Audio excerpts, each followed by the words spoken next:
Yeah, so did we have a long rest after?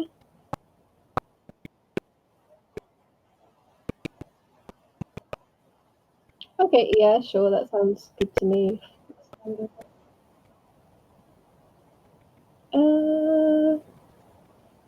Side of it, I doubt. Well, there was a Maybe. tent. There was like multiple sleeping bags, to be fair. We could have done that.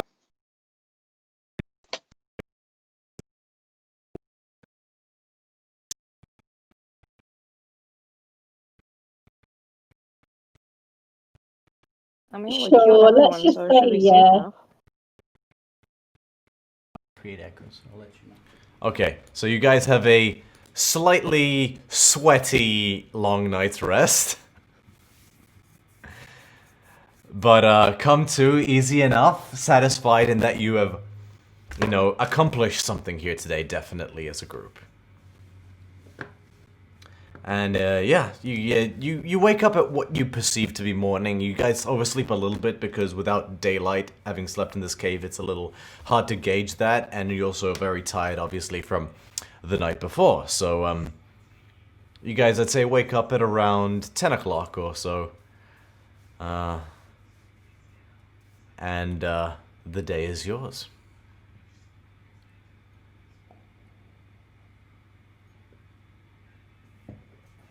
Right, so maybe we should go into town and let people know exactly what we've achieved here. Thoughts, theories, suggestions?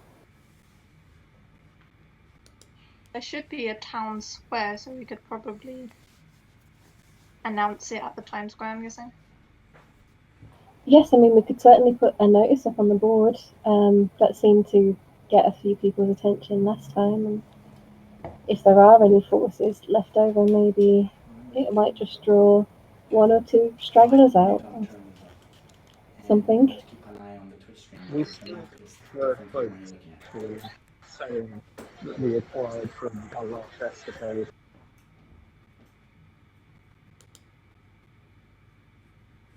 Yes, we did send the slaves back with, like, a few of the boats from the fishery, didn't we? I wonder if they're about to, like, set fire to the field right about now. Still in play. Set fire to the field right about now. Still in play.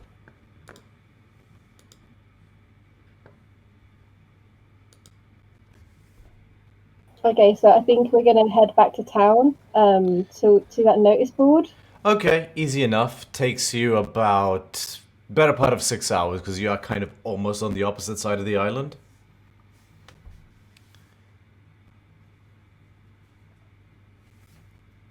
From the town, yeah. So you guys walk along. Does anyone wish to accomplish anything during this time?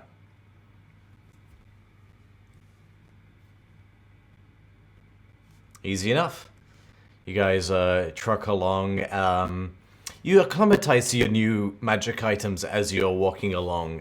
Calliope, you especially, you know, you test it out. You, with the wraps on, you move your hands about and you do notice a change in speed to your actual reflexive movements, and it's quite something.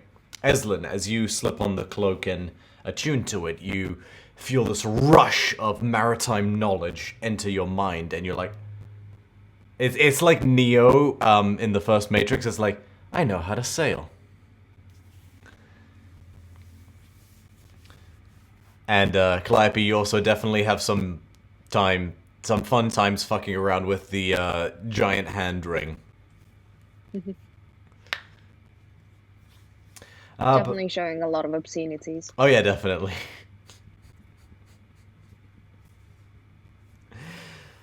But yeah, towards about 3 p.m. or ish, 3-4 p.m.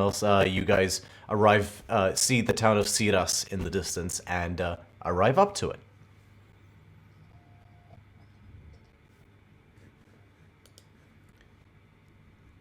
You walk in through the town, you see people going about their business as normal. They sort of look at you as you guys have come to be recognized a little bit, obviously, because you stand out in this slightly impoverished, boondocky type of village. Do we see where the boats have been moored?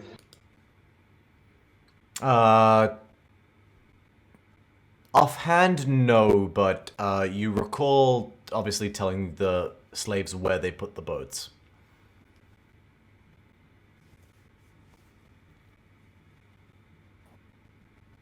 Is there like a noticeable different vibe in the town? Have people noticed that, Barlgura's been defeated yet? Obviously, like... Make a perception check. maybe that... Oh, shit. Oh shit, that reminds me, I don't have my dice. That's okay, nor do I.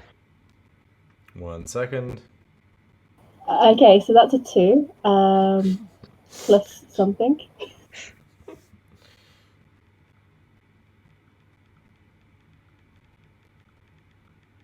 Can I make a separate check? Sure, I'll allow 6 that. total. Thank you. What am I rolling? Perception. Ooh. 17? It doesn't... People's attitudes doesn't look noticeably different to how it was pre the slaying of the Barlgura. Okay. Ganassi imagines it might take some time for the effects to take effect. Or what we've done to make it take effect. Say that again, Ganassi, I apologize. That's alright, apologies for the bad sound here. The Ganassi assumes that what we have done might take some time to come into effect.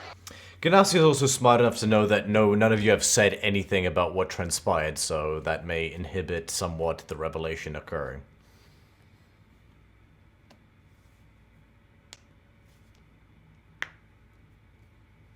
That's partly why he wants to find the slave so they can sing his praises. Mm-hmm. I mean, the party's praises. Oh yeah, that's right, you guys had freed the slaves. Does anybody have pen or paper? We could certainly write a note on the board and just let people know that they are, well... We do have the ink. free. I don't think it will show up unless it's nighttime, though. Oh, yeah, sorry. I mean, it is getting dark. It's about 4 o'clock now. But obviously, like, for people that come around during the day... Hey! That's them! That's the ones! You guys turn and you recognize one of the faces.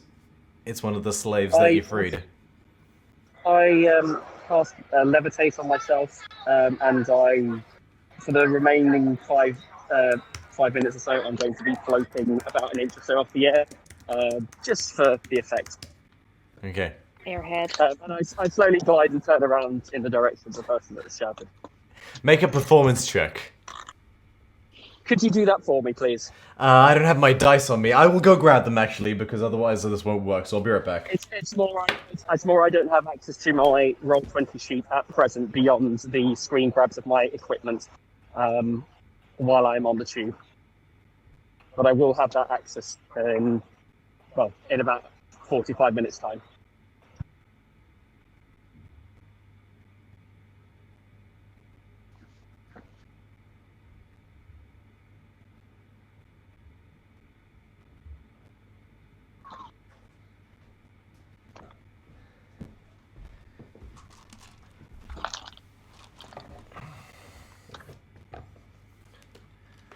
Okay, apologies, but I have my iPad and I have my dice. Okay, so performance check for Ganassi. That's a 13. I'm not sure what your modifier is, but I'll double check. Thank you, and apologies. My campaigns. Mythic Odysseys of Theros. Recall Ganassi having a fairly high charisma. +2, so that's a 15 total. Yeah, it's a decent performance. There's definitely some oohs and ahs involved. But yeah, pretty soon a crowd gathers around among you guys. You get the sense definitely word has spread of what you guys did in terms of freeing the slaves from the henbane farm. And they're all asking you, what happened? What happened? Is it done? Is the Barlgura destroyed? I will I will allow myself to float up to about 25 feet in the air, and then slowly pirouette on the spot like a really weird, goodness knows what it is, just some weird object is just sort of like levitating in the air. And the Ganassi will speak out and he'll say, "My good people, it is true. We have indeed removed the bane, the thorn in this island. The one you know as the Barlgura is dead." An eruption of cheers rings out. You guys are heaped praise upon. They all thank you profusely, and there's tears in people's eyes. And Eslin, with your passive insight, you get the sense a fair few people have lost dear ones to this tyrannical rule of this kingpin, and just the relief in their eyes is, you can't help but be moved by it.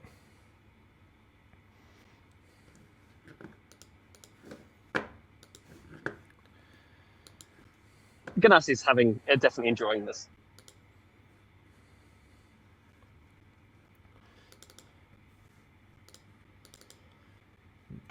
After, unless anyone else elects to do something after a while, the Ganassi will speak out again. You guys are approached eventually by a slightly older man with hair that sort of falls down beyond his ears.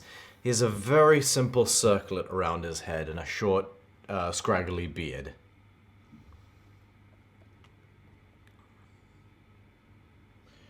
Is it the Pope? No. Sorry, I lost my place. Do we recognize him? You do not recognize him at all. He says, "I am Kerkiton, the king of Kephalis. You have my sincerest thanks." What do I call you?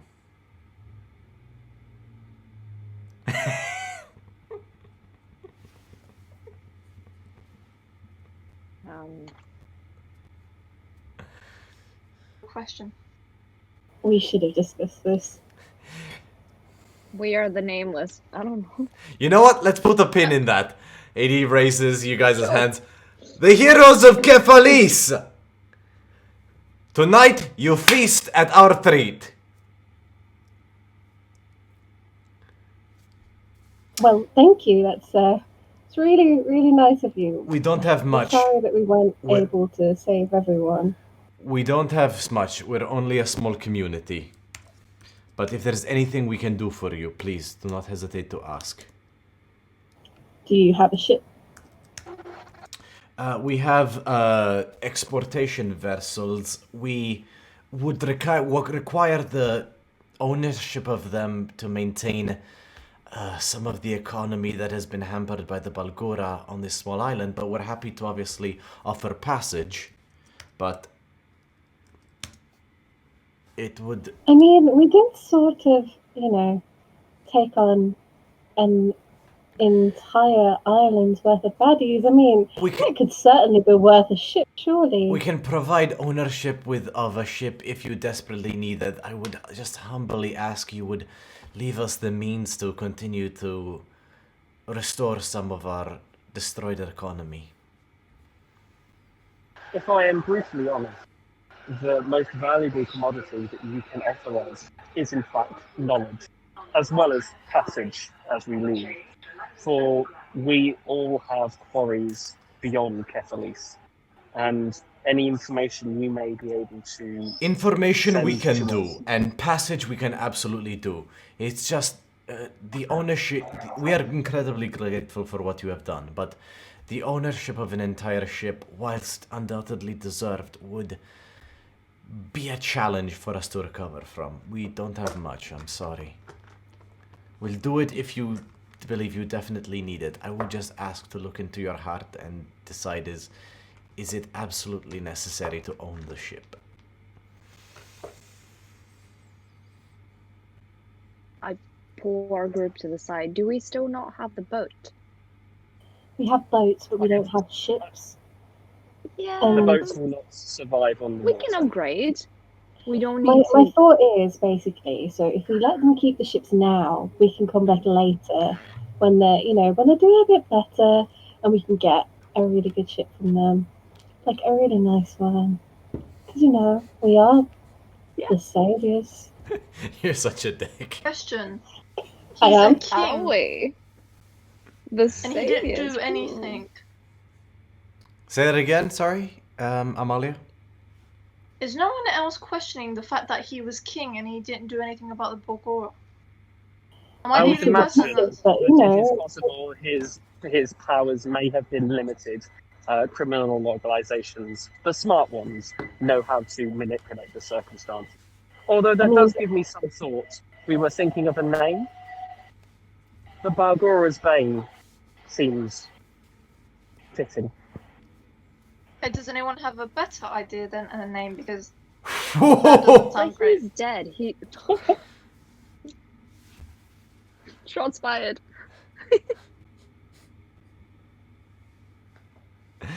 Alright, information we can do. What is it that you wish to know? I'm going to put a pin in that because the notes that I have written down for Ganassi are not available on my phone. Okay. Specifically, the description of the boat with the sails. Is there anything else anybody wishes to know? Yes.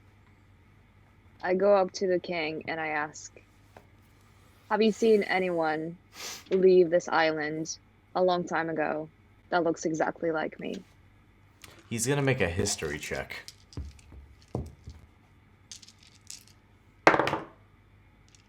So if you use the commoner stat block, that's a straight 13 then, without a modifier. You do look familiar, but, it's difficult. How long ago exactly would this have been? I don't know. I keep getting different information, and it's never solid. I would say a few years ago. A couple, maybe.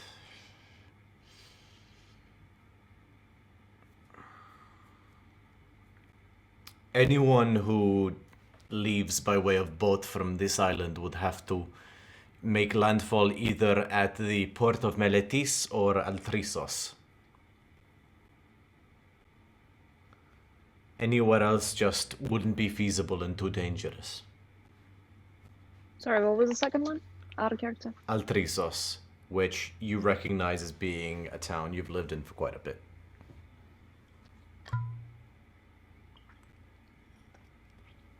Okay. Pardon the fact that I'm necking Prosecco.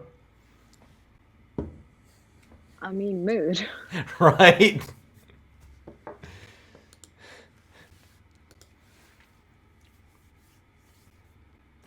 So, question: if I have been writing, the reason I've got I've been doing this on a notepad is because I've got access to a book that I'm writing in names of mostly creatures that the Ganassis come across. But you also made a note of the description of the sails. Would that be sufficient in your eyes to be able to remind me what the description is, or do you need to wait until I'm back with the actual notepad for the description of the sails? You're in transit, so I'm going to be a bit lenient. You remember it was purple sails with 3 yellow thunderbolts. Cool, thank you. I do have that written down. I just don't have it on a phone. Sorry. Okay. If you do bring this up with the king, he will say, it's going to be hard to remember anything from 20 years ago, unfortunately. But what I can tell you is any and all ships in all of Theros will at some point have had to have passed through the port of Meletis. It's just too big a hub.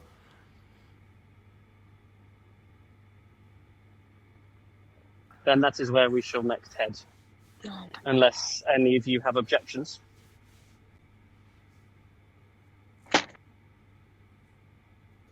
Nope. I'm just gonna roll for something real quick. Oh, Jesus. He looks at you, Estlin, and says, it seems there is something on your mind, my lady. Oh, no. It's fine. I'm fine. Make a deception check. Can I help her? Can I help her? How? The thingy. I don't know. I'm gonna sing. Just I don't know. Why are you always lying? I don't know. Take your D6 inspiration. That's an 8. Go ahead. Hang on, roll a d6 as well.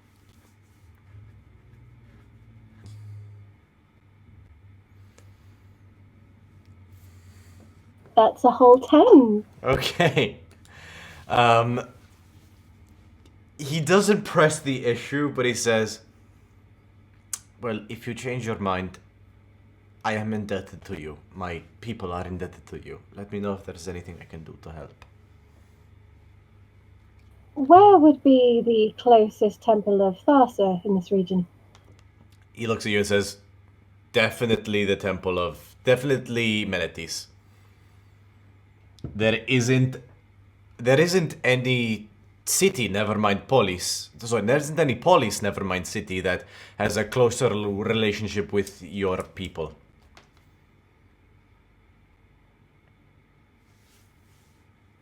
And a question for myself, if I may. Yeah. In Meletis or elsewhere, do you know of any refuse of one that trades in antiques from the Hessiran War? In particular, those that might be similar to its origin as myself.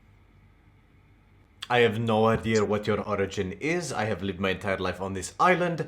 But if you're trading in any kind of antiquities or magical goods, Meletis is definitely the place to go. There's no greater police in terms of magical learning or knowledge on the mystic arts. To my knowledge... Do you know of any... The Pyrgnos is the edifice of almost all knowledge, and it's where they train the thaumaturges of Meletis. So it might be worth starting there. Other than that, I believe there is a shop of magical novelties or magical artifacts created. The only one in Theros.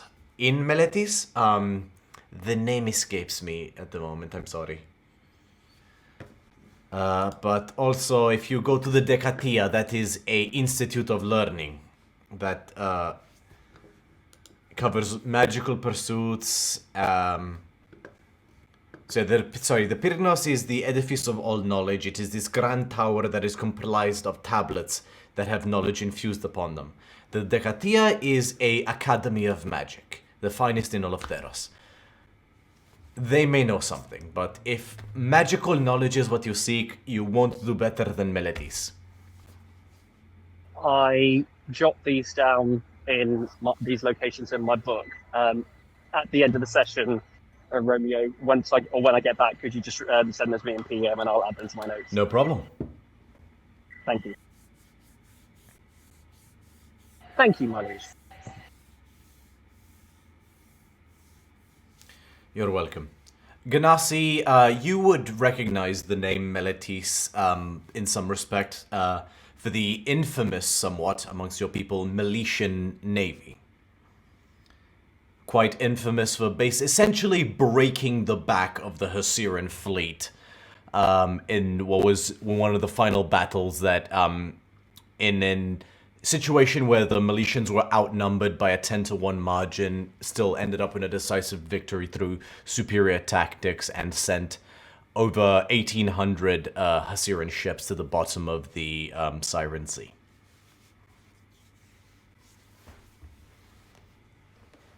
Such a conflict garnered a great deal of respect when the Ganassi learnt of them in his past and researched them. Yes. And so he has his own particular interest in that field. To anyone who may be again. watching, Meletis would be somewhat of an allegory for Athens. Question, DM. Would the research background give me an idea of where would be a good place to further particular knowledge or where else to acquire, more of this history and tidbits about the war when in Meletis. The what background? Researcher. Let me see if I can open it up again. Yeah, absolutely. Actually, just making the connections in my head. The Decatia is famous even amongst Husserans. It's basically the edifice of all learning, be it philosophical, magical, or academic, in all of Theros. It is the crown jewel of knowledge in the entire land.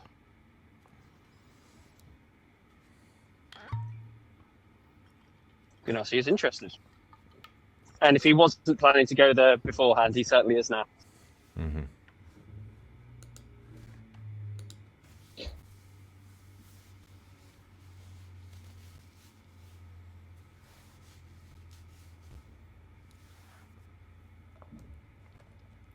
So, yeah. Unless you guys have anything else you wish to ask of the king. I suppose it would be rude to turn down his offer of sustenance for the evening. Then, for the purposes... A nice comfortable bed wouldn't be missed either. A what? A nice comfortable bed wouldn't go amiss either. Yep. The least I can do. My own personal quarters. I mean, not literally my quarters, but you'll be guests in my house this evening. Come. Homie. Let your hair down, relax. The island is your oyster for this night. And in the morning, I will see to it that one of our merchant vessels will send you on your way to Meletis, if that is what you wish. We have a little stop to make first, but afterwards, sure, thank you. Where would this be? We need to go see the tanner. Oh, and collect something that he's making for us. Of course. You are guests in my house as long as you need be. The tanner was working as fast as he. It will take an additional 4 days before that pelt will be ready. It will be 4 days before a week has officially passed. So, I will say... My liege, those that are here have commissioned the tanner for a particular item. We believe the tanner is working as fast as he can, but if there is any way that the process could be expedited, not that we would wish to turn down your grateful host for the time that you're here, but time is pressing for us. If there's anything you could do, I'll send anyone I can to help the tanner in order to honor your request. Whether the leather can be will dry out at any faster rate, I'm afraid you'll have to take it up with the tanner. I'm afraid I cannot. Being king doesn't mean you can change the laws of physics. I kind of look over to Eslin and sort of shrug as in, that's all I could do. I would really, really like that cloak. Maybe we could get it sent to us. For the purposes of brevity, what I will say is, with the king's tell basically saying, whatever this guy needs, help him get this cloak ready, he can reduce the turnaround time by a day. So it will take 3 days. You guys would need to remain here. Stay for 3 days? You can stay for 3. He's basically offering you blank check in terms of bread and board. And celebration this evening. So unless you guys wish to roleplay the entire celebration, I will say that a grand feast is had. It's very sort of simple, rustic, farm folk type of food. A lot of olives, a lot of goat's cheese, a lot of roasted meat.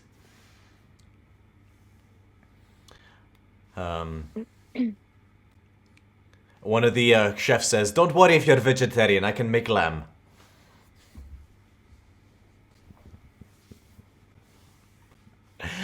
And unless anyone wishes to do anything during these 3 days, I will just say they pass with relative ease. You guys gain a sort of certain amount of fame as the heroes of Kephalis is the name they sort of throw after you guys as sort of a additional moniker. But yeah, 3 days pass, and you guys head up to the tanner, and with a big smile, he proudly presents you this incredible lion's pelt cloak that drapes down your back like a cape. The lion's head has been taxidermied to resemble a shoulder pad that sort of drapes over one shoulder. And just... So there's like the lion's head on one side and the lion's claws on another as a mantle. And then its entire pelt goes down your back. In terms I of... think he also had either 30 or 40 gold. I can't remember how much it was, but it was a number. We'll say 30, just because I don't... CBA looking up that number. So, I think it might have been 30 anyway. I think you're right as well. It was either 30, I thought it might have been 35, but 30 was all. 1 second. So the appearance of the cloak as well, if it helps visual aids, is as such.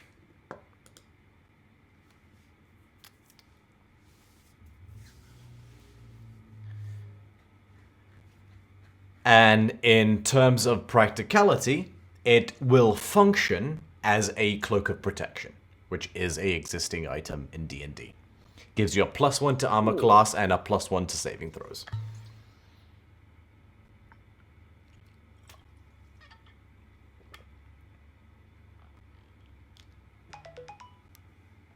Who's taking it? Well, I would like to say Emily, but how do you feel about wearing a lion as a leonin? Yeah, that's where it's kind of weird. A lion wearing a lion coat, like, it's a little bit of an inception. I don't know if it would work. Somewhere, Christopher Nolan just got an erection and he doesn't know why. Well, I could certainly use this, but obviously I already have a cloak.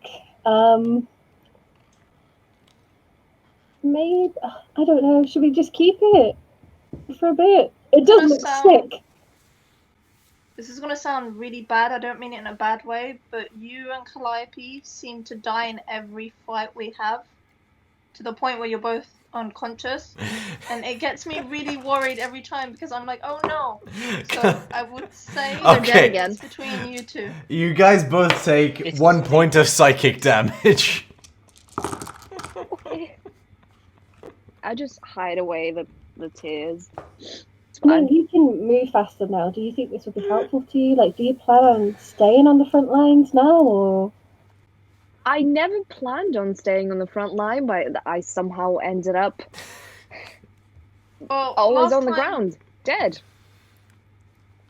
I'll tell you what, I'll take the cloak, and I'll stand in front of you, okay? You can only have one cloak Okay. at... Are you gonna move I away will with the cloaks? unequip my cloak.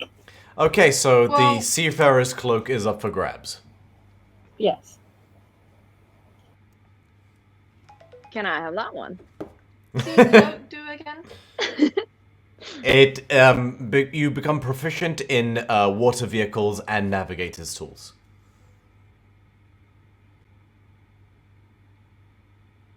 No, but can I have that? Or okay. Have you passed the test is the question. I swear to God, I will bring What Tiamat test? back all over again. Please not the whole mermaid fish thing again. Or the pirate, was it the pirate joke? Please not the pirate Yeah. joke again. No, all of us are gonna take psychic damage for that. No. Psychic damage? I'm gonna summon Tiamat. No. That's right, you are very, very scared of me. Mm-mm. Too much power as a dungeon master, that's why. Mm-hmm. Mwahaha. But yeah, at the end of the third day, the king has a very basic merchant galley ready for you guys to sail. All equipped with rowers. And you guys are ready to sail. Does anyone wish to do any other thing before leaving Kefalis? The Ganassi I guess I'll say hi to the shepherd. Sort of. One at a time?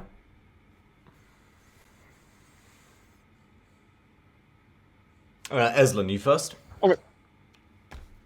I guess I'll just pop around one more time to see the shepherd and his daughter and just say, like, hi, I'm leaving now, bye. Elizabeth says, please take me with you! No. It's not fair! Life's not fair. All my friends are going off to be the sidekick to a Triton. Well, are they? Because as far as I'm concerned, I'm the first Triton you've seen. Okay, fine, I was lying, but still, that's not fair. Stay here, get bigger and stronger by, like, swinging around these sheep. When you're a bit older, I'll come back for you, if I feel like it. But, you know, like, it's okay. Like, she immediately picks up two, like, buckets full of water and starts doing, like, raises. Yes, get swole, and then... I'm going to be bigger than a fucking Cyclops when you come back. Well, you best be. Language. You're not my mother. Do not test me, child. She's like, oh shit. Cheers.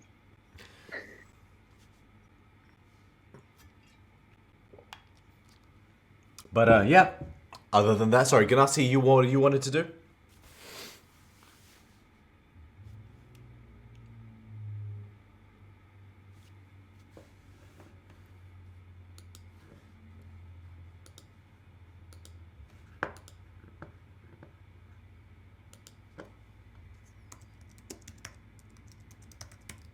Ganassi, I can't hear shit. I think he's probably on the train going from station to station. Cool, we'll put a pin in that and we'll just say he retroactively did whatever he asked for. But yeah. You guys set off. The oceanic journey is a fairly smooth one, surprisingly. The seas appear to be in your favor, and Eslin, you swear you see the stars on the night sky on the night over in the sea curve into a blue smile. A blue smile that you swear for a second has this crown of crab claws. And the winds appear to be in your favor, as by morning comes, you see a incredible edifice of buildings upon the coastline of mainland Theros. Calliope, you would recognize this, and Ganassi, you would have heard about this. This is the Meletian harbor. Meletis has twin seaports, the Meletian harbor and the port of Meletis. The port of Meletis is based out of the actual city proper and is on the the eastern side of the peninsula. The Meletian harbor is on the western side and is more of a military operation, whereas that basically houses the entire military fleet of Meletis, or most of it, whereas the other one is more commercial in its nature and design. They are connected by what is known as the Labrian Channel. A labris is a type of Grecian, or theron, great battle axe, and the Labrian Canal is named so for the resemblance the peninsula has to have been split as if by a giant divine axe from the mainland. It was dug some 100 years ago when Meletis was first founded. You guys arrive upon the port, and through basic customs, the ship's captain sort of just hands papers and just standard affair order of business as you dock into the harbor temporarily. This is over the course of a day or so. And you begin sailing amongst this very narrow channel that seems to have walls built on either side. And Eslin, you're especially intrigued by this. You've never seen such a man-made structure. It's essentially a man-made river that spans almost 10 miles to Meletis proper. It sort of goes on seems to go on a sort of S-bend, having been dug through what the captain explains to be sort of weaker sections of the earth. This takes about a day or so. Halfway through the second day, your guys are sailing along, and there's a neighboring ship that has been sort of rowing along with you guys. Just another sort of basic merchant vessel. And, That boat. Like, is it just one person on a boat? Make a perception check.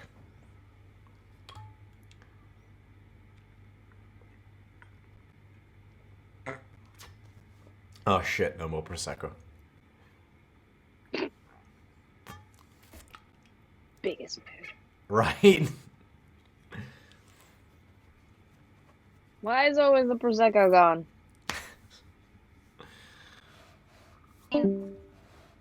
Oh, +3. 16. 16. You see, you assume there's rowers below deck because there are oars that are in effect.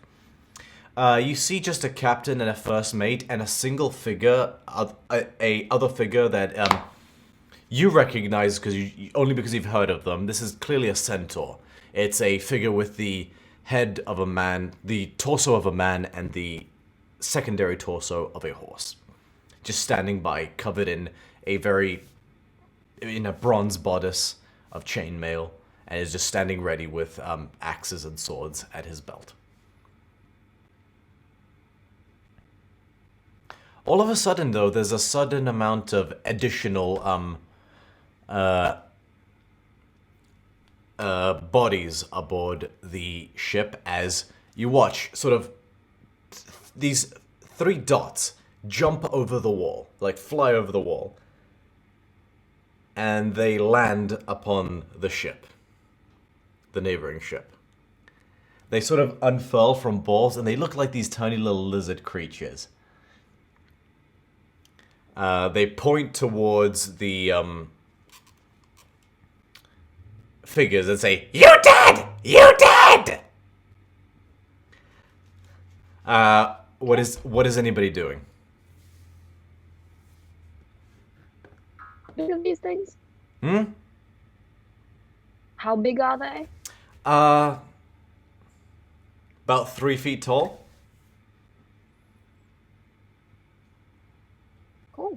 Cool. Half my size.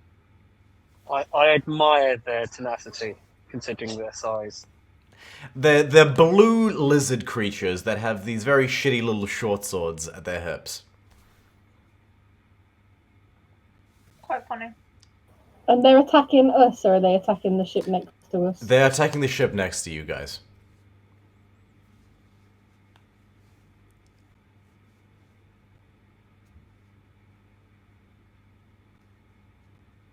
You guys don't help at all? I'm just having a look at what spells I... How far away is the other ship? So this canal is at a very narrow point at this point. So it's about 20 feet. Can I take a shot with my bow? You absolutely can. Go ahead and make an attack roll. Fuck, we're gonna go into initiative. At With the your same time, newfound I'm going- +3 to dexterity, go ahead and make an short bow attack roll. I am going to... Oh, by the way, Calliope, I took the liberty of giving you the braces, the ones I designed in D&D Beyond, and attuning you to them, so your dexterity should automatically be at 16 already. Yeah. It was, and it freaked me the fuck out because I didn't remember doing that. But it's fine. Right, so I rolled a 14. +3 plus your proficiency, which I believe is +2 at this level still, so that's +5.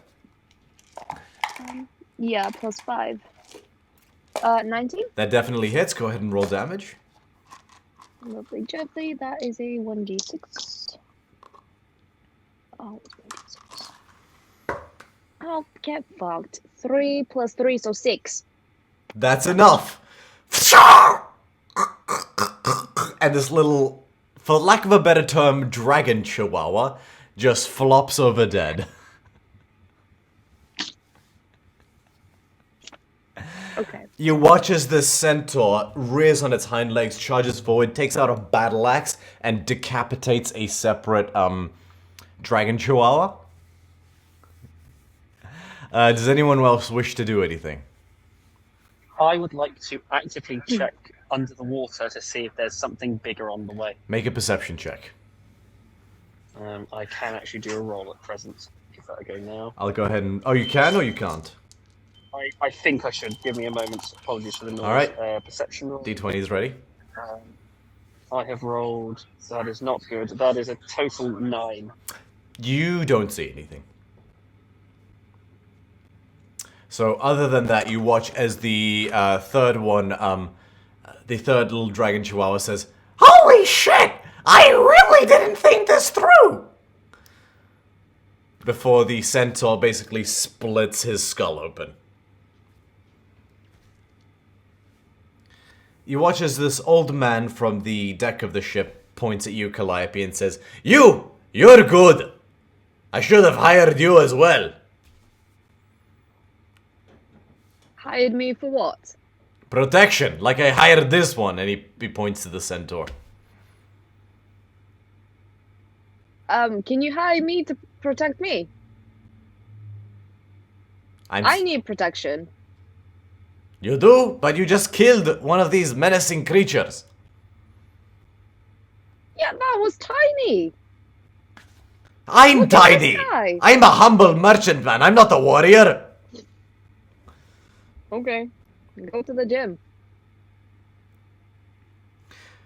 I go to the gym for this muscle because I am an excellent businessman.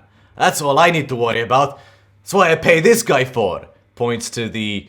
and you see this very sort of long, elegant centaur with long hair that falls past his shoulders. A bodice that is shaped like, obviously, like most armor of the Grecian period in terms of a muscled torso.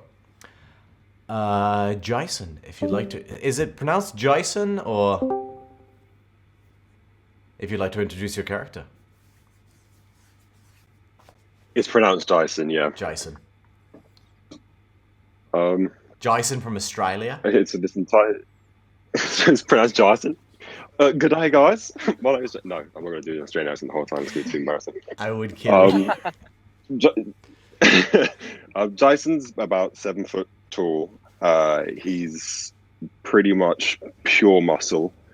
You can't really tell much when his helmet is on in terms of his facial expressions, but from his demeanor and the energy he has, you can tell that this is a guy who doesn't really have much charisma, and he's very stoic, and he's very kind of matter of fact and to the point. And so through this entire endeavor, he's kind of looked at, what was it, Calliope? Calliope is the one who shot the arrow, right? Yes. Yep. So yeah, so he's looked at Calliope and he's marginally impressed. He hasn't said anything though, he's just kind of nods. So pretty much me last campaign. Essentially, yeah. Nice.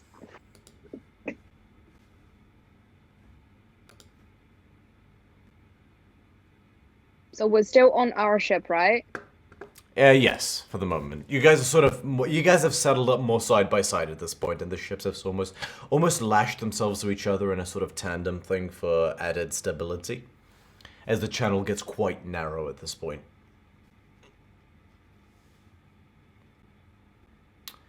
But yeah, unless anyone wishes to do anything else, you guys speed along over the course of the rest of the day, and by morning the next day, both ships arrive comfortably, and you don't notice it at first because it almost seems to happen suddenly, but you pass these cliffs, and all of a sudden you're sailing into this inlet that allows you to gaze upon the polis of Meletis, and it is none of you have ever seen anything like it before.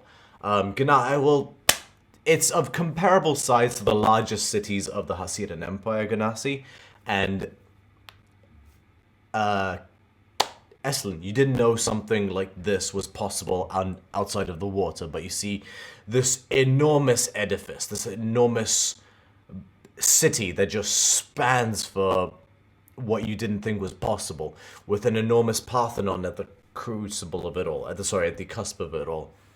But it's just building after building of beautiful marble architecture.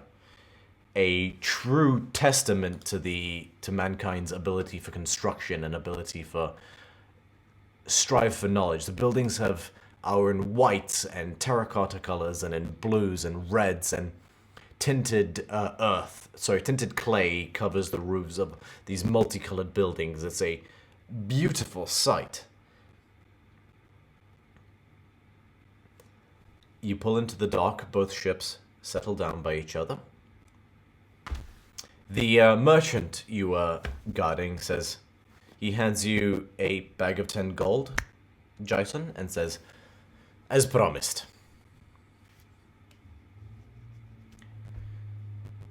Looking forward to Jason work. takes it. He Go ahead. bows down to him and says, "Thank you."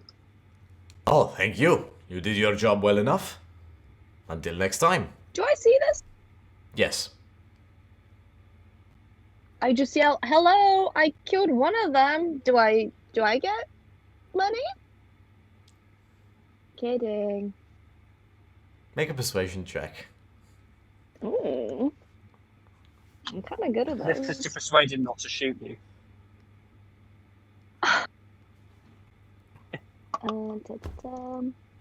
That was a 19 plus 5. He looks at you for a second and Boy. says, you know what? And he takes out a gold coin and a gold drachma and pings it towards your direction. Bing! Yeah, catch it. Put it in the... Anything for a pretty girl. And then he goes about his business. But, yeah. Jason, you're Thank you! freed of your bond. And Jason walks over to Calliope, and he says, "You showed valor and promise with your skills with a bow," and he gives her 1 gold piece too. Oh, weird one. Thank you, kind sir. You Are are very you welcome. going into town? Well, since I'm here now and I seem to be, my services don't seem to be needed, I think I will stay here for a while and see what the world has to offer me, so to speak. What about you? You and your, looking at the group, your peculiar band of travelers.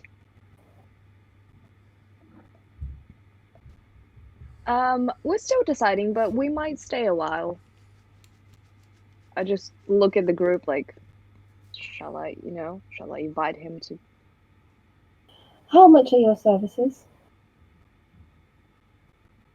Well, it usually depends on what is required of me. If you just need muscle or protection, you can work the trade, or I can work on a daily basis. If, however, there is something that needs killing that is larger than me, that's going to cost you a bit more.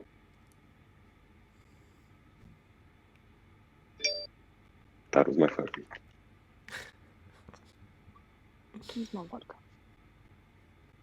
I didn't say that. Why don't you stick around for a little while, and if you manage to prove yourself, I might have a very lucrative job for you. I can stay around for a lucrative job. He introduces himself as Jason to the crew. My name is Uslan. Jason from Melbourne. Sorry, that's the last one I'll do. I could do an Australian accent if you want. Don't you dare. It's going to go up and down between don't that you and dare. South Africa. Don't you dare. But yeah, you guys find yourselves in Meletis, the largest of all the polis, the greatest city in all of Theros, the largest at least, certainly. What would you like to do?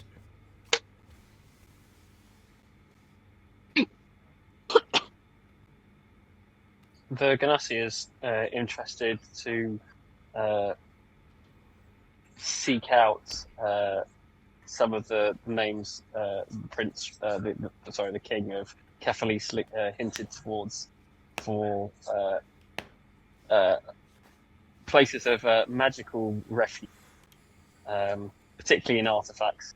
So he'll just go through the list he wrote down Okay. in terms of what is be closest, and will seek some form of map or So like town map or something similar. the Pyrgnos, which is one of the names on your list, was literally visible from where you guys are standing. At the cusp of these, so the polis of Meletis is built in this sort of valley section that goes between these rocky cliff faces that have grasslands over the top. At the cusp of it, almost at a point where one might expect a lighthouse to be, is this enormous glowing tower that seems to be built out of stone tablets that are floating in the middle of the air and spinning in a circular motion. This enormous, colossal tower built of revolving, floating, glowing letters and building blocks of stone tablets covered with knowledge. That is one section of it, although it seems to be built on a high precipice. The other ones you recall is the Decatia, a Academy of Magic, and you know that this appears to be a shop that buys and sells and stocks magical items within this city, although you do not know the name. The Ganassi likes the floating tower, and he wants his own, and he's immediately intrigued. And he will look in its direction and then to the rest of the party and say,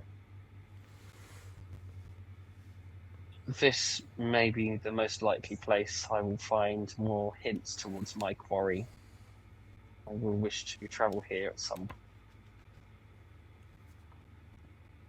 Are you still flying? Hovering? Oh no, it's days later. No, that was just when it's showing off. No, that's now not active at the moment. I'm on the ground. Okay. Just checking. Right, I know where I would like to go, just not quite the direction. Does anybody else have anything else they want to do? And then we'll prioritize our order and see where things go.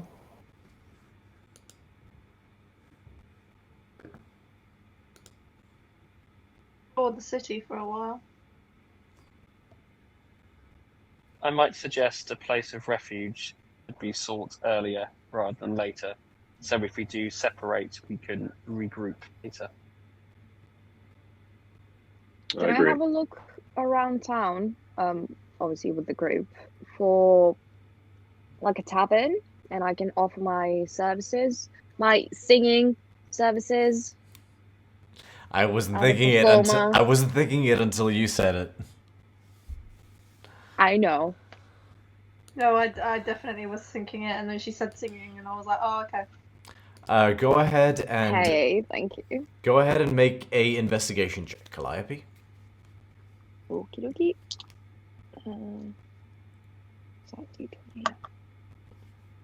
dokie. Investigation plus 6, 17 plus 6, 23. So what kind of a tavern are you looking for? Something modest or something more aristocratic? Aristocratic, sorry. Somewhere in the middle, like Okay. not like a slump. You Not find Lawrence. you find a sort of not lavish but certainly respectable tavern known as the Flowing Goblet, is what the name is on the outside.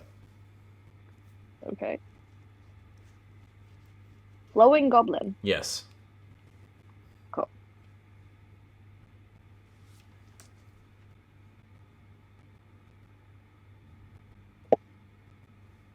I go in and All right.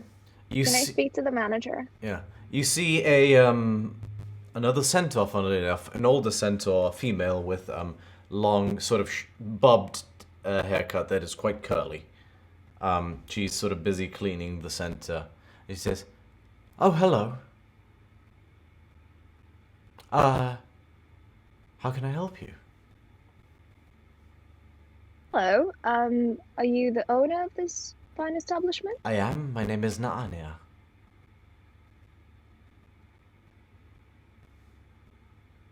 How the fuck do you spell that? Okay. N-A Hello, hyphen A-N-E-A.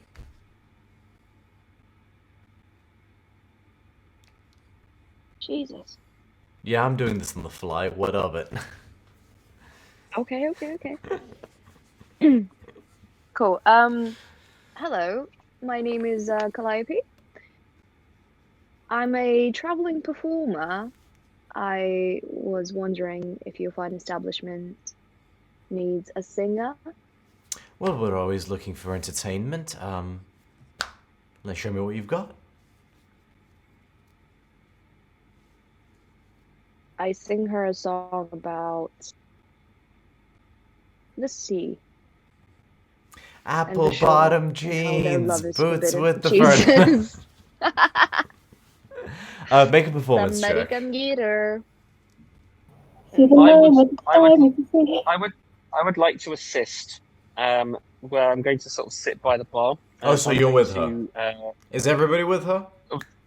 I assumed you went with, yeah. Okay. Unless you went in yourself, so. which means so. So while sat down on the side of the bar and sort of like quietly mumbling to myself, but not to distract, I'm going to cast Gust. And I'm going to use the effect Gust to have the light ambient effects so that her hair ripples as if we're on with the sea. Not overbearing, it's not a storm or anything, but just so there's a bit of flow. Alright, I will say roll an additional d4 to whatever performance check. To make a performance check and roll an additional d4.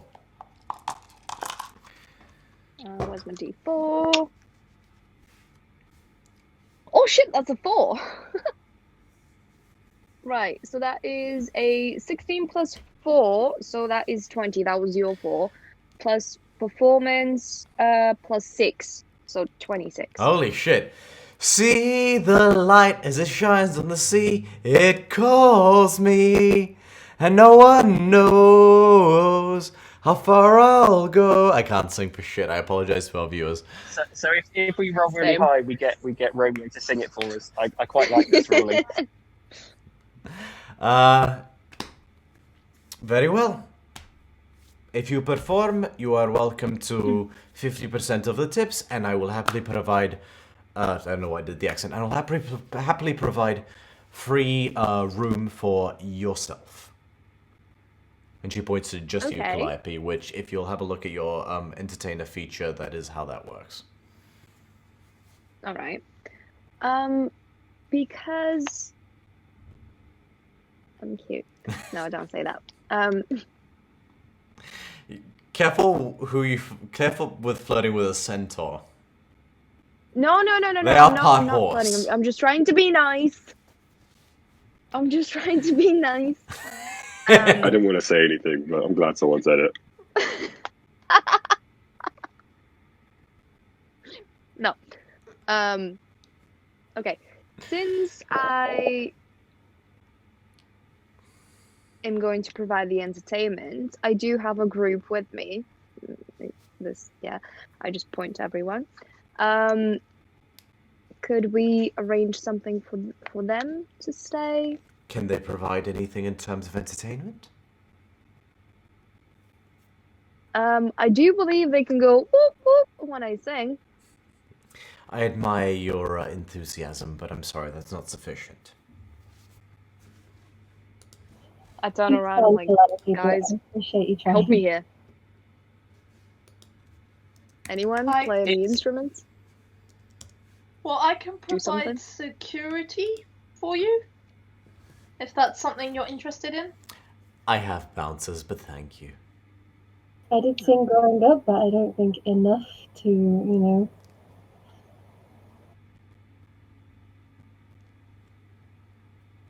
be good. I thought this was gonna be really good. It is possible you can that which you earn in your craft could be put towards our rooms if you were willing to.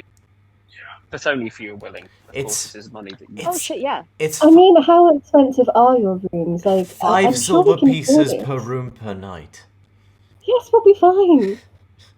Yes, we will pay that. Thank you. Okay, no problem. I didn't want to say anything, but you were kind of being dickish about it. Let's check in.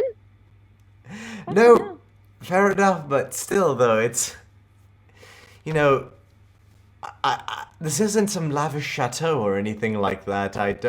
You seemed You're adventurers. I don't know what you were haggling over, but yes, sure. 5 silver pieces. How many nights will you be staying? The Ganassi will hand over. If I can do this, right. We have double rooms, if that's helpful. The Ganassi will hand over 4 gold pieces, and will say, "Will this be sufficient for holding the rooms for now? And if we need How to... many rooms do you wish? That's 8 rooms for 1 night, but 4 rooms for 2 nights. What are you looking for? We have double rooms, if that helps.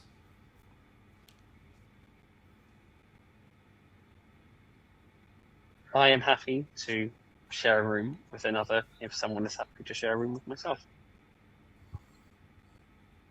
How much are the double rooms? Same space, same price. They're just obviously less space per person. 1 room is 5 silver pieces. Whether it has 2 beds on it or 1 bed in it is entirely up to you. I'll stay with you, Molly, if you'd like. Yes, please. Okay, so should we say 5 nights? Oh no. Ah, shit, I can't do math. The Ganassi will reach again into his pouch to cover that cost. So Thank you, because my head was going like... no, that's fine. So we're to confirm the number of rooms we wish are 2 rooms. Do we need? It's just the 2 rooms we need. I 2 mean, rooms we need to pay for. if a couple of you If don't mind you staying are- on the floor, that's fine. It's a maximum 2 beds per room, I'm afraid. I turn towards the Centura companion. Oh no. Oh, Did no. you wish your own room?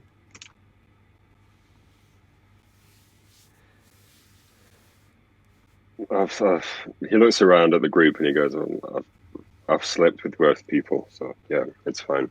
I can share a room." I only wish to ask first. I'm aware that you are yet to know as well. But if you are willing, then that would say. In which case, 2 rooms for 5 nights would amount to 5 gold pieces. If all is agreeable. Very agreeable. Thank you very much. She accepts the gold. Go ahead and mark that I off. said it. Yep. And yeah, you guys I'll have... cover ours for Amalia. I think the Ganassi already took care of everybody. Yeah. Ganassi reaches into the pouch and he puts the all 5 gold coins down. As if you move towards it, he will look over and say, "If you remember, I do still have the coin that we acquired from our last escapade." Yeah, Only which you seems didn't fair to distribute. say. I sort of have the 30 gold from the Lion's Mane as well, so, you know. Just for the If anybody record, needs- when I said does anyone wish to do... Whenever I say does anyone wish to do anything during this time, shit like distributing coins is what I'm talking about. Yep. But Ganassi doesn't yeah. share. So yeah, Ganassi puts the 5 coins down. He looks towards Calliope and says, "It only seemed right to have one person look after the funds. I was not planning to run off with it. Did if that's you? what you were insinuating." Okay. I'm so happy right now. Oh. So I would like to go to the Temple of Thassa. What does everyone else want to do? I still wish to investigate the peculiar floating building. Calliope, is there any sign of your sister? Evelyn, can I come with you? Oh yes, of course you can. Can I actually? Because I don't worship Thassa as you do. Am I going to be welcome there? Yes, you should be. Unless you obviously do something disrespectful. No, I wouldn't do it on purpose. It would not end well for you. As much as I care for you, it would not end well for you. Okay, I'll try. Let's go. All right. So we'll start with easy enough. Make an investigation check, Estlin. Also, who's the most likely to need protection on their trips? Eshlin and Calliope. Yeah, that's an affirmative. Yeah. Okay, cool. Let's just assume where. I was going gonna to beat about the bush, but Amalia said it for me. Sweet. 11.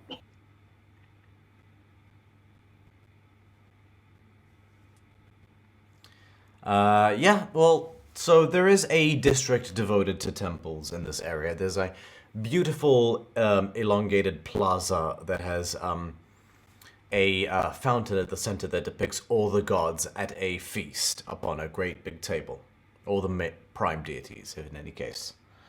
And at each corner of, at each edge and corner of the plaza stands a different temple. Easy enough to find the one of Thassa. You walk inside, and you guys are welcomed well enough, even you, Calliope. Any concern you have is about being welcomed in there is alleviated easy enough. And you step inside, there are offerings of seashells and corals that various sailors or divers have gathered from the depths and placed in terms of places where they think might be more pretty in terms of an offering. And a large statue of the goddess of the sea herself, a long mermaid tail, a crown of crab claws that seems to be part of her body, and an enormous bident stands proud and tall. She is so beautiful. Eslin's gonna look for who looks important and in charge. You do see a fair amount of other Tritons. You know Estlin just from general know-how that obviously Meletis has the greatest relationship with the Triton undercities, being so close to the shore and being such a more sort of open-minded, progressive city compared to somewhere like Akros or Sutessa. Is anybody eyeing me suspiciously? Make a perception check. Nat one. Stop it. Oh no. What'd you roll? It wasn't quite a nat 1. It was a 3. But I do have a +6 on my perception, which is nice. Not bad, not bad. You don't notice any suspicious looks.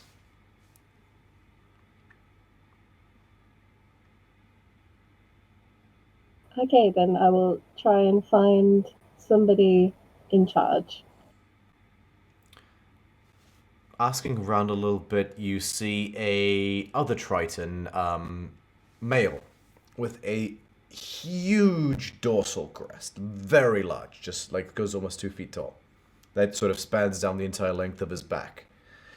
He's got sort of a dark turquoise mane complexion with various little patterns of stripes and spots that are in a sort of maroon color. Welcome, I am Trebixus. Well, hi. My name is Estlin. A pleasure, Estlin. How may I be of assistance? Yes, well, I wondered if you've heard anything recently from the temple in Vashiros. Not off the top of my head, I am sorry. We are somewhat cut off from our sister cities in the deeps. All the way here in Meletis. The only occasional word of mouth from those who make the distance to travel into these cities, but that is rare enough as it is.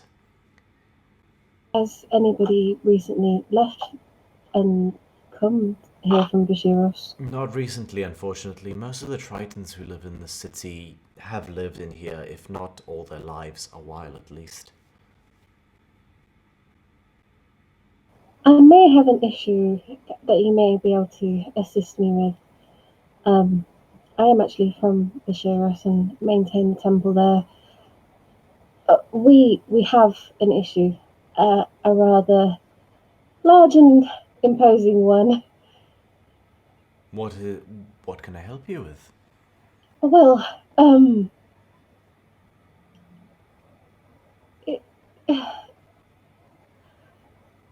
temple may have been desecrated.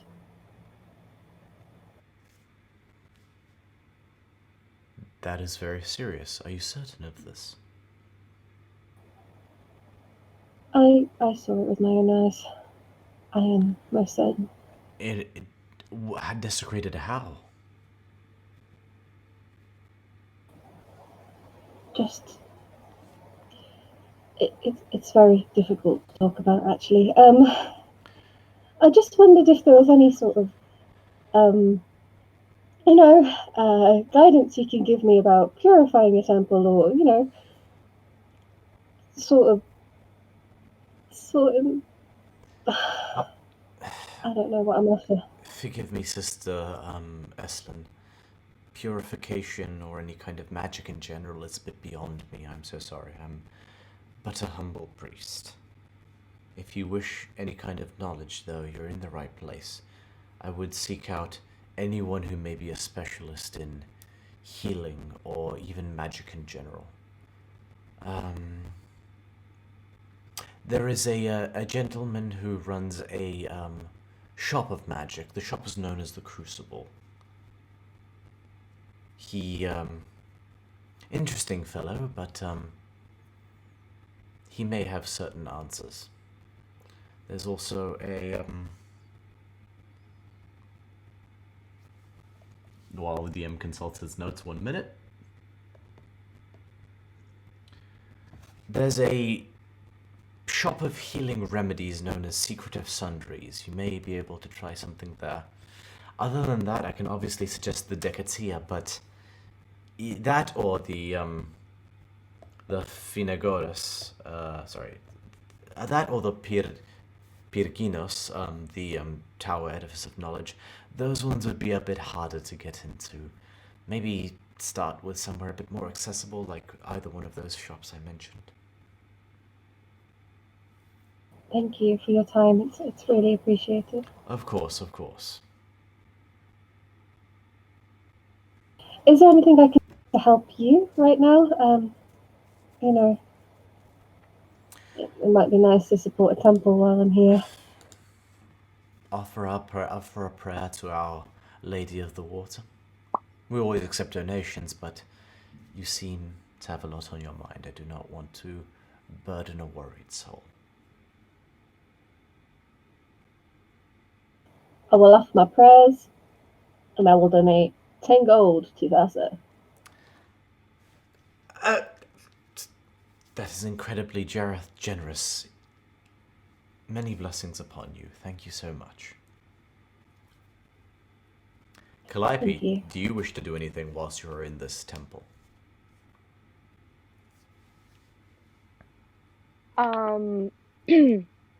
Not really, because I don't want to cause any problems for Eslan, but can I have a look around, because I'm getting panicky because I'm in someone else's place of worship. Can I just have a look around if anyone's... Make a perception check. Shady. Okay. Oh boy. Now what? Perception. No.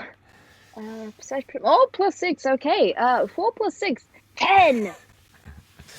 No one appears to be shady. There's just mainly a few humans and tritons mainly. You only see humans and tritons in here that are just busy in prayer or leaving offerings to the statue of Thassa. The humans that you see do seem to be all people with weathered, rugged hands.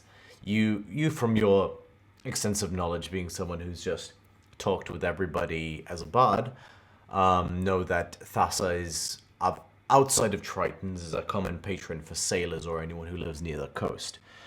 She is especially worshipped in Meletis because of the relationship Meletis amongst the human polis has with the sea and the Meletian navy. Okay. And just out of character, we did come through the Meletian harbor, the military side, right? Yes, and you passed through the channel, and so the port of Meletis, which is the commercial one, is basically built out of the actual city. So there's the city here, And then there's the military port here, and they're connected by a channel, which you guys travel through in order to get here. Cool.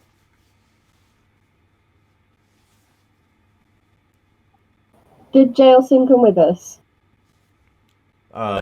Jason, did you? Jason. No, I stayed outside. I stayed outside of the temple. Okay. So, like, I know the goals are in there, but I stayed outside of the temple. I wanted to ask whether or not I can see, because you said there was a bunch of, like every god has a temple, which is like in the vicinity, right? Yes. Can I see my god's temple in the vicinity? Absolutely. Eros is quite commonly worshipped, even in Meletis, although not as commonly as somewhere like Akros. But yeah, you do see a temple of Eros. Sweet. So in that case, I'm not going to go in because I'm going to stay by and just in case the girls come out. But I'm going to like say a small prayer to myself and obviously in worship in worship of Eros. Make a charisma check. Oh, I'm really bad at those. That is his spellcasting ability modifier. No, I'm not. Natural 20. Oh shit! Nice. Good to know. Good to know. All right, easy enough. Amalia, what are you doing during this time? Sitting on the steps, looking at Jason very peculiar, like what this guy's about, trying to suss him out. Make an insight check.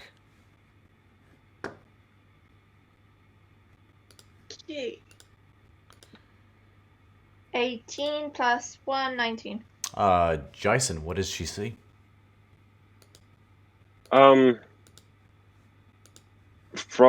the offset, you can probably notice that I am a fighter, very similarly to you. I don't seem to be evil or have like a negative side to me. I seem very. I don't really seem like I'm here to harm anyone. I'm just kind of going through and following a guide. I'm not going to kill you in your sleep. You get the vibe that I'm not going to kill you in your sleep, basically. You were trying to kill me in my sleep. That was an awfully specific thing to alleviate someone's concerns about. Fucking hell. Are you? Son of a... It's like going up to someone and saying, I am not a cultist. And it's like, wait, A, where did that come from? B, are you a cultist? Because you just brought it up out of nowhere. Anywho, yeah. I'm not a cultist.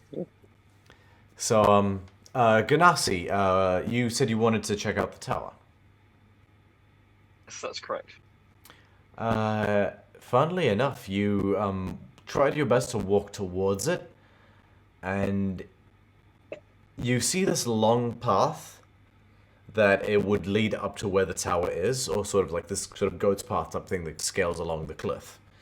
It's flanked by two guards that are sort of full-on Miletian hoplites in full-on plate with also bronze armor, full-on crest on the back of their heads, holding large spears and massive bronze shields. And they just clang their spears together as you try to get close. What business do you have at the Pirginos?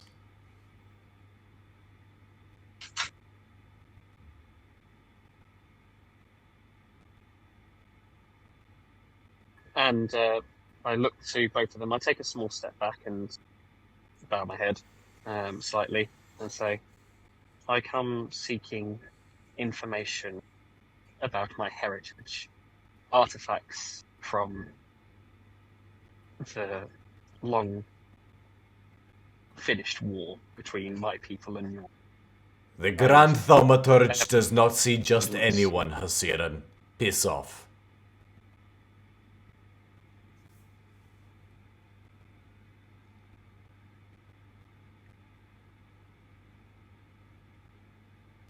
What would one require to seek an audience with the Thaumaturge? Well, for starters, you could be anyone of importance. I've never heard of you.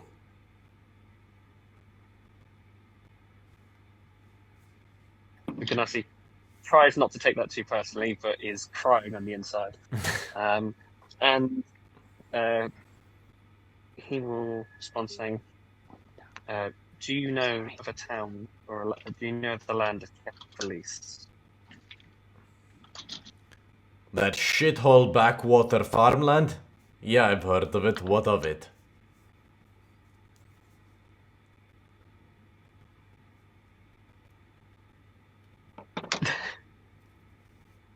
That wasn't what he was expecting.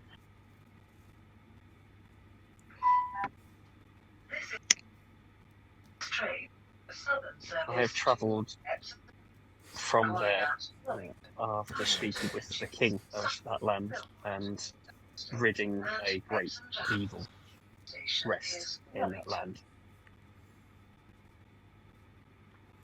Are you sure? Because you sound like you just got off the Southern Service train.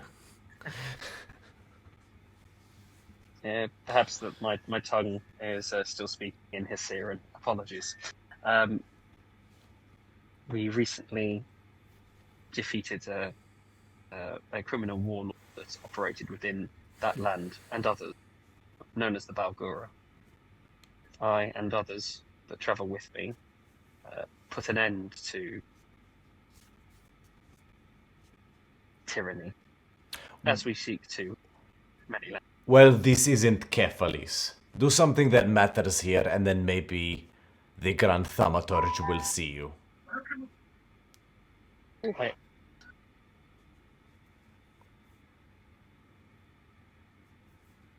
In which case, may you direct me to a notice board of jobs of interest in this town.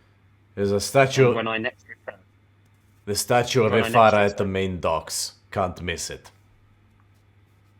I think there's one just like it in Kephalis, actually. I look forward to walking down this path again and the gates being opened in my honor. And I look forward to letting you pass with honor. Until then, please go fuck yourself. And I walk in search of the notice board. He waves at you as you walk away. I have not completed this content. Must level up first. Basically, yeah. Okay, oh shit. Dealing with a split party. Cool. Going back to, the main group. Oh, sorry, not the main group. Sorry, that sounded wrong. The group, everyone else being together, independent of the Ganassi who's separate. What are you guys doing? Well, Shall we go around town? we could. I'm wondering if it might be an idea to go back to the inn and wait for Ganassi, but I'm not sure. I mean, yeah, we can wait for Ganassi and then we can go to town. Because the place I'd really like to go to, the places that they mentioned, I think he'd like to go to. So like the Crucible and the can't read my handwriting. Secretive Sundries.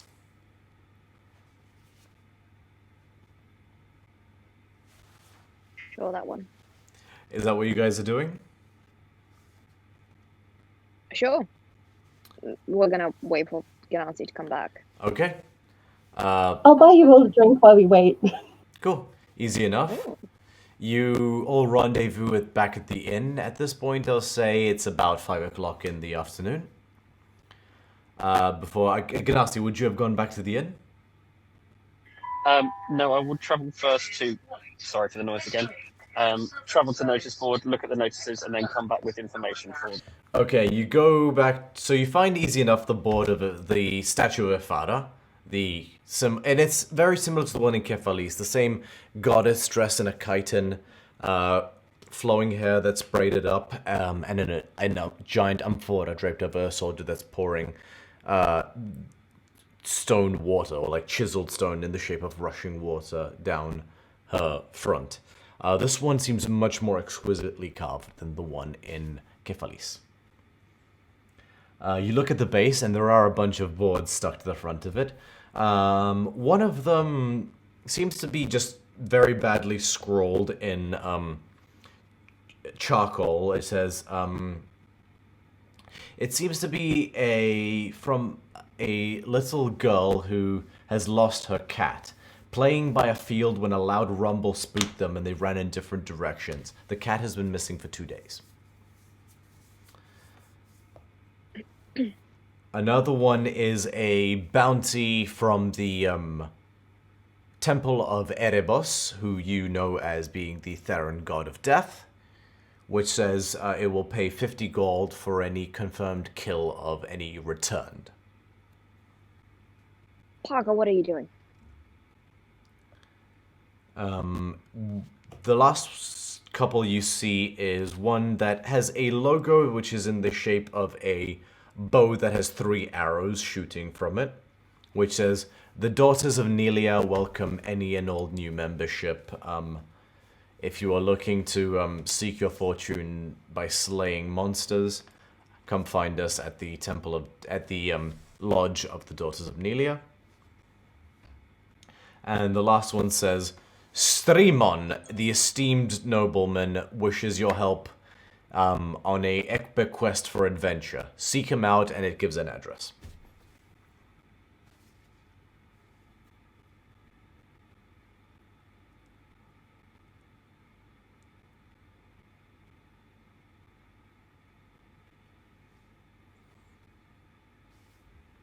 Sorry, could you repeat that last one for me, please? The esteemed nobleman Strymon is looking for able-bodied adventurers on an epic quest for grandiose loot and empirical danger. Seek him out, and it gives him an address. It gives you an address. Okay, I've put these notes down, and I have just since found that I did in fact put my notes from last session in the bit there as well. So I do have the bit about the boat as well. So that's awesome. And yes, I will return to the group as quick as. Okay. You guys all meet up at around 5 p.m. And you'll gather together. What do you wish to do? I'll tell Ganassi about the 2 shops I was told about and like the general direction from the temple guy. Yes, they may be useful. They may not provide information regarding my particular quarry, potentially. I did find bounties of potential interest for our number. It seems in order for me to seek an audience, one known as the Thaumaturge, the Great Thaumaturge of this land, we must first acquire renown. Regrettably, the renown from Kephalis is worth very little.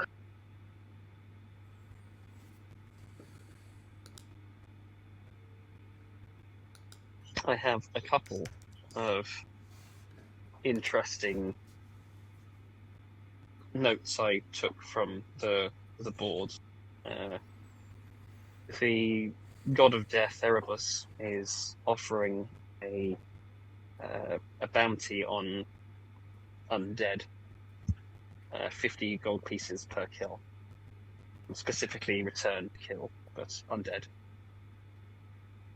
There is a lodge of Nelia.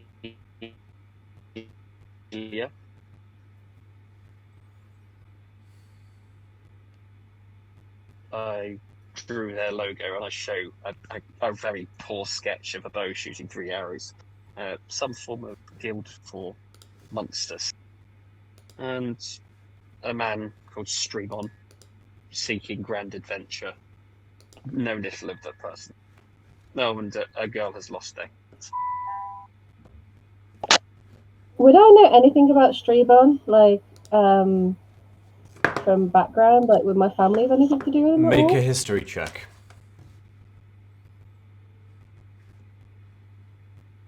I've assumed that Ganassi knows very little, so I've gone as such. My amazing dice rolls continue.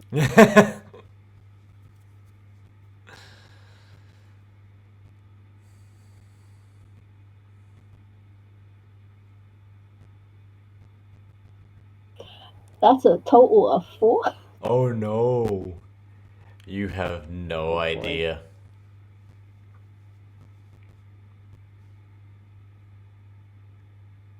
Is there any way that I can talk to the centaur bar lady and see if I can just get some general information about the town and the city? What do you wish to ask her? Just kind of like anything that we should know as well, anything that I should know as a new traveler. Like if there's any kind of like, I'm trying to highlight, like, give me some tourist places that might be of interest. But I'm mainly asking, like, is there anything that, like, any kind of urban legends or myths, or the whole thing of don't go down that dark alley. No dark alleys that I can think of, unfortunately. I'm sorry if that's disappointing to you. I mean, the Crucible is the only establishment that sells magic items in all of Theros. People come from all of the other polis in order to purchase wares from there. That's, if you have the coin and seek magical items, that is a popular attraction for those of wealthy background. From overhearing your conversation, you've been to the other places that are of grand importance. I mean, we have the best bathhouses in all of Theros. Sorry, I don't know what you're looking for.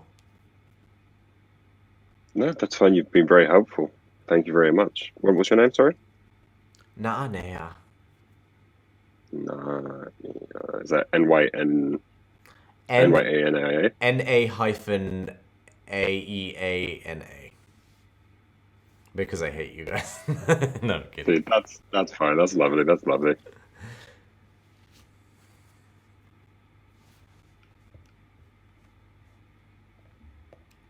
I would imagine if we seek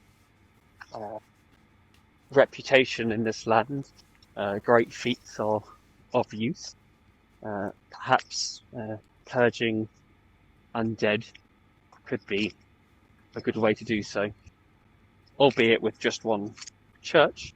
It is a start. I would agree. If you wish to have notoriety in an area, then feats of battle usually are the way to go, and I'd be interested to see if the rest of you can fight as well as the half-elf shoots. Half-nymph. I'd Half-elves are not a thing. Deity if I can. Just pause for 1 second. Half-elves are not a thing. Half-nymph is what she is. And you have no idea what she is. Okay, cool. If you can all fight as well as that one shoots, then I'll be interested to see.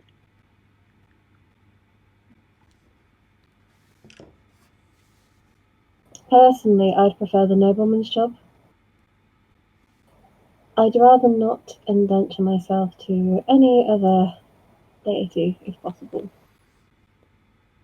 You do not need to think of it as serving a god. It is serving a purpose and earning coin. If it helps, that is all that I see it as.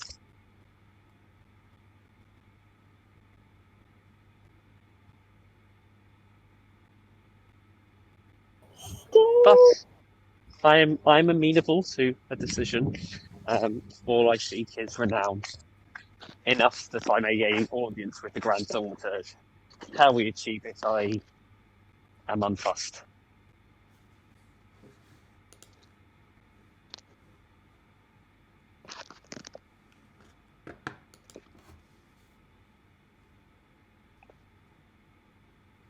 What does everybody else think?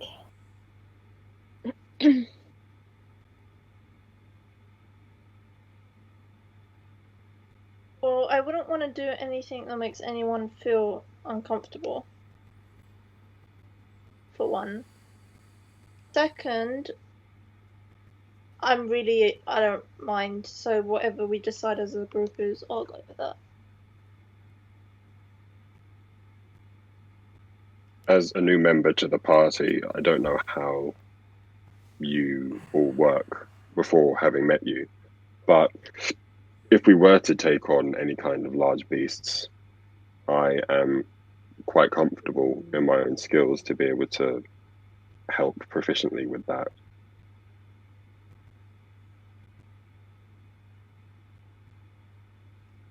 Calliope? I mean, probably the worst person to ask.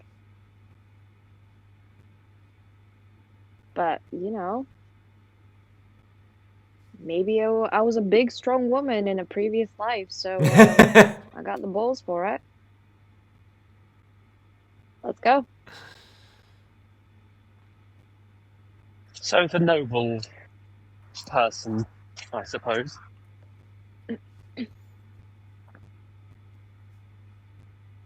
Who knows, perhaps the adventure he seeks may involve slaying undead. Two artifacts for the value of one.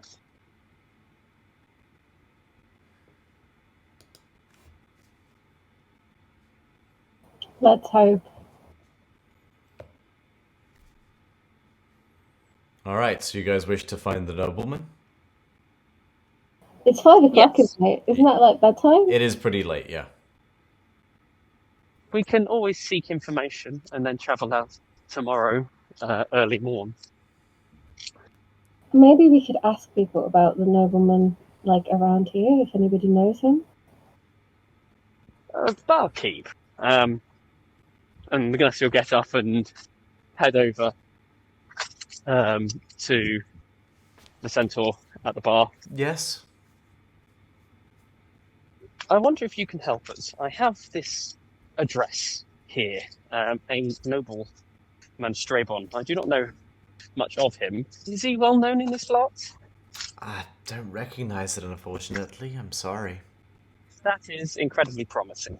But about his address, would you know about where this would be? Oh yes, that's easy enough, and she gives you directions. It's in a slightly more affluent area of the city. Cool. I'll do a drawing of instructions.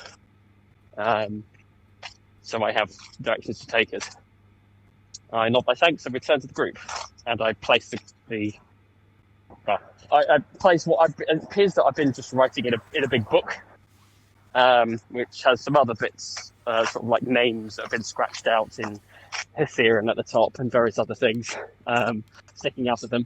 But at the moment also includes a list of the bounties and a rough drawing to finding where Strabon is. Good As to I put it down, know. I say, the barkeep does not know of this, and you can feel the air quotations around Gnus as he goes, "Noble man."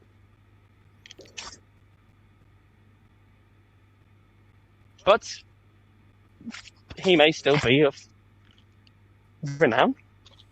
Who knows?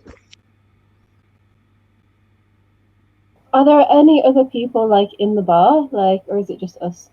Seems to be empty for the moment.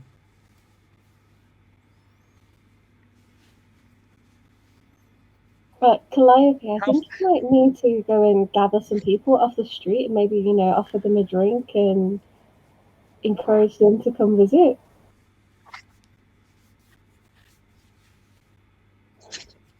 It's quite early in the evening. It is quite Hey, early it's in the 5 evening. o'clock.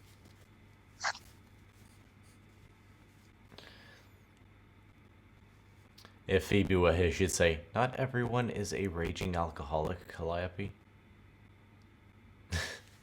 Out of character, I'm an Eastern European. It comes hand in hand, okay? You said it, not me. Facts. No, in character, can I go out and just sing a little tune? Make a Try and performance get check. everyone into the drinking mood. Make a Can I give her guidance? Yes, you can. Yee. No. I mean, there's no need, No. What'd you roll? because that was a natural 20. Oh, plus I thought it 6. was that one. Okay. No. Yeah, easy enough. A smorgasbord of crowd from the street drawn by your alluring, almost ethereal voice. As you lead them into the bar, you begin a beautiful performance, and soon People's goblets are overflowing, and they're ordering food, and they're tipping, and a grandiose night is had by all. You make a... Blame it on the goose. Got you feeling loose. You make a total of 1 gold, 11 silver, and 6 copper coins. Copper. Yep.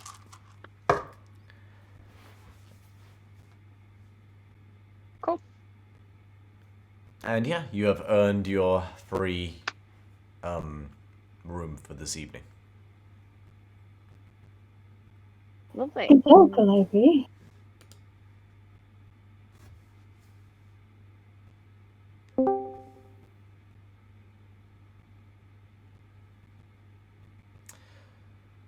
So, morning comes after a night of long rest. What would anybody like to do?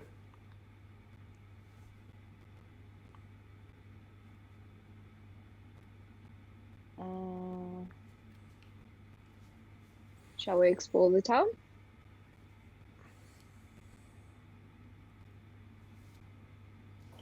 Yes, that sounds quite nice. And maybe stop by the Crucible on the way, and then possibly the Nobleman's. Mhm. Maybe we could find a map as well.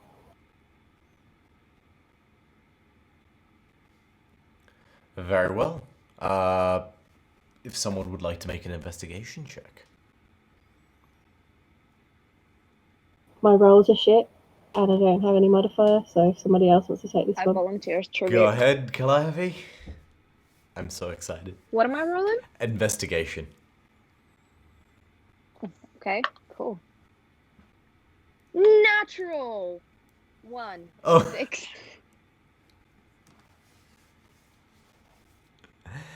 7. It takes the better part of 2 hours because you forget the name of the crucible, and so you ask for the wrong thing, and so you're sent on the other end of town. But eventually, the person who you had asked to guide you and who was kind enough to give you directions said, "You want the crucible?" And just like, "You fucking idiot, it's on the other side of town." Ugh. I went out of my way, and you can't even give proper fucking instruct. And just 2 hours later, Rude. you are able to find yourself in front of an edifice that is a simple clay building, but has what appears to be a large foundry behind it that has an enormous chimney that's just pouring smoke out of it. The weather-beaten wooden sign says, "The Crucible." Okay.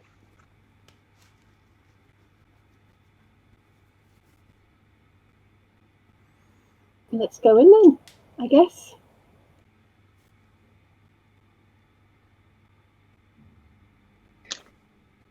All right. You guys step inside and you see a sort of simple shop structure. There's counters, and then there's obviously the 4 walls and a few pillars.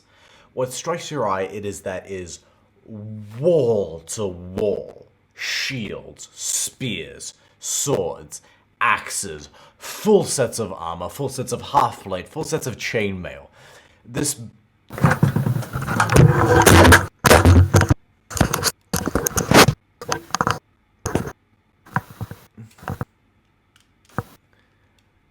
Okay, who fell down a flight of 200 stairs?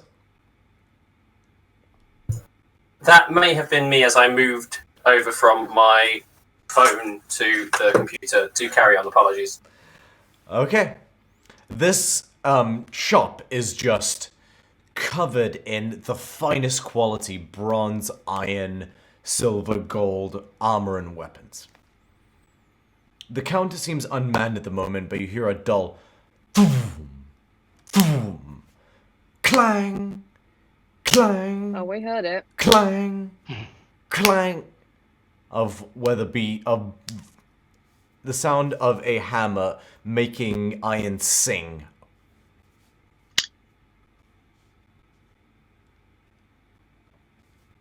Hello?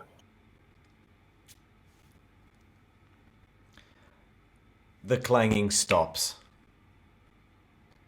out from this room behind. So behind the counter is this doorway that's blackened, but you see a faint glow from one end. After about 10 seconds or so, out steps a man. He's dressed in nothing but a loincloth, sweat completely covering himself from head to toe. His head is wrapped up in a sash that seems to hold his hair and also act as a band for the sweat across his brow.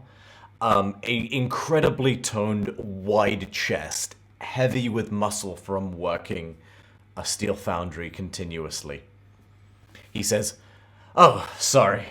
He puts on a basic chitin skirt and straps on some sandals, towels off his head with the same sash, and then he lets it fall apart, and you're taken aback for a second for what seems to be molten flames and iron fall down his head. But then you just realize, oh, his hair is the color of fire. He towels off his hair. I have an image, actually, for this. Good, because I like gingers. I think the girls do too, mate. 1 second. Oh no. Wait, where is it?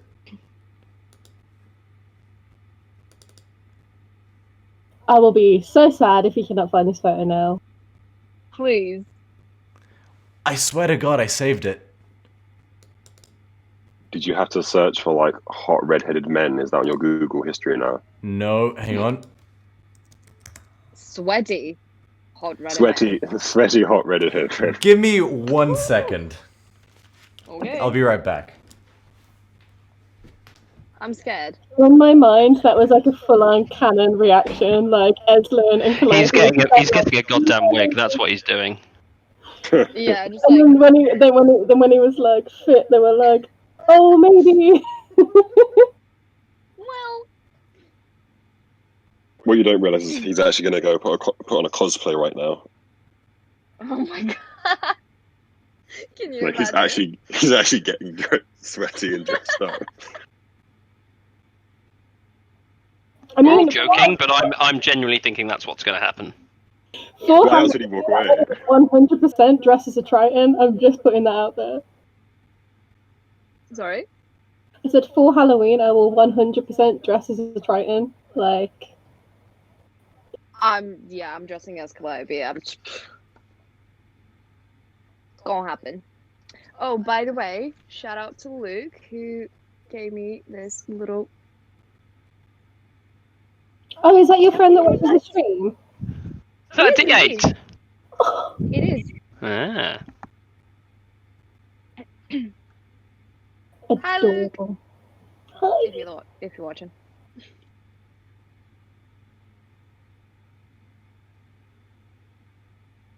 And if you're not, then fuck you, Luke. Pretty much, yeah. I like that he wasn't able to actually like make the live stream, so then he decides to watch it on YouTube, and then he's just like, "Oh, this is really nice. Like everything's going so well for a change." And then, "Fuck you, Luke." Like, oh, oh baby. That's me. Of course. We wouldn't have you any other way. Well. Kidding.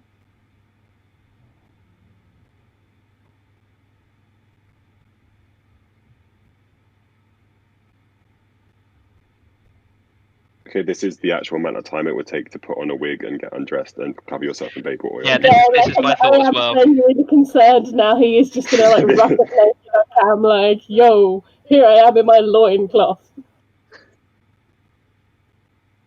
Guys, he just needed a poop, okay? That was his excuse. Just sets his hair on fire.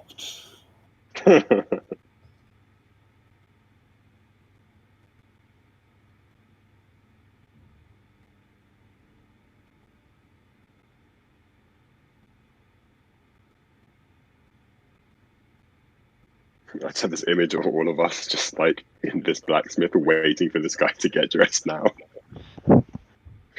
Just awkwardly standing there like, oh jeez, come on. Yeah, just like elevator So music. the decision is, do we all as a group just like act underwhelmed if he does come back a cosplay, be like, oh yeah, that's nice. Like, And give it Yeah. like- you So don't like, notice, you all right, yeah, exactly the No, same. just just carry on as ignore it, normal. like, Got it. yeah. That's the plan. no reaction. We are a lovely, friendly bunch of people. I am so sorry. I just missed like basically everything since I turned my camera off. What happened? Oh, the plan is basically we think the DM is going to come back as a cosplay, and because we're all lovely people, we're going to pretend that we can't see. I'm sorry. Oh, he was back. I'm sorry, everyone. My PC takes like 1,000 years to connect to the internet. That's okay. Up to this point, we have been rapidly assuming that you've been donning a cosplay and have been trying to work out how we'd respond as such. So, never mind. No, I just... Yeah, we like reckoned you broke out the baby oil and like an orange wig. We're just like getting ready. Much as I'd like to believe my chest is that broad, it is not. So, Hey, yeah. makeup. Just need someone to apply it to me. You can learn. Very true. I had a 6-pack for Bo. I don't have a 6-pack. No, you got a keg. I'm sorry, I couldn't resist. Oh. Yeah, I'm gonna roll a d4. Jesus. Oh, you're gonna regret that when you see her next. Do what you must. I have already won. It's fine. I'm wiping away the tears. It's fine. But, jokes aside, I'm sorry that was uncalled for. That's fine. That's fine. I'll just drown my I'm sorrow. stealing that, by the way. Thank you. Teddy, don't worry. Next time I'll see him, I'll give him like a punch on the shoulder from you. Thank you. I accept the consequences of my actions. Good. Actually, would you prefer me to kick him or to punch him? Suplex. Are you capable of doing that, babe? I won't put up a fight, I just... She said. We do request that we see the end result. Oh yes. We need confirmation of the kill. As I like the idea that you just forget and you're like at a train station, you're like, I'm so happy to see you. She's just like, Wrong neighborhood, motherfucker. I am not naive enough to believe I shall come out of this unscathed, and I accept that. But, yes. You brought it upon yourself. No, 100%. But, yes, that is what you see.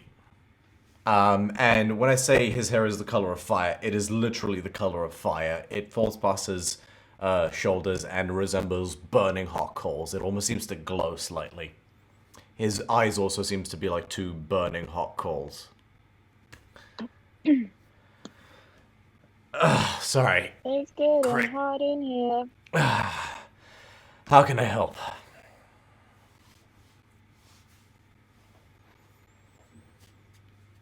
He just, like, casually thumbs up a dish of figs that he has on the side and, like, dried figs and just chews on one. What's the matter? Cat got your tongue?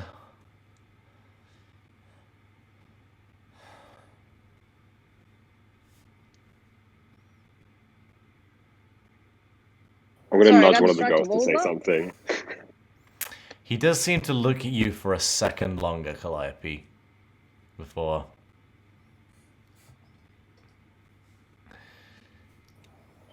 So hi, my name's Eslin, and the leader of the Temple of Thassus said you might be able to direct me to some potent healing magic. For Healing like, magic? Potent. yeah, like really like restoration or yeah. You want just You want Sorcerer's Sundries for any healing. I deal in weapons and artifacts, honey. Oh, okay. Bye, I guess. So, you guys have been staring at me continuously. Is that sure there's nothing I can help you with? Well,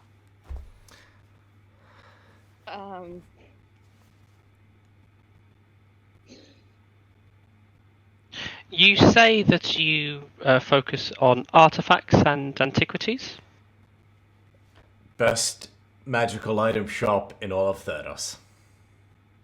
I wonder if you have anything particularly antiquated, perhaps from the time of the Hessiran War.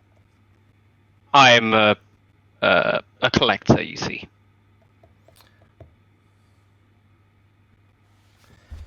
He thinks for a moment and says, I might have something that you're looking for. He pulls out a beautiful golden hoplite helm that has a metal crest over the top of it. He puts it on the ground. Helm of Heroes from the Hessiran War. As I look at it, can I determine if it is Hessiran or not? It is not. It is distinctly Theron. It is a hoplite helm. Okie dokie. I don't look nearly as excited as it, but I sort of nod. Yours for 2,000 golden drachmi.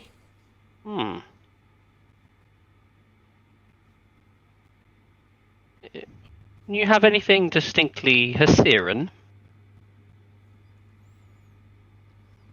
Not really, sorry.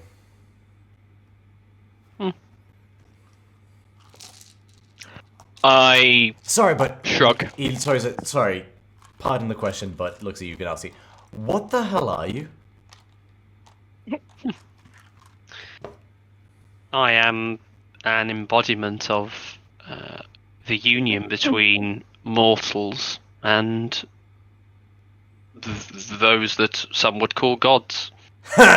No, you're not.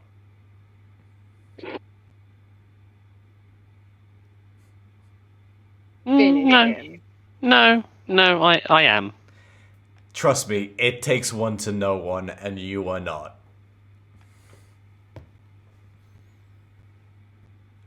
He smiles. So nothing Hessiran then? Nothing Hessiran, sorry.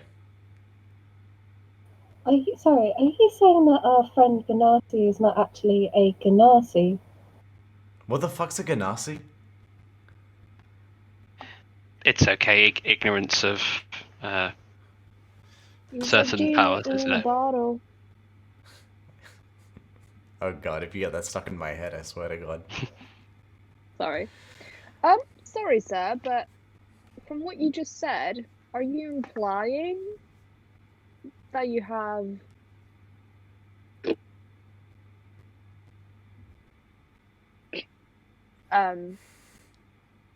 descendancy from gods?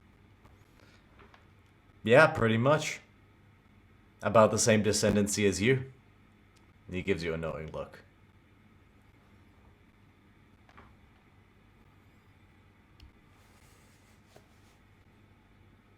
Can I do an insight check to see if he's lying? Make an insight check.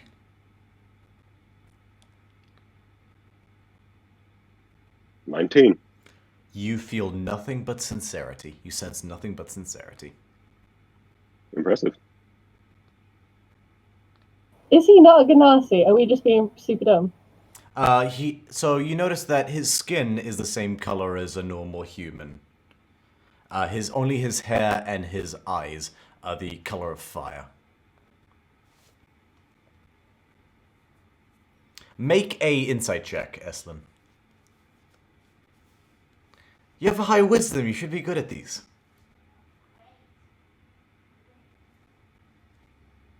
Come on, you can do this. Was he giving the knowing look to me, by the way? No, he was giving it to, Calliope. It's me. Okay.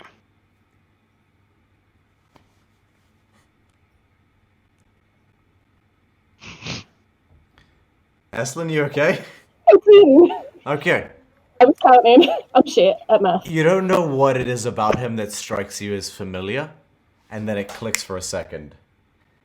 His hair and eyes match the same way that Calliope's hair and eyes match. Only Calliope's are a sort of smoky white, whereas his are the color of burning hot coals.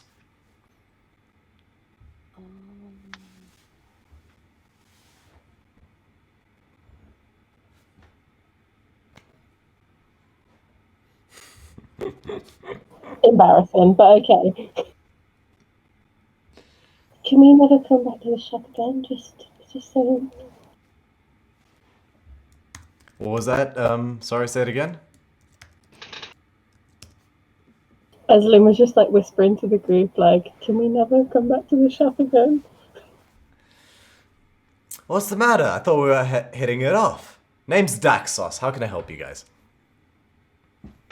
Sorry, Jason's just going to be like, I'm sorry, I'm new here. What is going on? Because there is tension, and I don't understand why. If it's any consolation, I am none the wiser either. It's Okay, a different kind cool. of tension. Don't you worry about it. I'm kind of getting deja vu from last time this happened. And his name was Daxos, did you say? Yeah, Daxos. OS, yeah, sweet, cool. He's a blacksmith.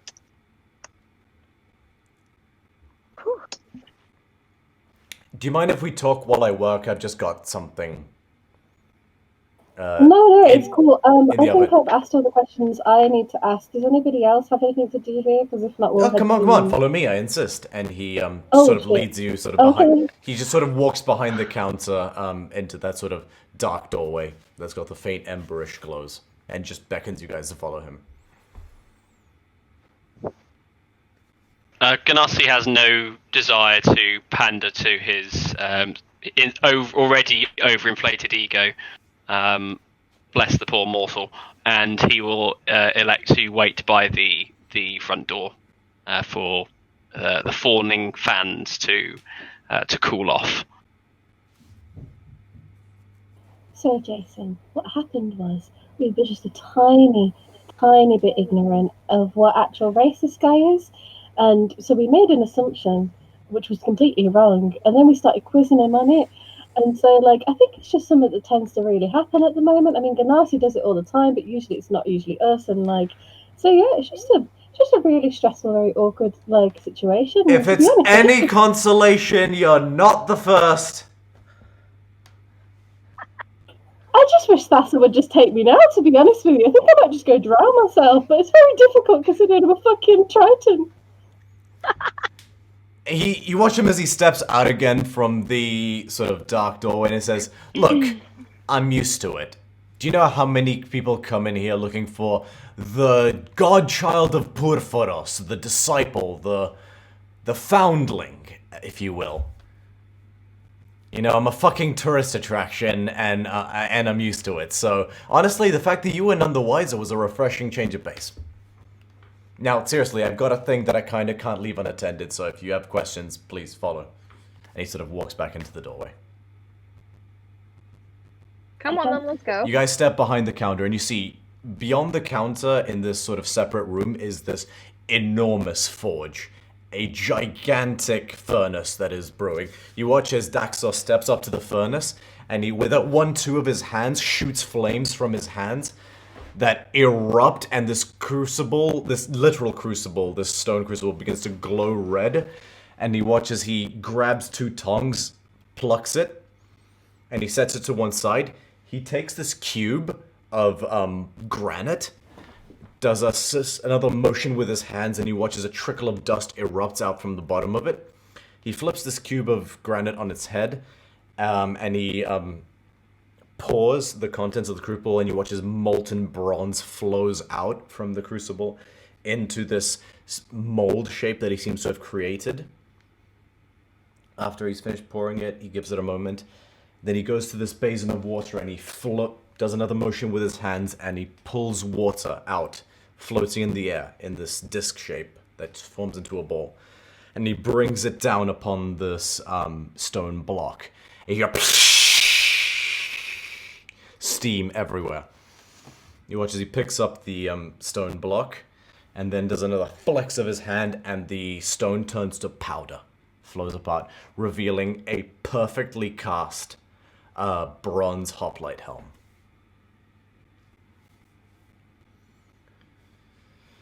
That was very cool. Impressive work. You see around his neck he has a amulet that has a double-crested circle symbol upon it.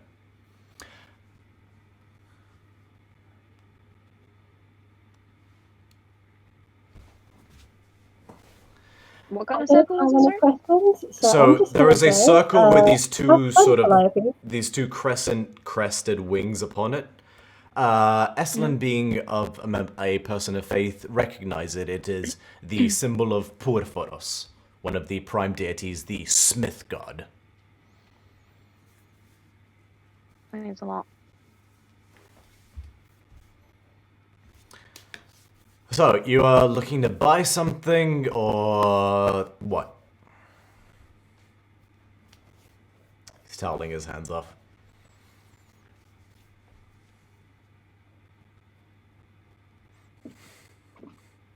I already sort of asked Are my we question. buying anything?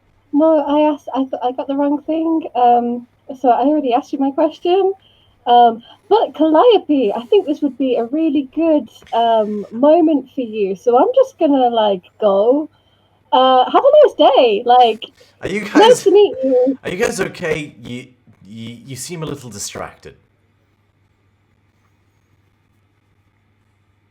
Me? Distracted? No. What was that? He sort of notices the forge for a second, said, hang on. He puts a, not a coal, he puts another piece of rock upon the forge. And then he watches, he rolls his shoulders and flexes his hands, and the rock begins to melt into magma. He swells his hands, and so basically his forge is a pool of lava, and that's the first time. So you notice that his forge is not a bed of forge coals, but a pool of lava that he is holding his metals over.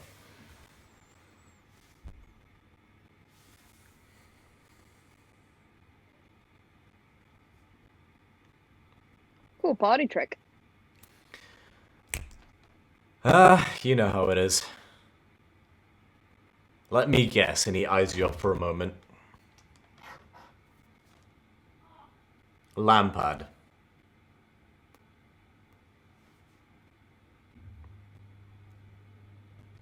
Why, do you have experience with my kind?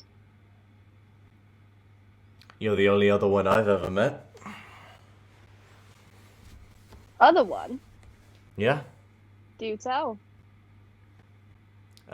Make a history check, Calliope. Okay. I'm still in the room, by the way. Oh boy. History. Ooh, +3. That is a 14 plus 3, 17. You know a little bit about nymph kind, and that they generally follow individual elements. At least each of the nymphs, each different species of nymph is attuned to a different element. There are dryads, which are of the wood, lampads of death, alcides of the plains, and then a thought clicks you for a minute. There is a kind known as Oreads, nymphs of earth and fire. They are typically found amongst volcanic sites. And then the color of his hair, the color of lava, essentially, it clicks for a moment. Penny drops, okay. Yeah. Okay. Did he answer my question? If he's had any other experience with lampads? Or was that your question? Yeah. No. Never even met another one like us. Huh. Interesting. I thought we were either better at hiding or on the verge of extinction.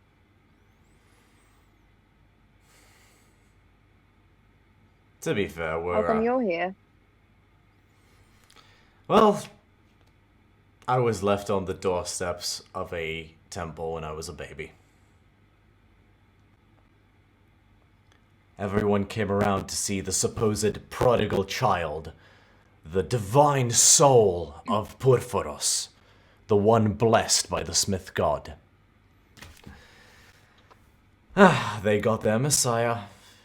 I got robbed of a childhood.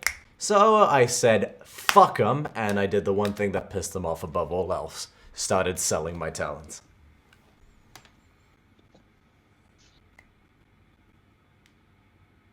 Maybe I should do that.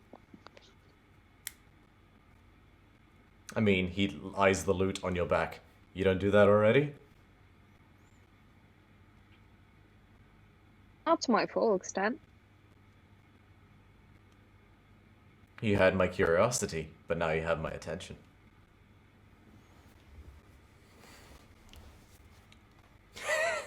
That was good.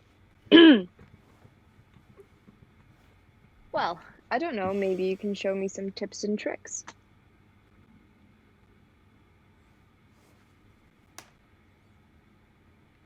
He thinks for a moment.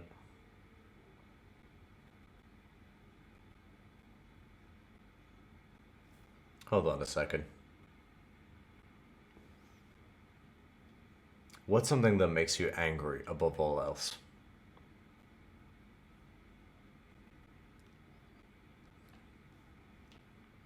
Deceit.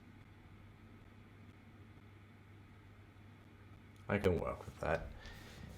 He slams his foot on the ground, and there's a rumble in the ground, and the earth just erupts out into a clay statue. And it seems to be a Harlequin type figure with 100 different faces that keep continuously shifting. The clay keeps moving. And you watch as this sort of clay puppet staggers towards you. And it begins just babbling incoherently 100 different phrases. So like, you're beautiful, you're hideous, I tell the truth, I only tell lies. Can you trust me? No, you can't. Of course you can. It's just a cacophony. Make a charisma check. Ooh, should be good enough. With advantage, as Daxos says to you, focus on that rage. Let it bubble deep inside you. Oh, thank fuck. That was a 12 and an 18. Charisma.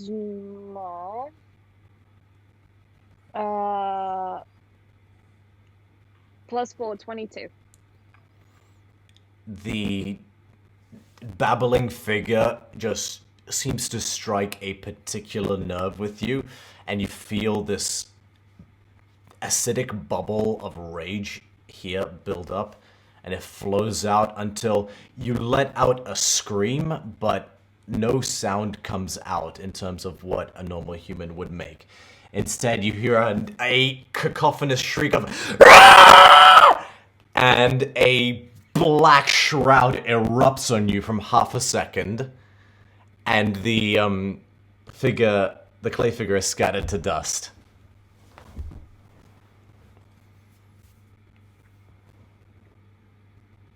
And then you're like, and then Daxos is just chuckling. Rage is the That was new. Rage is the easiest to harness, but we're creatures of emotion.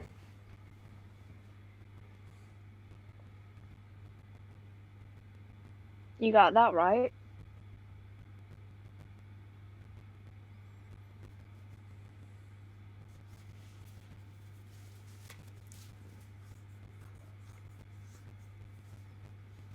Hey, I turned to the group like, what's the plan?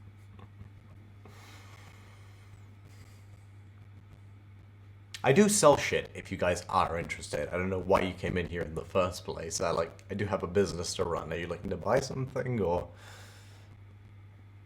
I mean, what do you have to sell? What are you after?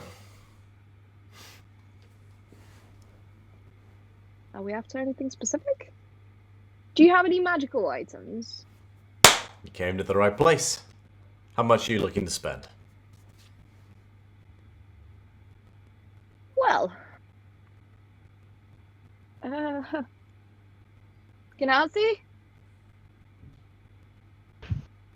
Oh, he's gone. Ganassi's still I probably could still hear because he's waiting from the door. Unless you're too quiet, he'll come back. He'll come through, and he'll say, For the right artifact or the right thing for our group, we can spend up to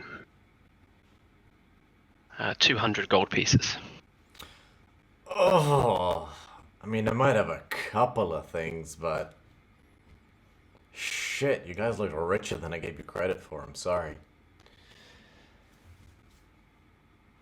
Early days. Well, you know where to find me. How are you in the realm of Most definitely. How are you in the realm of knickknacks?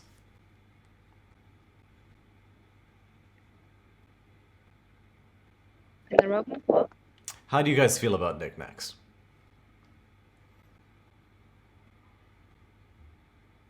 Make your Show us pitches. what you got. Follow me, and he leads you back out into the main shop, and he reaches into this one cabinet, and he pulls out a beautiful silver coin. On one side, it has the image of a ship, a galley, a trireme, and on the other side, it has a picture of a serpentine dragon.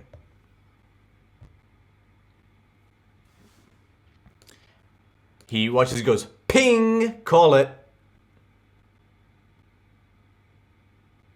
Oh, it can choose what sign it goes. Heads.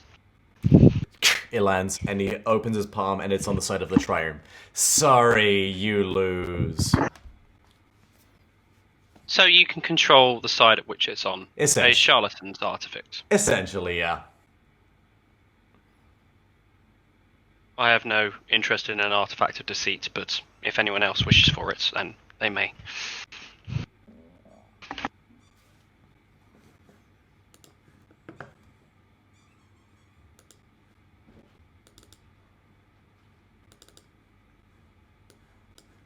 Daxos The silence from the rest of the party gives Ganassi some pause, and he smiles and kind of nods reassuringly to the rest of the group as they seem not intrigued by that particular trinket.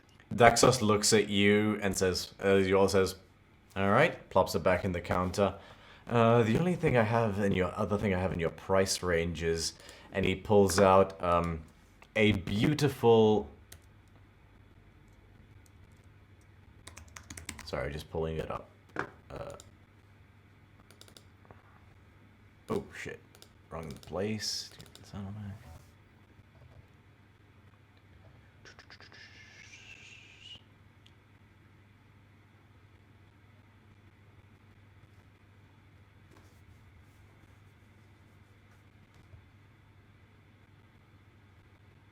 Ah, got it.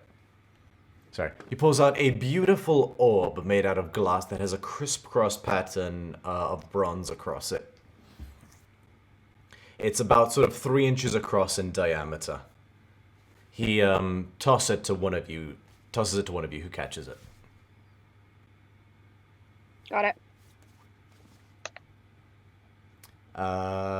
He says, think of a happy memory.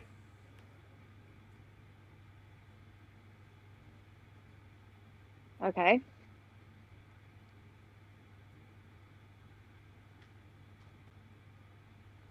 Does anything happen? Okay, sorry, I need to retract it because I just read how this item works. Let me, like... So he concentrates on it for a moment, and you watch as the orb fills with smoke and billows for a moment. And then it settles down. And then he passes it to you, Calliope. Okay. As you take it, you look at it, and you watch as the smoke billows up for a second. The smoke begins to take shape and then take on different colors. And all of a sudden, you're watching a perfect replica of you guys standing here a moment ago. Stores a visual representation of your surroundings if you concentrate on what you're seeing. Okay.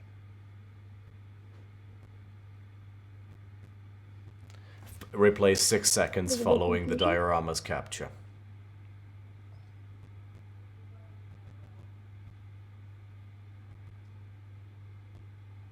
You can choose what it records over the course of a minute. If you prime it, it'll last for a minute, and at any point you tell it to record what it wants, and it will make a perfect visual representation.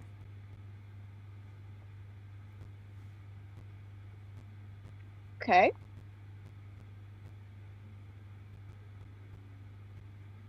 What's the damage on that one? 50 gold pieces. All right. I turn back to the group. Do we have use for an item of that caliber? Could be helpful when we take on different, adventures and want to remember exactly what we agreed to. It only stores one memory at a time. Be aware of that. I feel it is very situational.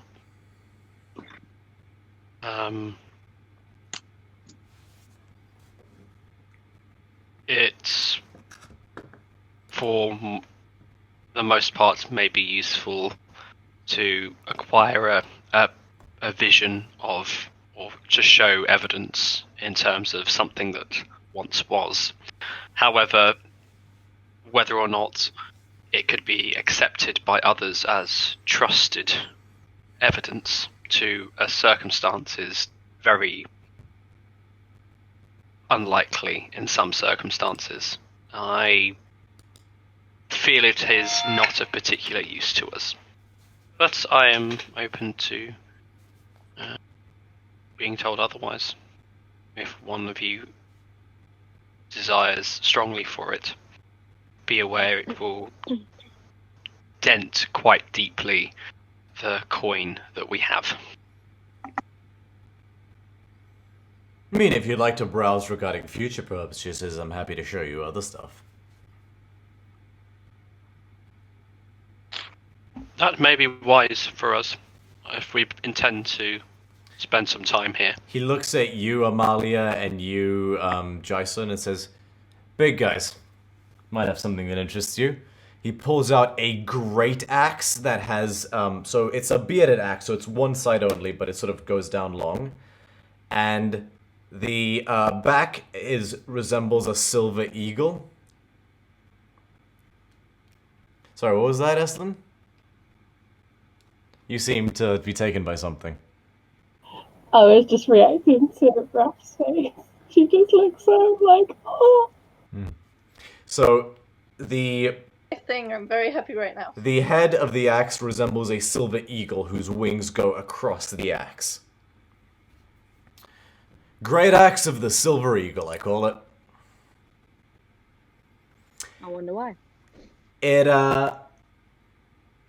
It's not the best at finding purchase if you strike, for lack of a better term, a critical hit, but it'll get you a hole into a flurry of blows if you get into a good rhythm. Out of character, if you roll a natural 20 on this great axe, so this axe does 2d6 instead of a d12 damage. If you roll a natural 20, it will not be a critical, it will be a regular hit. However, on any hit, when you roll damage, if you roll the same number on both dice, you can roll another d6 and continue to roll as long as you land on the same number. So if you keep rolling 3, then that can just keep stacking, for example. Yes. Yeah. Okay. That's a 1 in a million, though. No, 1 in 12. Okay. Fucking hell.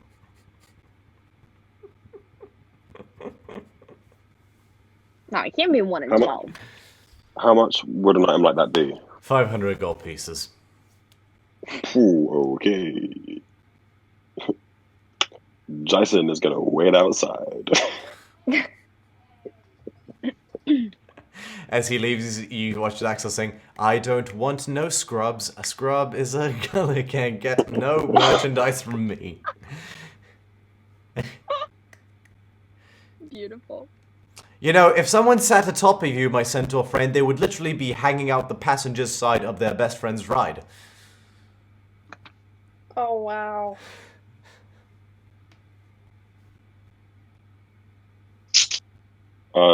He's got nothing to say today. He just keeps walking. As Jason walks out, Daxel says, "I'm sorry, I like to fuck with people. What were we talking about?" moving on. Future purchases of potential interest to... Ah, right. You, my my friend, he companions. points to you, Ganassi. I have just the thing for you. And he pulls out he goes to a cabinet and he pulls out a beautiful white quill.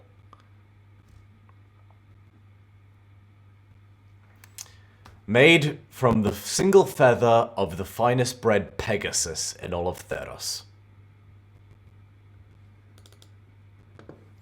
You seem like the learned sort, right? Go on. Well, this lets you, so when one would normally spend ink to write shit down, including potentially spells, use this quill, you'll spend half the amount. And also it takes half the time. Sorry, I got that wrong. The amount of materials is the same, but the time it takes to copy shit down is halved. Ah, that is a pity. You almost had my interest. I was thinking of our other ink. So, write quickly then. Very well.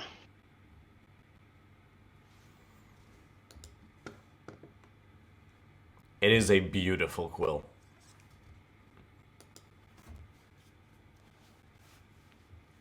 And the cost? Also 500 gold pieces. Golden drachmi. And he kind of puts his hand up. Not dismissively, but, you know, there's probably gentler ways that he could express that he's not interested. Alright, he looks at you, Amalia, and you, Estelin. You guys look like the kind to get into a bit of fisticuffs, fair to say? He pulls out an incredibly wide square shield. He says, I call this beaut the barricade shield. You watch as he sort of... Already bored. He slots it, and then he flicks his wrist, and the shield goes... and basically makes a wall. And then he flicks his wrist again, makes a standing structure whenever you want. So you got cover whenever you need. How much is that? 600 gold pieces. Oh, yeesh. Okay. Portable cover, come on. Do you know how long that took to enchant? No, I feel you. You guys want... Would anyone like a dried fig, by the way? Sorry, how rude of me.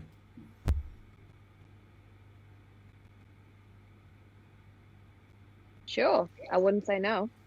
He offers you to eat of his fruits. Like, does. Ganassi doesn't say that he saw that coming, but he watches distastefully as you consume his fruits. Wow.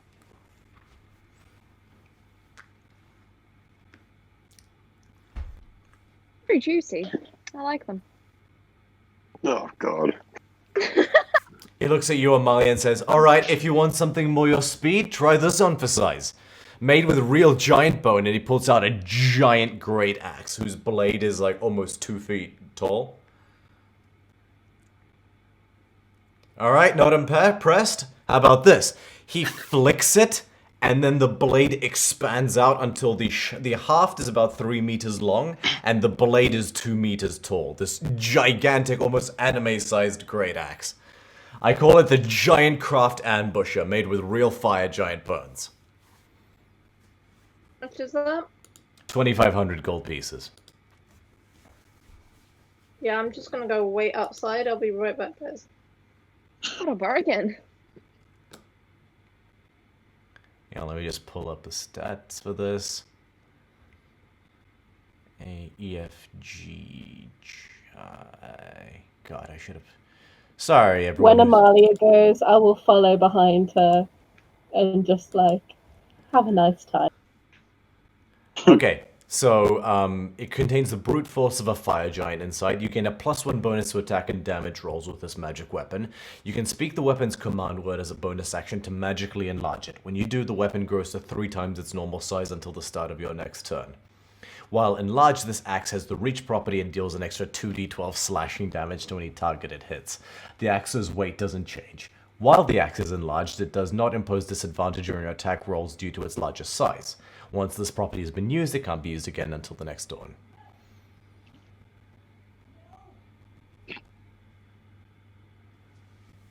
You might have other uses.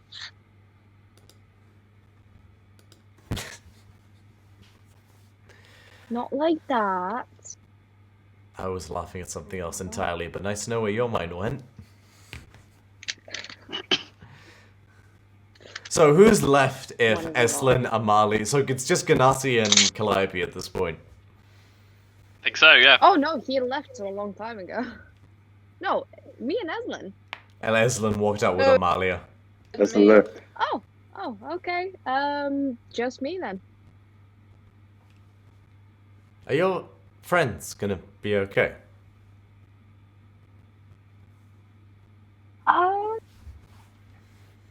You know what? I wonder that myself most times. They have some unresolved issues. We haven't really spoken about that, but I don't know what this says it'll be about fine. you guys as a whole, but you did strike me as the most well-adjusted one when you guys walked in here. Wow. If you think that, wow. Yeah, see, that's what I thought.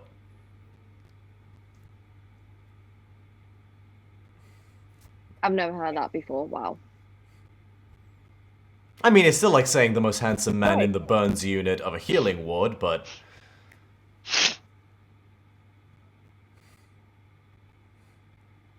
Out of character, like, have you decided to roast me today?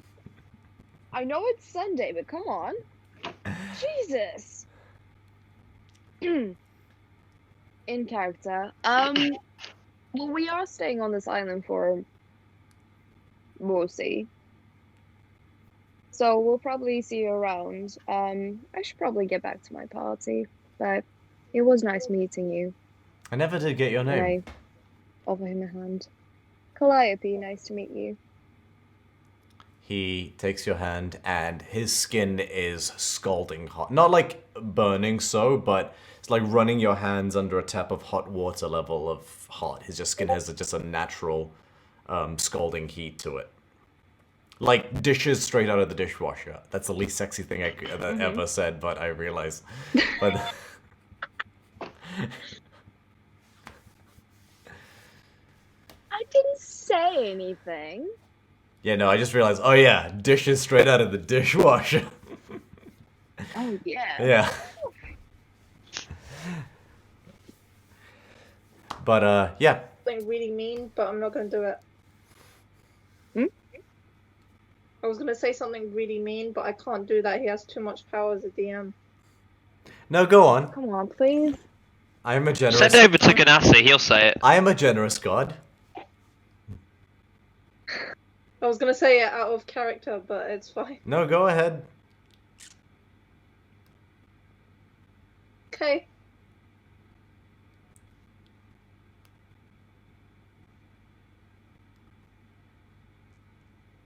I was going to say I've heard worse, so, you know. Yeah, you probably have.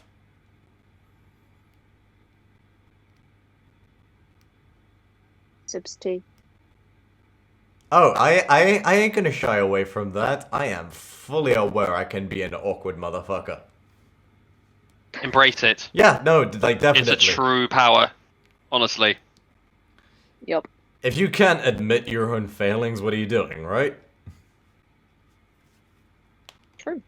I will wear that badge with, I'm not gonna say honor, but resignation.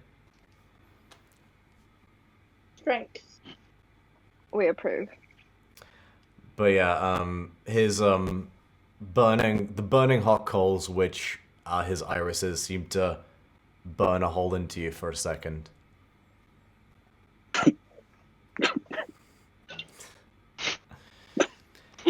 And he lets go of your hand, and he walks back into his into the dark doorway, where you begin to hear again the clang, clang, clang. And you step out into the open. Okay. I'm gonna go outside and pray to like my goddess. I'm gonna play a little tune. Jesus. You hear a whisper on the wind that says, "Don't feel bad. I'd hit that, and I'm older than time."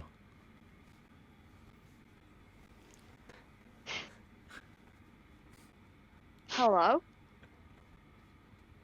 No Are you back? Oh, we ready to go? No response. Good.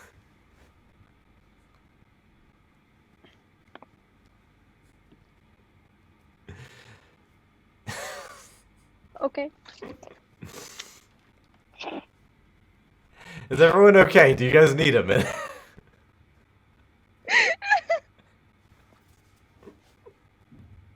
Just fucking God. It's just like, it's just like, oh, he's so fucking.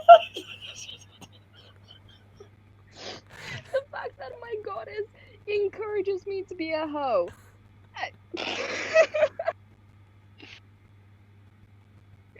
I can't. I'm okay. Shall we go? Somewhere that's not here. Come on, let's go, please. Are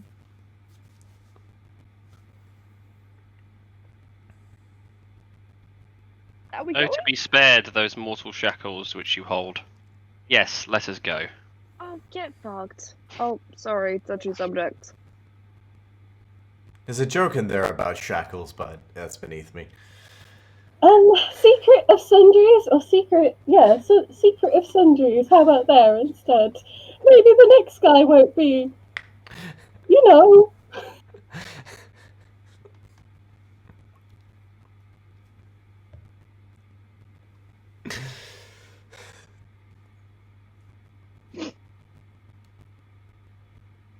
Will be so what, Eslin?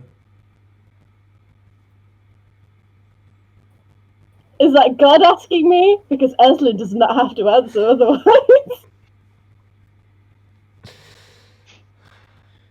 I'm just honestly amused right now. I was not expecting this level of reception, and I am so happy.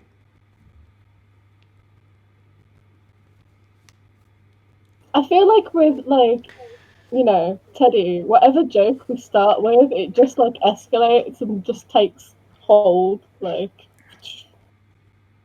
I'm sorry, can you do that last Oh, motion yeah, again definitely. real quick? No. No. Don't you dare. Those were tears. It's a graph, it's not a dab, it doesn't count.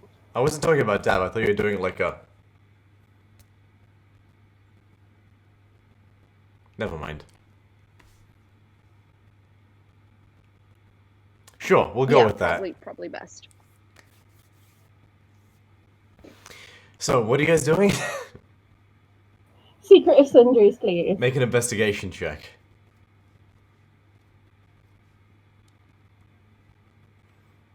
Is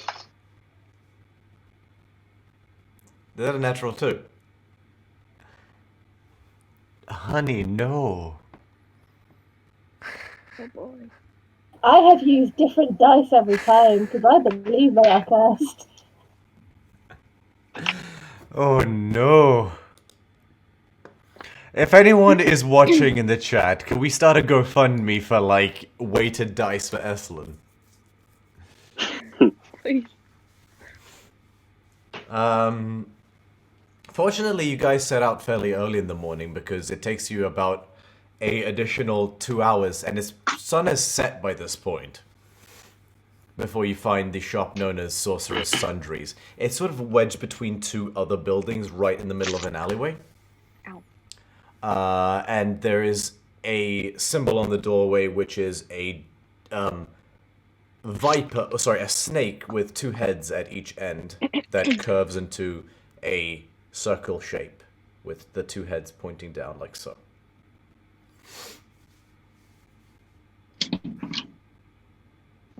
Is it still open?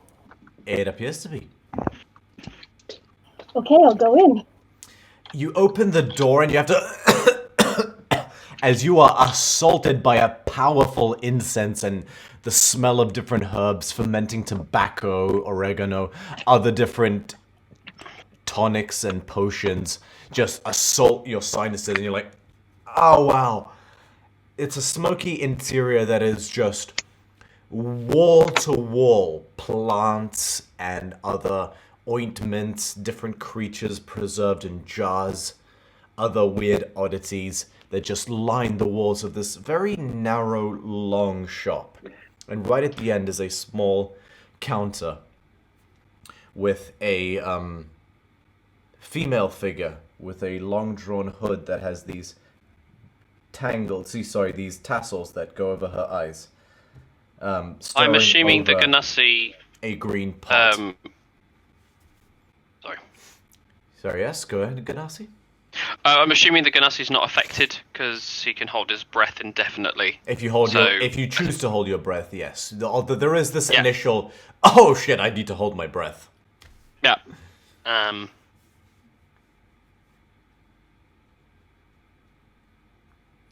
The woman looks up and says, welcome.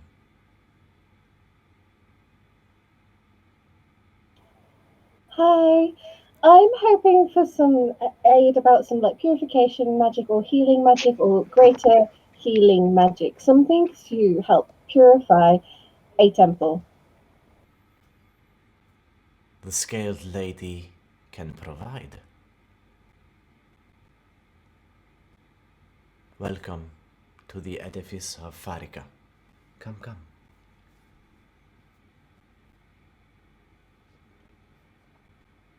Okay. Is she being super shady?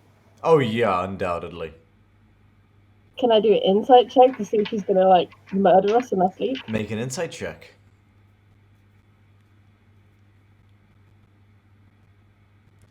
Natural 20. Nice. She seems an incredibly odd sort, but you gather some level of sincerity in her oddness. You don't know whether you should trust her, but you don't detect malice, just a sort of wide-eyed quirkiness. Reasonable. You do notice a medallion around her neck with a holy symbol on it that has a second symbol of a sort of like a horseshoe shape, and the two ends are two snake heads that point downwards like this. So it's sort of like this. Would I know it? Make a religion check. Oh, can I assist? Natural 1? Okay, if Calliope is assisting with her knowledge, may roll with advantage. Because I feel bad at this Take point. me to church, and that's it. That's way better. There was a 15, and then just let me math. That's okay, easy enough, that succeeds. You recognize it as the symbol of Farika, one of the prime deities, the serpent goddess, the patron of Medusas, or Gorgons as they might be more commonly called. And she has a this is a goddess with a certain duality about her. She is a goddess of poisons and diseases, but a goddess of healing at the same time. She's often prayed to, in times of great sickness or great malady, but at the same time, people understand that she is a deity of experimentation. As much as she likes to give, she likes to take away from mortal kind as well.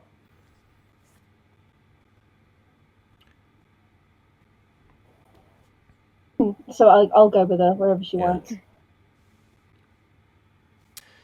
So, how can Penelope help you?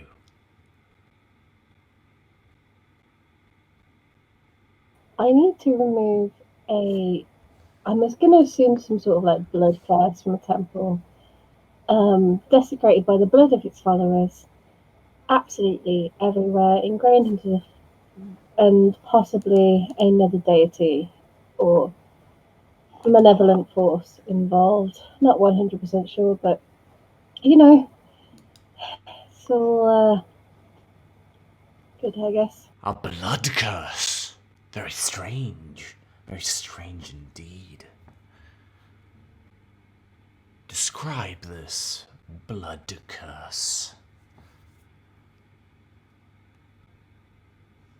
I'm not 100% sure, but basically a great sickness affected a lot of the people, and it all originated from one specific temple where the upon closer expect there was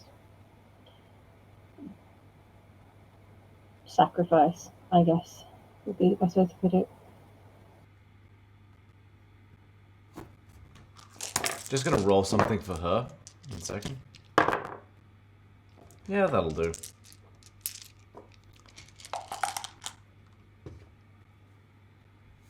This sounds like dark magic, very dark magic indeed.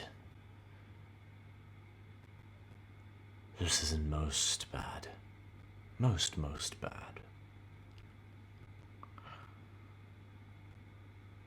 This one has tonics that can perhaps restore 1 or 2 people at a time.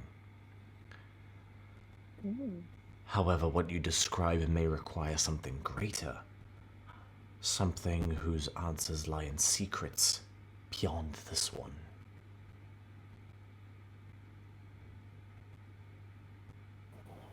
Could you possibly teach me how to make the potion? Is it possible? I fear that waiting for a full answer may cost more lives unnecessarily. This one cannot. This one is but a humble alchemist, providing tonics and ailments and easements of disease for the good people of Meletis. But those who trained this one perhaps can. And you watch as her eyes flare for a second, and you swear maybe it was just a trick of the light, but her eye, the round pupils of her eyes become slits for half a second.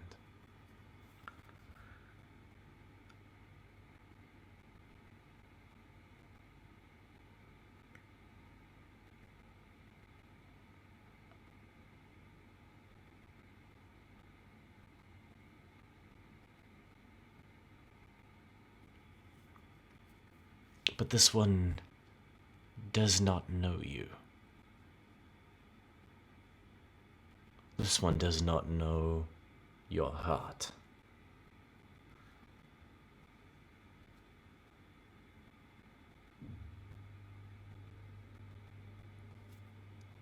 What this one could reveal. Go ahead. What do you need from me? What this one could reveal are very closely guarded secrets. This one needs assurance that your intentions are true. I can offer that assurance if you wish. Odysseys says as he steps forward. The assurance of an invader carries little worth to this one.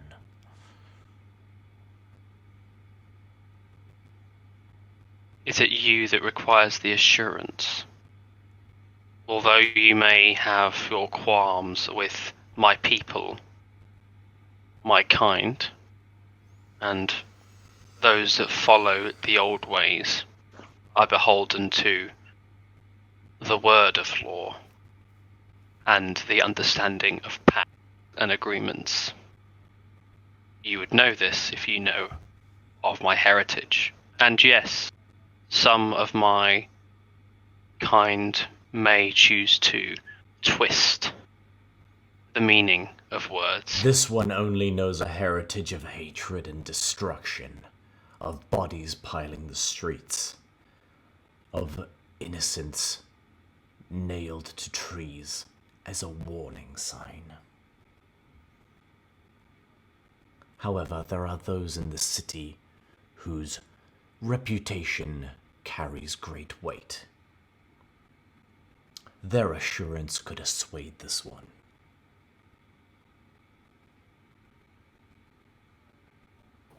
Whose name, whose title do you need? Or, if you give me a day, I will go away and I will come back and I will cast a magic spell, which means I cannot lie. No one name, no one title, but the assurance of those of repute. This one resides in the city for a reason. The city prides itself on its open-mindedness, on its progressiveness and its ideals. Eslin, I believe your path may be blocked, much as I was, when I sought information from the temple.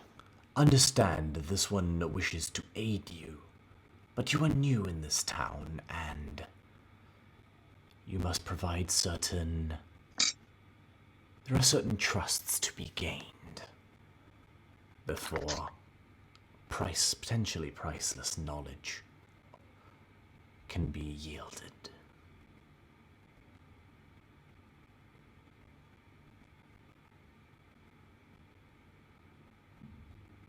Before we travel on then, I have a search for knowledge myself. Yes. And I am sure that when we return, the names of all that travel with me and Eslin here will have the weight needed to yield its answers. This one looks forward to such an occasion, for it will mean this one's initial feelings about those before her are accurate. But one such as yourself seems practical, so this one hopes you understand the nature of needing evidence. It is as it is. I shall inform you what I am seeking, and if you are able to assist at that time, a trade of some kind could be bartered. I seek knowledge regarding my own lineage, part of which has travelled through this town on a boat of purple sails and 3 thunderbolts, perhaps. This one has no knowledge of such a vessel. However, this one is not the right one to ask. You may find more fortune where such vessels may lie. I bow my head slightly and I remove myself to the front door, still staying inside the building until everyone else leaves. As you watch as Penelope pulls your hand, Eslin, and pulls you close and says, looking you up and down, "The Lady of the Deeps and the Mistress of Secrets have a kinship. So this one does understand your plight. So this one will give you a warning. This one will be happy, once assurances are provided, to put you on the path that you seek. But know that, just as the Mistress of Secrets gives, she will exact a price. The greater the gift, the greater the toll." What price would she expect for such knowledge?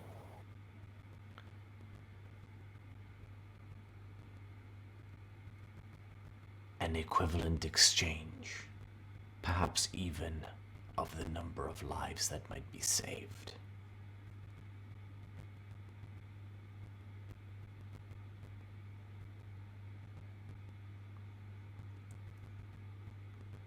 However, she is known as the Mistress of Secrets for a reason. and it is possible some other arrangement can be achieved. Just know that the exchange would have to be equivalent in some form or another.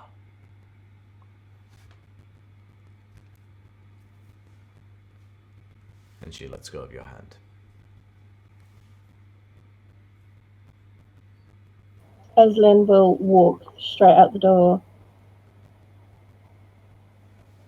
and just look around and like panic. She's visibly like panicking, and she's gonna take in the information that she knows about that noble and the people nearby. She's gonna start like asking for directions and like she needs it now. Jason, you watch as Calliope and Eslin are both hyperventilating and fanning themselves for very different reasons.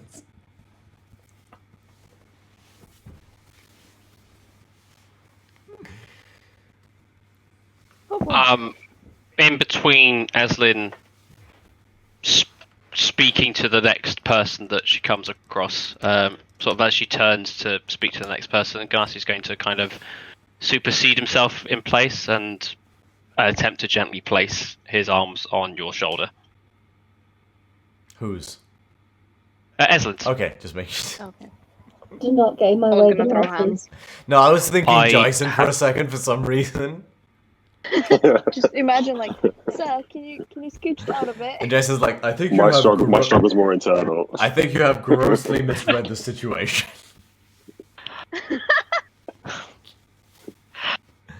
I have no intention to, Eslin. I wish only to say that you know well that a calm ahead will be more successful. Perhaps you could tell me what it is you are seeking, and I can also assist you.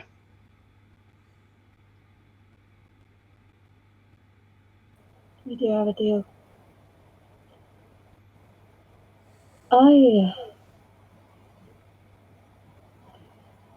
My temple, it has been corrupted. This is a temple of... Vasa. Vasa. Okay. And the person I just spoke to just suggested that I may have to sacrifice equalize the number that I want to save. The temple is not only a building, but it is causing a great sickness amongst my people. And, well, Shiris is my home. It's where my family are. And, well, we're not quite there, Ganassi, but there is something else I would very much like to tell you. I think I have enough to go on for now. I do not know of your faith, and I feel it is not appropriate for me to comment, as I know that my comments would not be well received. But equally, I know not of that being which the one we just spoke to may also serve, but I can tell you of the creature with whom it represents. The snake is very akin, I would say, to that of what I would refer to as a scorpion. I feel it is important to warn you that such advice or such information that may have been offered to you may not be the full truth, and much like the scorpion, may be meant to deceive or mislead you to a certain path. May not be, of course, but much like the scorpion, the snake has its own agenda. A snake battles with venom, much like an assassin that hides in the shadows, too weak to fight its own foe and must rely on underhanded, dirty tactics to win against stronger, more noble foes. Do not become the latest victim to the scorpion. Please go as you wish to find your information, but go with the knowledge that whatever has been said to you may not be the full truth. You know your own faith, and again, I shall comment no further on that for both of our sakes. But what I do know is that the value of your own worth is far more important. And if you follow your own trust and your own judgment, you will have far more successful an endeavour than relying on the mutterings of an old wench in a battered shop where you can hardly breathe inside. I'm 28. That is not a compliment to yourself. Shut up, blue boy. That didn't happen, never mind. I removed my hands from your shoulders. I appreciate your counsel, but my worth is far less than that of my family and my home and my temple. And every single person in Visheros is more important than me. I would be honoured to die for them. And I'm just not sure how far sacrificing others or I don't know. You do not know if the cost is your own life, which is what I believe you are already thinking. You are making the assumptions that a chess player might make when inexperienced and fighting against a chess master. Do not assume the game's end before the game has been played. Now, do you wish me to assist with you searching for a person or something of interest at this point? Or would you wish to do it yourself? I would like your assistance. Okay. Find someone or something to help clear the illness. And So, to cure the a death. toxin, a disease, magical in nature? I'd probably say corruption. Okay. A ritualistic infection or corruption, I would imagine most likely would require more than simply a herb or potion to deal with, but more a ritual or artifact or some vessel of power. So perhaps something to channel or contain a force or power that you can use for that means maybe an attainable goal. At least give you more focus with what we're searching for.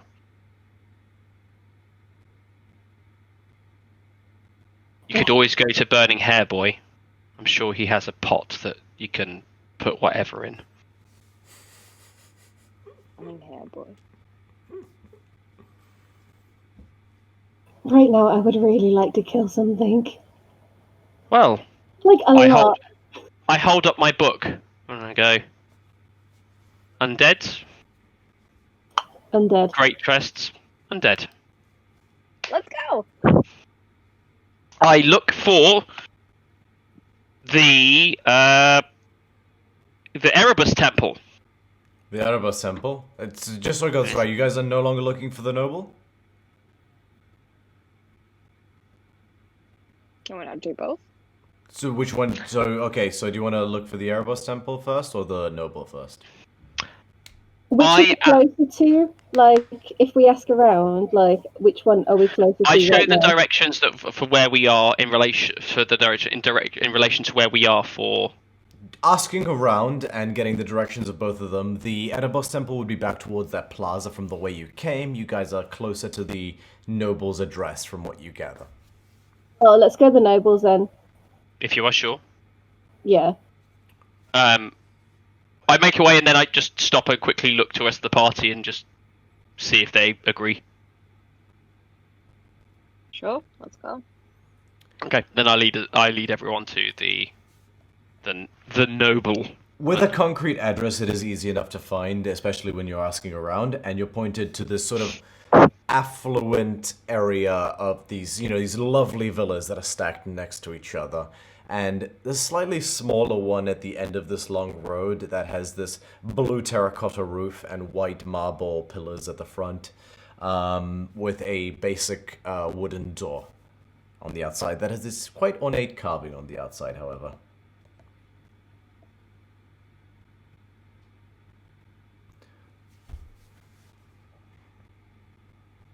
Okay, let's go, I guess. I feel that I am causing more harm than good into interacting at present, so I will leave the speaking to others for now, but I can jump in if an agreement is needed. Calliope, you are the most I'm charming. just gonna go and knock. Okay, easy enough. After a moment, you hear a shuffling of footsteps, and the door opens, and a quite obese gentleman with very short, almost buzz-cut type hair, and a very basic toga that is of a wine color opens the door and says, "Oh, hello. You look like strapping adventurers." The Erebus Temple is only 20 minutes away if we changed our minds.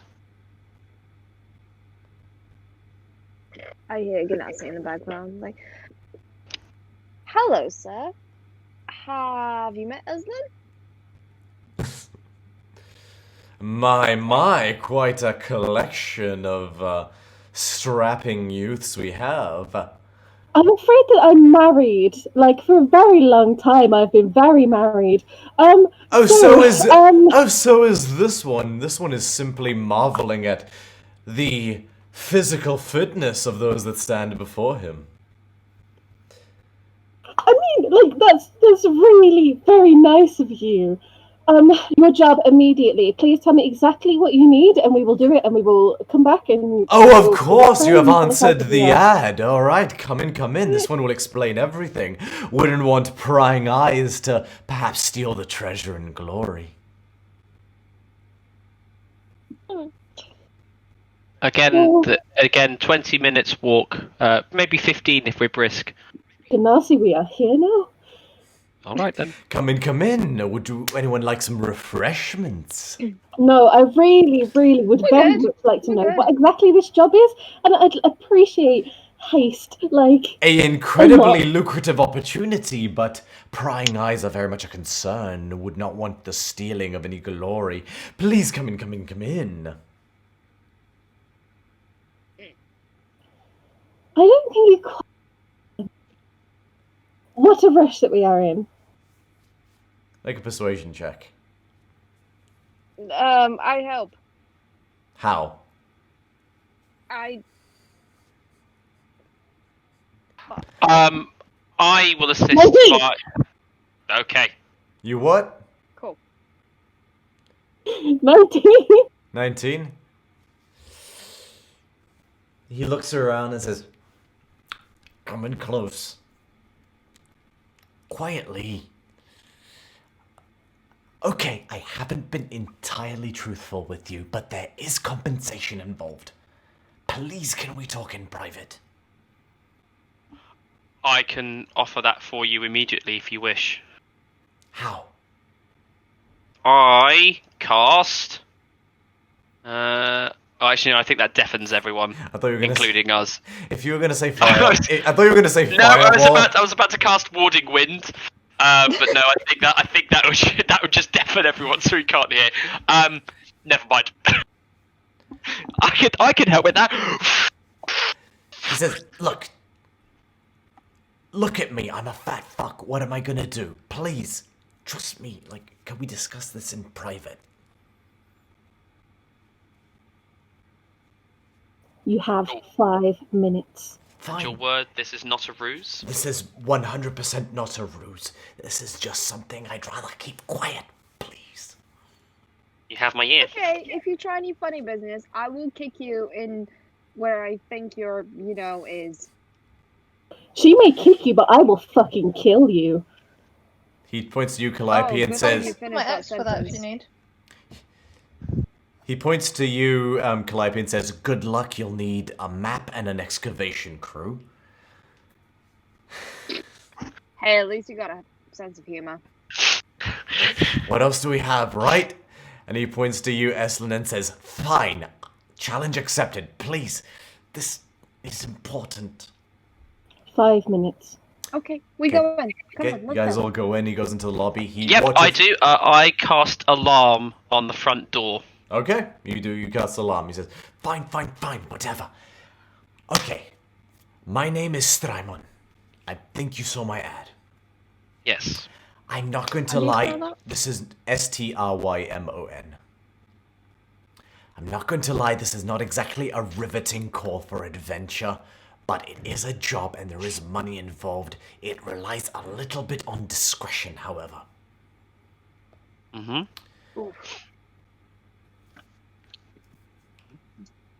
I run one of the major public bathhouses of Meletis.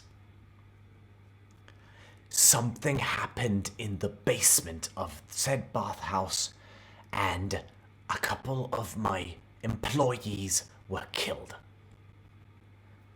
I was able to evacuate the bathhouse. I told them it was a routine accident. I don't know what's in there. I would much rather it be dealt with quietly and quickly.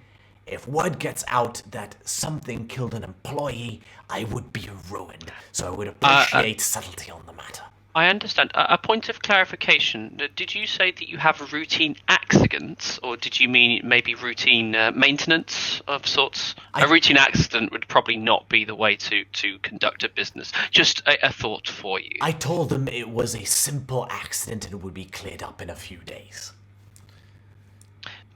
Boiler I mouth. open up my phone. I open up my spell book, or rather the back, and I start writing out.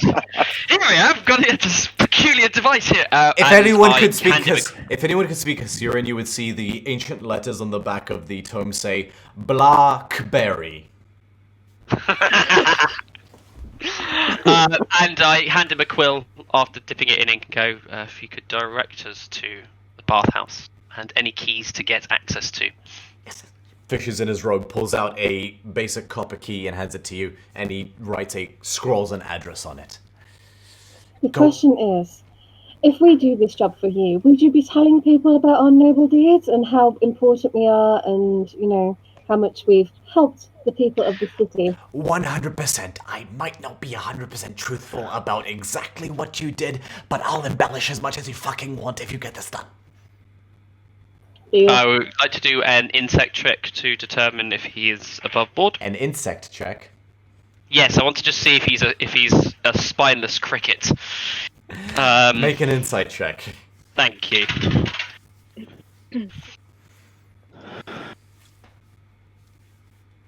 That is total 10. Hard to Would read. my passive be any helpful? What's your passive? My passive's higher than my bloody active. God. 14. Passive is 15, but I'm active, so. As far as you can tell, he seems honest. Cool. And the rate which you offer? 700 gold pieces on job completion. Oh. You'll understand I want this. That is contingent upon discretion, however. If whatever this is spills out onto the street, that kind of kills the job, so be aware of that. I feel it is important we have such a contingency covered. Given the nature of discretion, may we agree 200 should the job be completed not as discreetly as intended. More than fair. Yeah, he holds out his hand to you.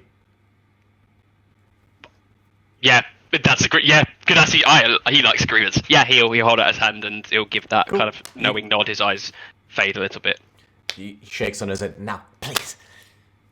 The longer the bathhouse stays closed, the more questions are going to be asked, so please be quick. I have everything I need. Add something. What? If we do complete this mission with next to no complications, would you throw in a token of your goodwill? A free entry for a whole party. No. The baseline job was contingent upon no complications. If there are complications, you get compensated at a lower rate. That's how this works. Of course. I think my companion meant that if we have a job well done, may we have access to your bath. It's Because I'm guessing we could always, it's dirty work. and we It's- do show discretion. We could it's always a choose public- to not show discretion afterwards. It's a public bath. Oh, it's a public one. Ugh, I don't bathe with commoners. Wow, and people call me a high-minded shitbag. Thank you. I've been called worse. I'm sure you have. I think we have everything. Let's go. I quickly turn over to, and at this point, the Ganassi realizes that he's forgotten the centaur's name, and he kind of looks over and just goes, Jason. Your name has escaped me, sir. It's Jason. Jason, are you content with joining us on this? I mean, you hired me for protection, and so far all you've done is flirt with gods, talk with snakes, and walk around. So, if you are going somewhere where you require my protection, I'm happy to follow. If I may, From the sounds of it, you might need it. for the what it is worth, I am aware that some of our party offered such an employ. May I offer an alternative offer? We do seek and actively pursue bounties such as this, and if you join us for those purposes, we can spread the spoils, and in so doing, if you have your own agendas that you wish to pursue and further in the towns we are in, such as myself and Eslin are at this point, we will, as a group, assist where best possible. Could you promise bloodshed and war? Nassi's eyes glint the same way he does when he goes with agreement. If that is a tacit for a deal with yourself, I'm sure that can be arranged. You seek bloodshed from. I offer my hand out to you. Let's go. Boom. And Ganassi smiles, and he will lead the way. Of course he will. Actually, he starts leading the way, and then about, let's say, a couple of minutes off, he'll slowly bring a group to a stop, and then he'll look to the rest and go, if we wish to not make a scene, do we wish for a quiet way to get into this bath? We have the key. We do. He literally handed it to you. No, I know this. Okay, just but making sure. I will go first. That's not a problem. Don't be suspicious. Don't be suspicious. I am sure. What's that movie? much Blues like Brothers, I think. A group of strangers meeting in a public bath that has been sealed off from everyone else. I am sure may. We can just be... pretend we've booked it out for an orgy. It's like, I'm pretty sure that these things. Oh, I was specifically trying to avoid that insinuation. But if that is what we're wishing to go for, then I can go with I mean, that. he said don't be suspicious, but he didn't say don't have, like, he didn't say what suspicions. An orgy where one of you is half horse. Not suspicious at all.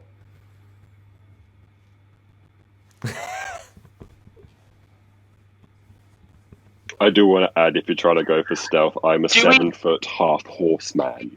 Do we think it is too late to go and get that effigy to capture the moment, so to speak? What, you're going to film the orgy? Shall we head in then? And he'll start making his way towards the bath. I believe the ancient Theros word is brazzers.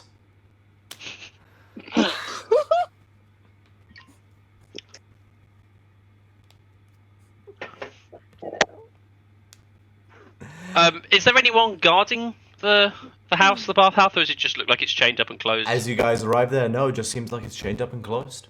It's in a sort of, it's nearer, closer to, it takes you about half an hour to get there. It's near towards that plaza area where the temples are. This is sort of a more, not sort of the commons per se, as in it's like, it's not for poor people, but it's for the everyday folk. There's shops and other things, and a fairly large edifice that just says, you know, the, oh shit, where was it?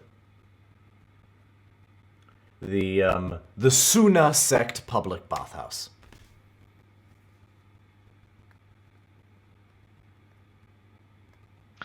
Then yeah, Gunar's just going to go straight up, unlock it, and open the door. A jet of white steam just comes out of you. You're like, whoa. You ever like poured out a pot of like boiling pasta and like that sort of goes in your face? Almost reminds you of home, but there's not enough sand in the air. Basically, it's a bit too moist. It's a bit too moist for the heat I'm used to. Don't say that word, please.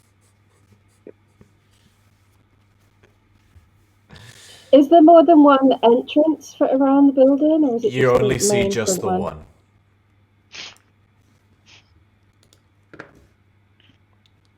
one. I suggest once we're inside, we chain it behind us if we can.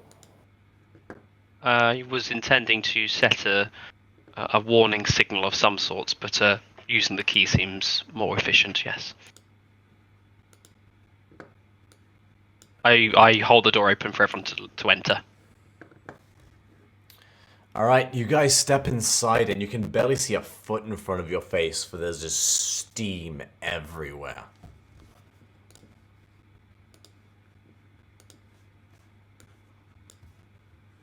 If everyone is in, I will close the door, and I will reapply the chains on the inside.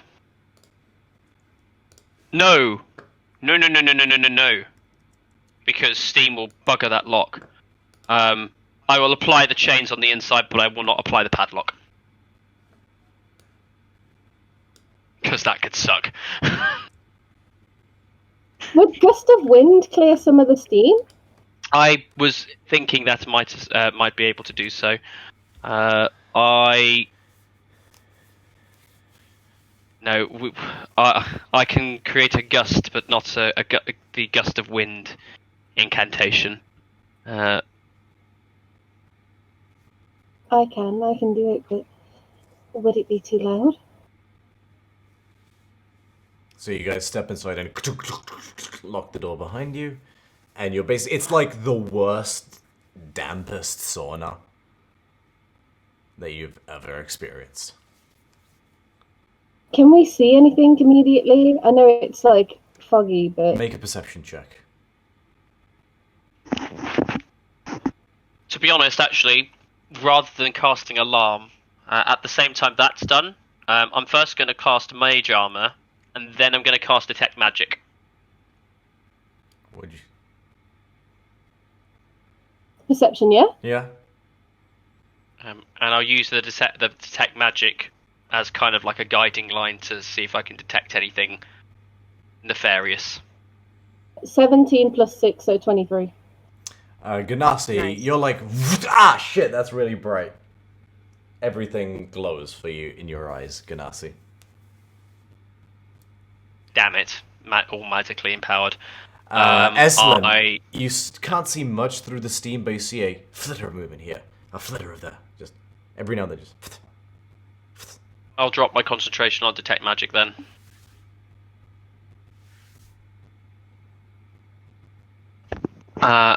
I have a way to clear this, but it is what I was intending to cast earlier. It will clear space, but it will make it hard for me to hear. Tell you what, while we're at it, I will get this up and out.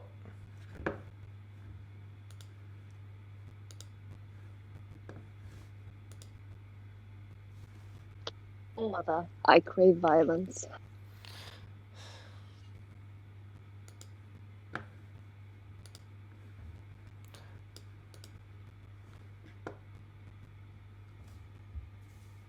So, what are you doing, Ganassi? Non-character DM question. Yeah? So, this is coming from actual life experience. Since I'm 7 foot tall, will I be able to see over the smoke? Yes, that is an actual thing that happens. Unfortunately, the steam goes from floor to ceiling. Okay, cool. I thought I'd try my luck. Probably because it's magical, because that's probably why the detect magic blinded me. Right idea, but you get the sense that Yeah. the steam has been building up in this room for quite a while. Quite some time. I was planning to. Well, before I do it, I also I can cast Warding Wind again. That will clear out the smoke and vapor. Do you do that? I'm mentioning it to the group to see if they say yay or nay.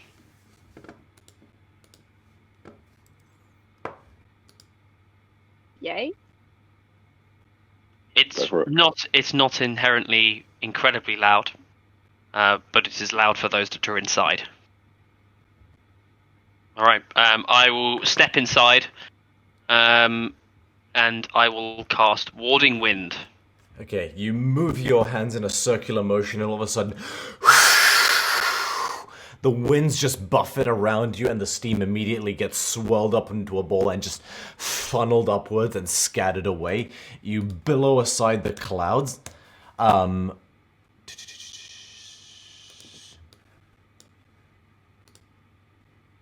Sorry. Sections of the steam, however, remain behind for a moment. And the steam then gathers and forms into these little impish creatures that seem to be made out of the steam that are floating in the air. Ganassi, you've seen similar creatures before, except the one you saw was made out of smoke, not steam. Oh, bugger! Was it from the brazier by any chance? That is correct. Oh, crap! Except this one seems to be made out of steam instead of smoke. They got these little impish creatures with these wings that seem to be made entirely out of steam. I'm going to need everyone to roll initiative. On the upside, the last one attacked me just tried to keep vomiting smoke at me all the time. So I'll get a little muzak up in here. Oh, you go to jail. Oof. I was talking to my dice. I realise I now still need to log into Mythic Odysseys the Theros, which I have not done yet on Roll20. I got a 21 and I'm so disappointed because this is useless. I got a 22. Yeah, but I got a nat 20. You don't have to charge like 10 times a day. So I was like, yeah! And then I was like, oh. Red, our character. Sorry, moment please. My initiative is +4. Yeah? Sorry, what? My initiative is +4. Is it? Is that from the wraps? So your wraps make your dexterity 16, which should be +3, not +4. Do you have any feats that people get? Do you have any? I haven't touched it. Let me double check that. I apologize. My initiative is +5, but that's because I went specifically for the feat to give it some goose. Let me have a look at Calliope for a second. Is it not a racial bonus? Okay, so your dexterity is +3, your initiative is +4. How does that... Oops, sorry, I rolled initiative for you by accident. Okay, how does that break down? Do you have any feats? Bardic Inspiration, Fatal Infatuation, spells, features and traits. I honestly haven't touched it because it was +1 last session. What feat did you choose? Does Jack of all trades apply to initiative?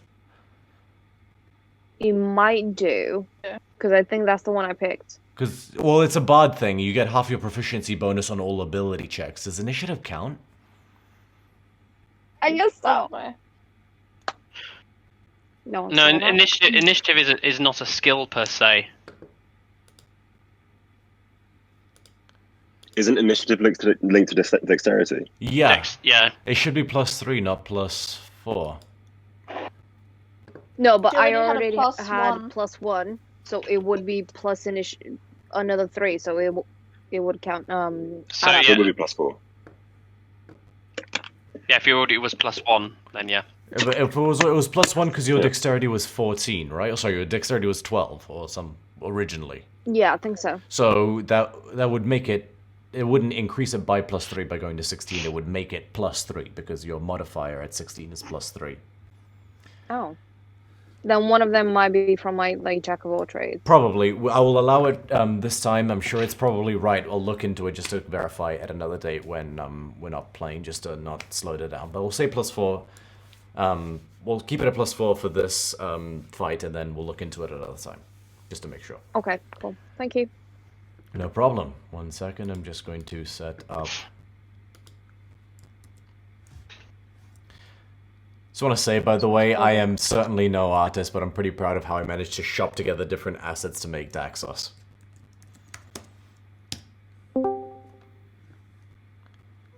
Oh, that's pretty loud. Hang on. Okay, how does that sound? Yeah, that's good. I've permanently got rhythm up to like 2%, so all is good. Okay.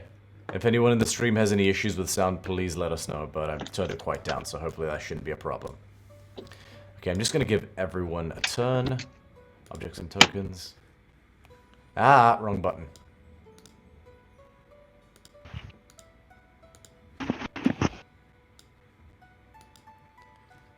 Add turn. Ow.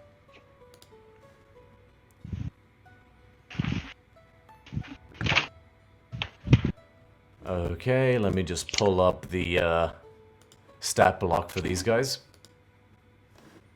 Oh shit, did I click back into... No, I did not. Okay, now we're back. Yes.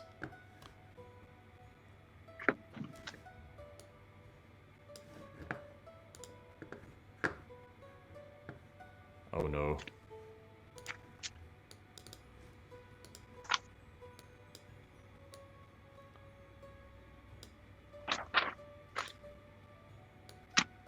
Sorry guys, 1 second.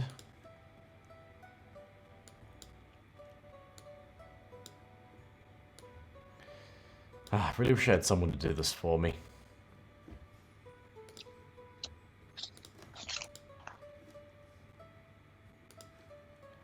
Okay, while you guys are rolling initiative...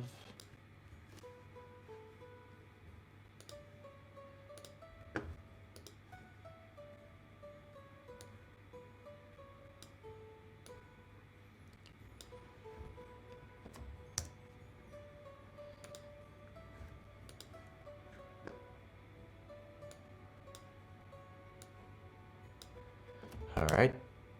Cool, that's been relatively resolved. Apologies for any viewers. Right, so... just gonna scroll up. I really like being able to control the whole setup now.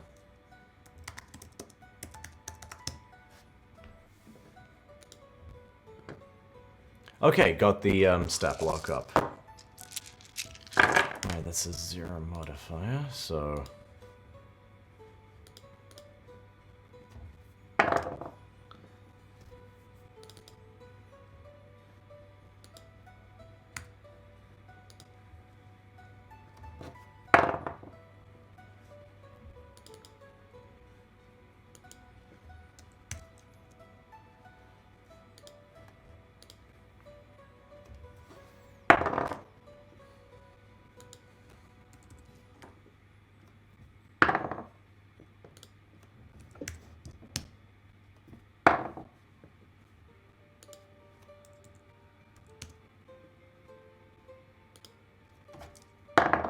Oh shit, that rolled off the bench.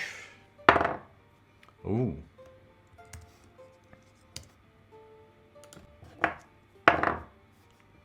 Oh wow, these guys rolled really well on their initiative. Okay, has everybody else popped their initiative in?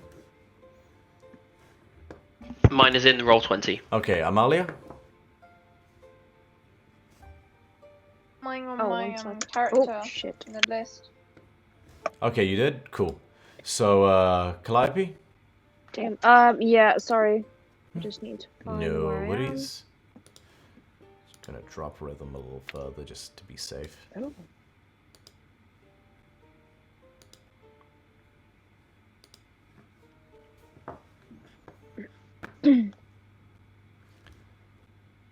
Yeah, Ganassi? 22. Cool, I will put that in. And Jason? 14. Cool. I'll go ahead and pop that in for you. Alright, you guys all rolled really well. Descending. Top For like the first time ever. Yeah. Top of the round, Ganassi, it is your turn. Okay. Despite now being able to see all the creatures, Ganassi is concerned if he drops warding wind, the smoke will fill the space up and make things more difficult. But it does also then mean he has the issue of not being able to cast Witch Bolt. So instead, he is going to...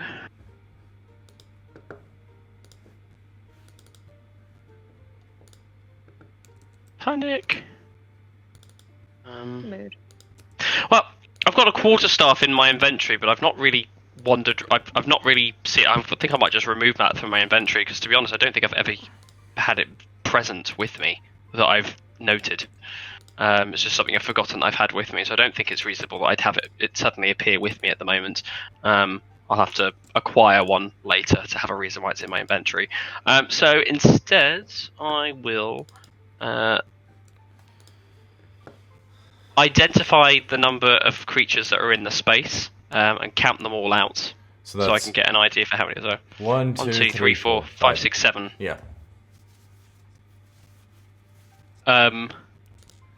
And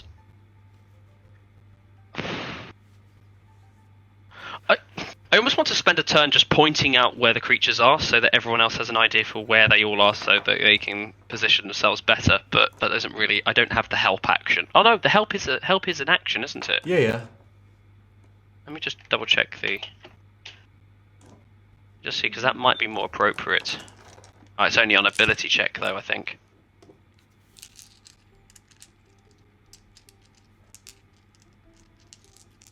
Help.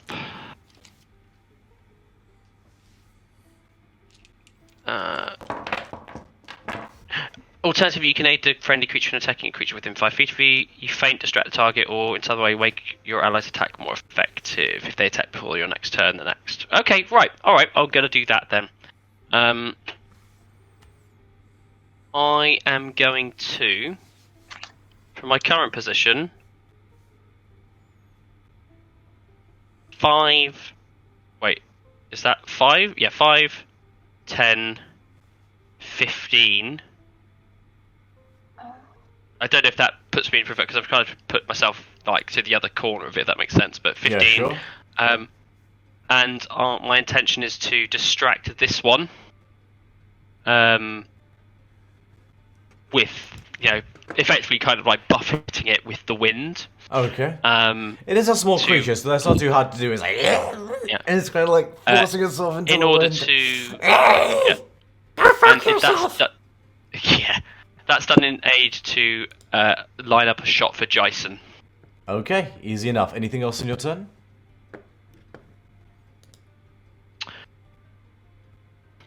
You see Ganassi point and mouth in the direction of some of the creatures, but I have no idea. Although I'm deafened, I don't know if that people can hear me. They cannot. Then Ganassi warns the party of how many there are, but no one can hear him. And that's my turn. You watch as Ganassi goes...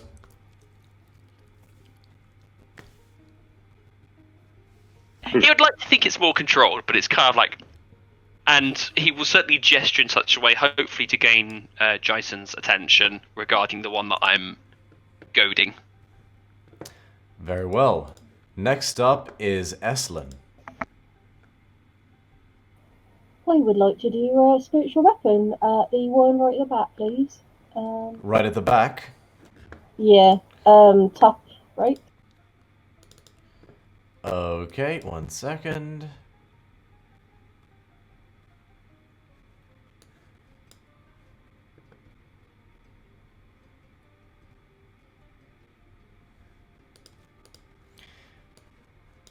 Guess who's back? Back again. So right there. I will give you control of it, so you can position it where you want. And I will smack him with it. Alright. Cool. Go ahead and make an attack roll. 15 to hit? 15 hits. Go ahead and roll damage. Steam method.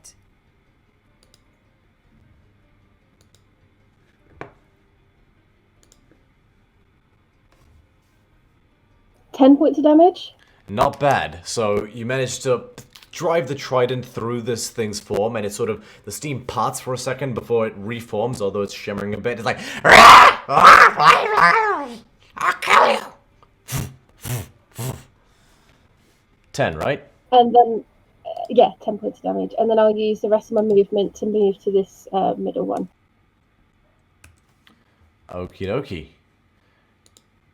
Next up is this guy, who flutters up to you, Calliope, and Amalia. And you watch as it sort of... and it just shoots a jet of steam at you guys. I need you to both make dexterity saving throws. That's hot. Which you should be good at now, Calliope. Yeah. Dexterity, that's +3, right? Yes. Yeah. 13 plus 3, 16. That succeeds. Amalia? 18 plus 1, 20. Alright, both of you only Nice. take... That's so 3 points of fire damage as the steam only scalds you slightly. Okay. The next one is going to fly up to you, Eslin, because you're the one who saw you use the spiritual weapon. Up to here, and it's gonna try to rake its little steamy claws at you.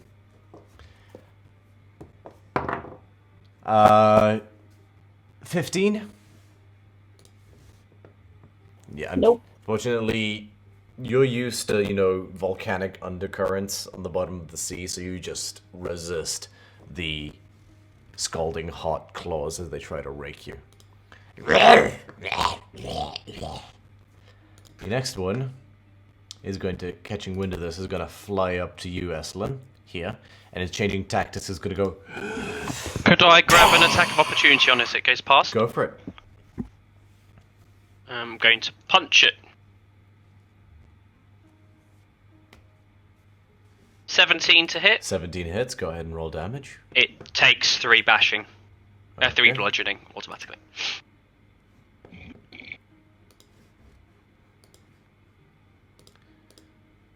One second. Cool, good to know. And it's gonna at you, Estlin.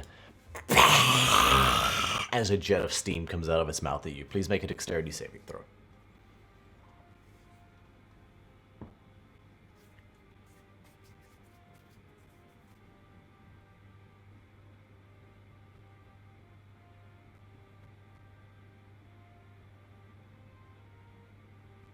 Seven? That does not succeed, unfortunately. You do take full damage. You take... that was a shit roll and a half. 2 points of fire damage. So the terminology is not exactly clear. It does say attackers plural within 5 feet. So would that include the 3 of them around me for Wrath of the Storm? I guess it would. Is that an attack roll, though? When someone makes an attack? Okay. That's Tempest domain, isn't it? Yeah, but does someone have to make an attack roll? Okay. It's basically a like a hellish rebuke, but thundery. But so it's not when, single target, I believe. Yeah, it's basically you get hit and then the storms erupt around you. Okay, go ahead and all of them dexterity saving throws, yeah? Okay. That is a 13 on the first one, a 16 on the second, and a 12 on the third. So the DC is 14. Okay, so the second one, the one that's directly in front of you, that's north, so to speak, succeeds. How much did the other two take? Okay. 2d8 lightning. Okay, go ahead and roll damage.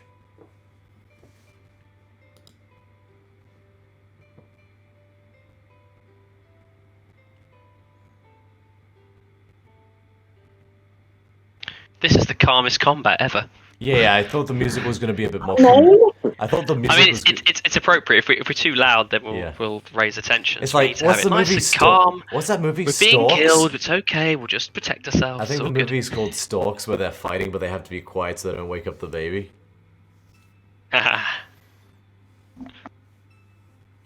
So how much, Eslan? That was a 9. 9 total. Okay, so just saving the different damage potentials. Sorry, not potentials, but yeah.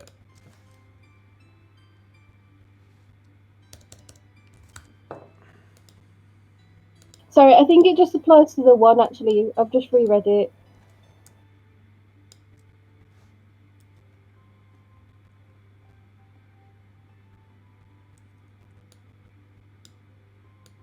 Just to the one that it takes the attack. It does. At first level, you can thunderous rebuke attackers. When a creature within 5 feet of you hits you with an attack, you can use your reaction to cause. Oh no, that yeah. creature. It doesn't say multiple. Okay, I will go ahead and rescind the damage on the other two. Mea culpa. No worries. To be fair, I thought it was the other way as well. So Okay, I'll just give these guys their HP perhaps back. when it's higher up, it does range, maybe. Good thing the first one failed his roll then, so he takes full damage. Yeah, this one is like little steam birds that he gives you. He's not looking too good. He looks a bit. If steam could look bloody. Wow. All right, Calliope, your turn.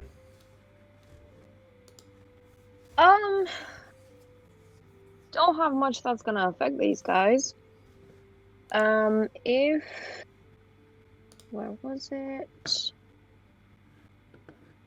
If I cast True Strike, will that be an action or a bonus action? True Strike would be an action. Okay, never mind. Could I cast Fairy Fire instead? Sure thing. What's the area on that? Oh, sorry. No. My bad. I would like to move just here in the center, and that is 20 feet. The one next to you will take a clawed attack of opportunity. Oh, right. Natural 19. Barely hits. You take 4 points of slashing damage plus 2 points of fire damage as his steam claws rake across your back. Cool. Lovely. Right, so Fairy Fire. It's a dex save. So each object in a 20-foot cube within range is outlined in blue, green, or violet light. I'm gonna choose blue this time because it's a bathhouse. Okay, moment please. Mm-hmm. Cube, you say? Yes. So where is the cube starting from? So 20 feet is myself. 20-foot radius, so that's... Yeah. That's from myself. Okay, so, like, this? Is that 20 feet? Yeah, it's for bricks. Oh. We're quite zoomed in on this map. Yeah, okay, yeah, that, as long as it... Wait, You just touched 3, right?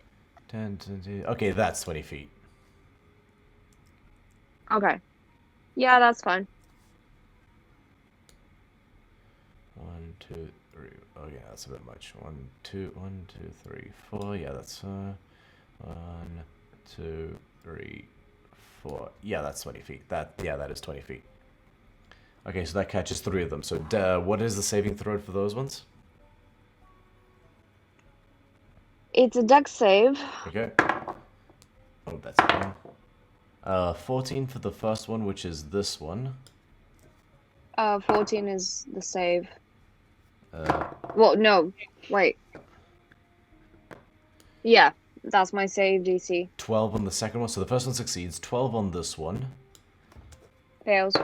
And 6 on the last one. So the only... Fails. So, okay, so I'm going to put a little thing here that says... So both of them are outlined in blue light. So if it fails a dexterity saving throw, We'll use this for the little duration, angelic token. objects are affected. Oh, what? Oh, any attack roll against an affected creature or an object has advantage on the attacker Nice. if the attacker can see it, and the attacked creature or object cannot benefit from being invisible.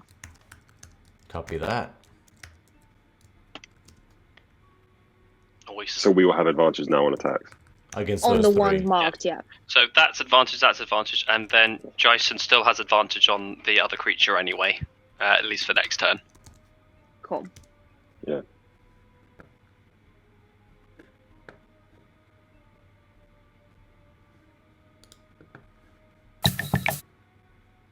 Alright, anything else?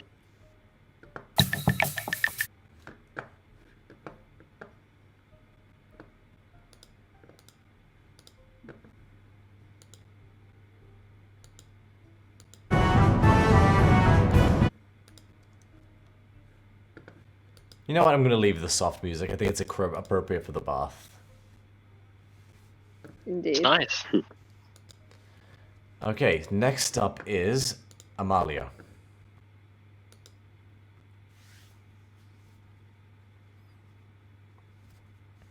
I'm gonna walk a little bit forward to this guy.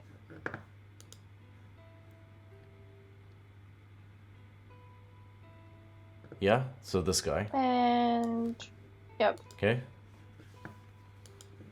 1 second.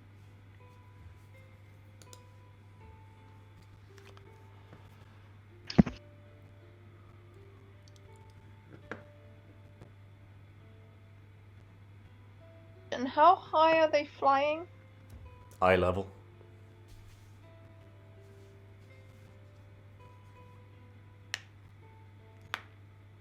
The ceiling is of this... This seems to be like, now that you've cleared the smoke, this seems to be like a sort of lobby area. You see a bunch of tables where you would gather people might leave their clothes or belongings before entering the main bath area, and a desk that has now a waterlogged ledger on it of people like signing in and paying the very basic admission fee. It sort of seems like a sort of foyer or an office. Jason, you in fact being so tall have to kind of do this. Because the ceiling's kind of... Figured as much. So yeah, these things can't fly terribly high.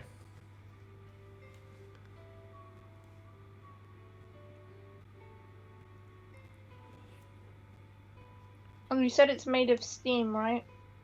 The creature, yes. It's like a steam elemental almost. The hell do I do with the steam thing? I don't have spells. I felt that. Can you not just hit it? I thought you could just hit it. Just hit it. See what happens. I'm just gonna try with the hand axe to hit it. So your offhand attack. Actually, no, I'll do my battle axe for now. Okay, so are you one-handing the battle axe, or are you two-handing the battle axe? Two hand. Okay, so that's a D10. Go ahead and make an attack roll.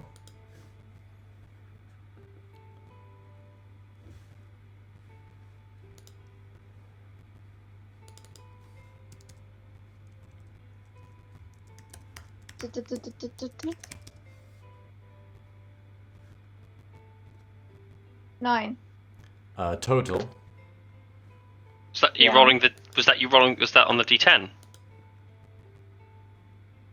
Yeah, because he said D10. That's the damage. So- you still need to roll a D20 first to hit. It's just a D10 would be the damage.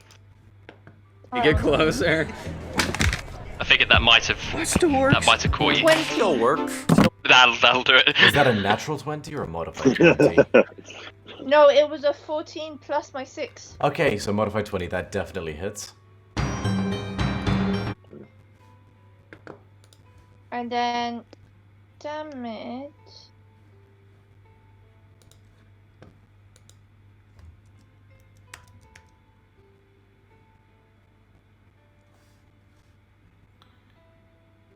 Essence having a Is a disco 9. back there.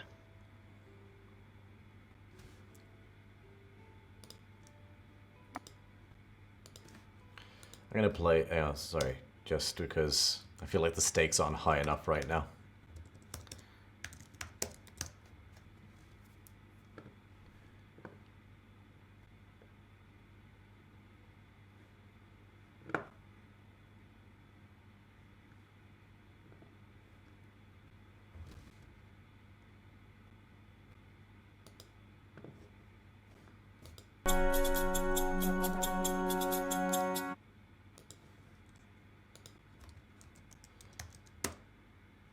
So go ahead and roll damage. Amalia. Oh, who do we lose? Oh yeah, Rhythm's gone. Rhythm. Alright, let me just try this again.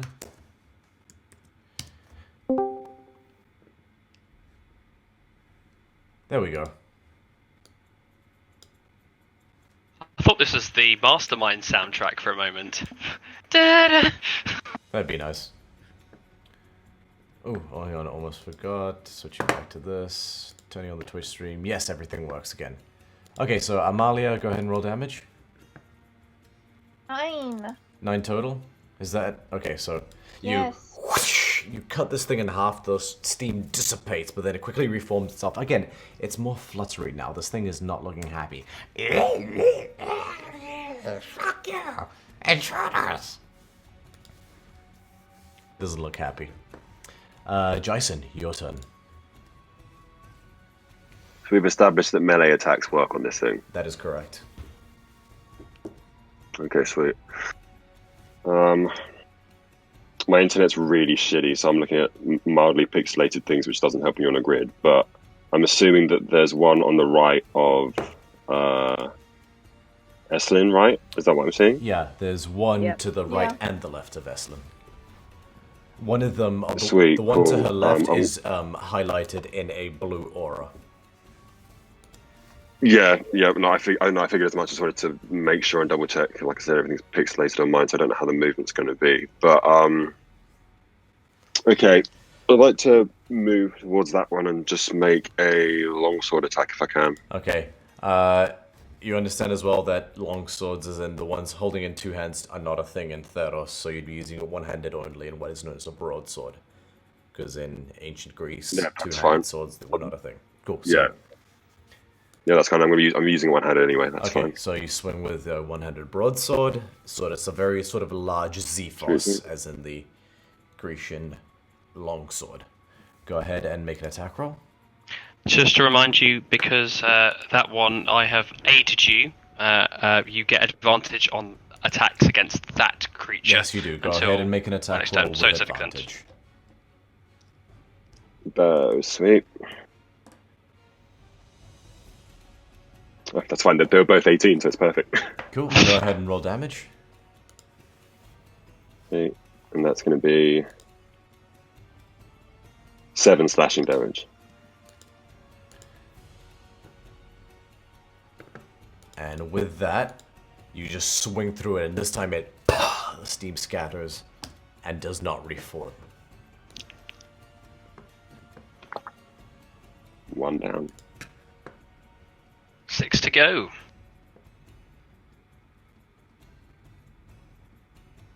Okay, next up is this fellow who's going to 5, 10, 15, 20, 25. Can he move that far? Yeah.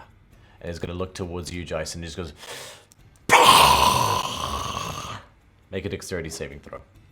Because that's affecting going through the wind, does anything happen to the ranged attack as a result? Afraid not. It's a concentrated jet of steam, so it just punches right through the wind. Alright. No worries. That's a 19 on the dex save. That saves. You only take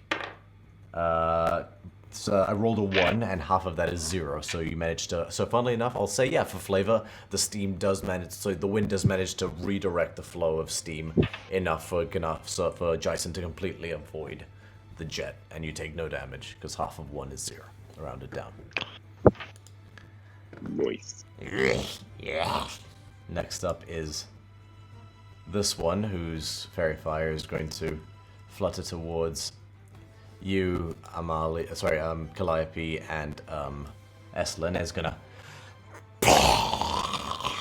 make dexterity saving throws. Oh boy.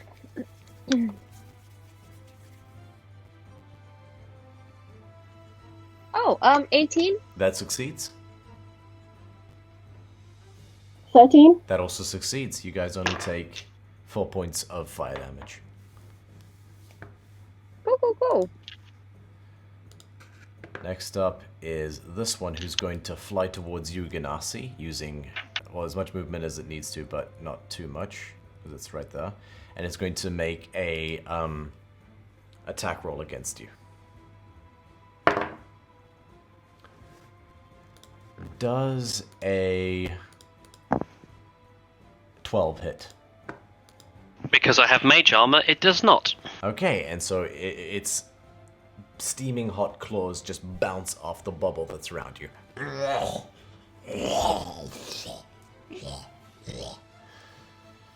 Next up is this last guy, who, poor little dude, went very last. He's going to try to see what his friend is doing. Is going to move towards you. Oh, sorry, that was controlling the wrong person. He's going to move to here. Calliope, you do get an attack of opportunity, so do you, Eslin.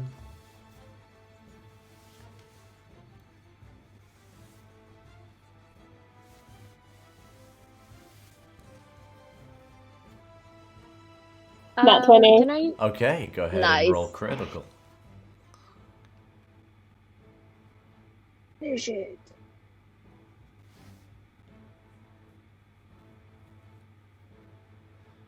12.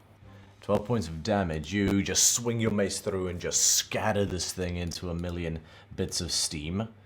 He does reform, but he is looking rough. Can I use one of the pickaxes?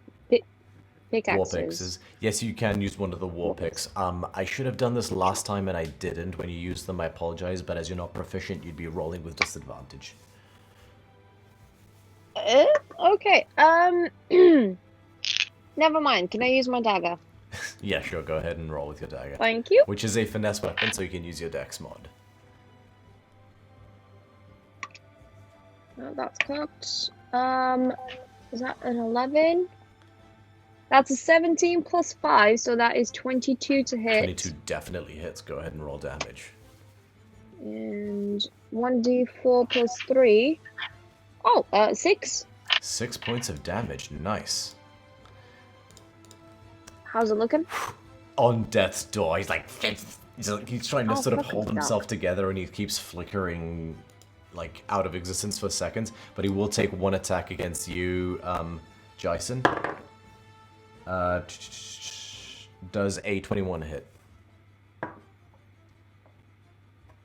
Yes, it hits. Okay, you take 4 points of slashing damage and 1 point of fire damage as he manages to just gets a few third-degree burns across the back of your neck as he manages to rake its claws.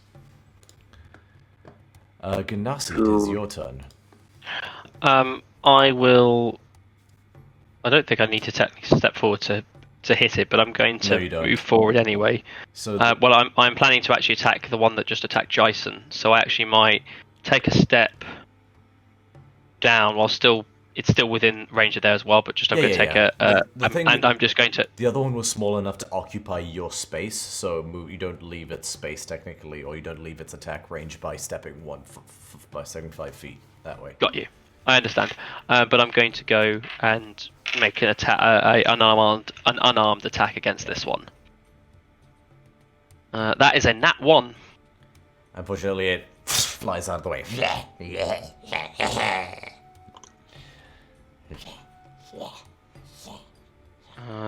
And I will then... Did you set up your lights to be like the steamy bathhouse, Ganassi? I just noticed that, Calliope as well. Oh, Maybe. Smart things are smart. Oh wow, Eslan as well. Oh, Jesus, no. Although, to be honest, the most effective thing would just be have a fog machine. Yes. Wait, you don't have a fog machine turned on right now, Ganassi? It looks like you do. Not right next to my... No, that's just a very poor webcam that's, I think, 9.5 years old that doesn't understand low light. Impressive. And I'm using it to my advantage. Eslan Rave! Okay, cool. So unfortunately the little impish creature ducks out of your way. Anything else, Ganassi?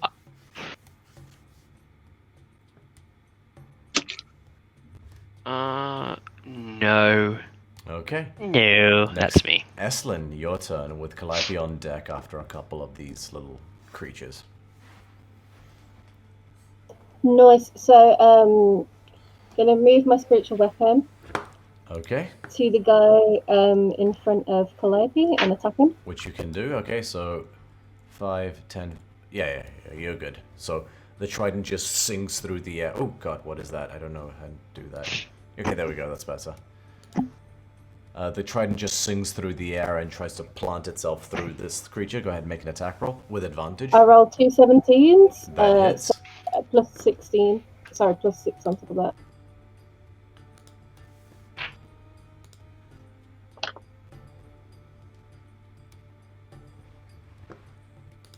Uh, 6 points of damage, and I think I can do another attack as bonus action with spiritual weapon. So you can use your bonus action to make the spiritual weapon do an attack. Then you have a regular attack if you want from your own hands. Cool. I can double attack with spiritual weapon though as well. You can? Yes, Awesome. I'll do that.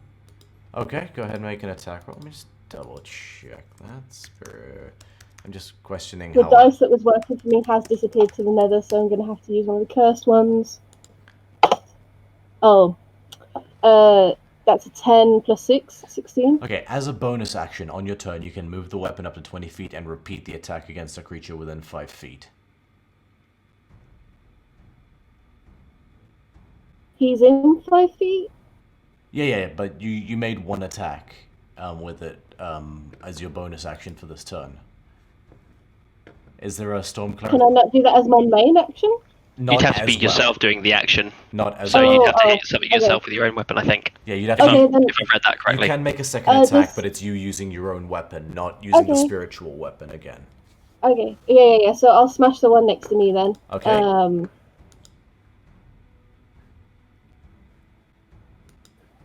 So the first. How much how much did you roll on the spiritual weapon, by the way? The first one? Yeah. Damage. 6.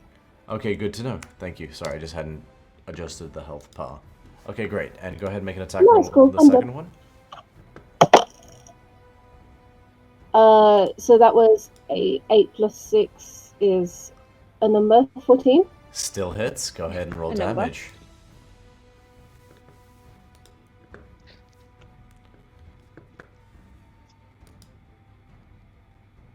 Five. Cool. Did you roll with advantage on the one next to you, by the way?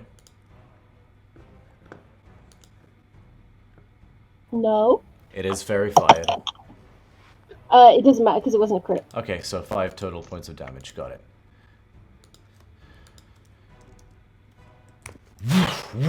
Both of these things get blasted apart, then they both reform. They're in the fight, but they've definitely taken a chunk of damage.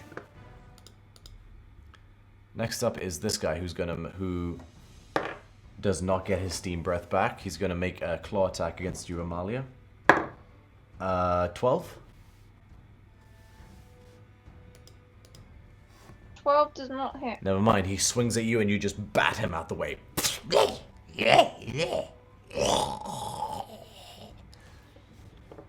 Next up is this other guy who's going to swing at you, Estlin, again, because you just swung at it. 14?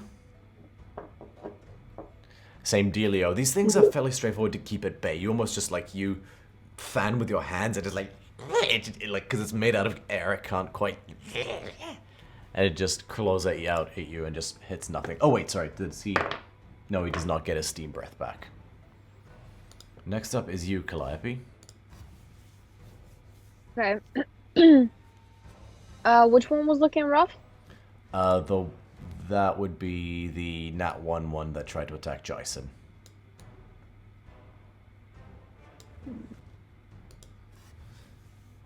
Okay, he's got it covered.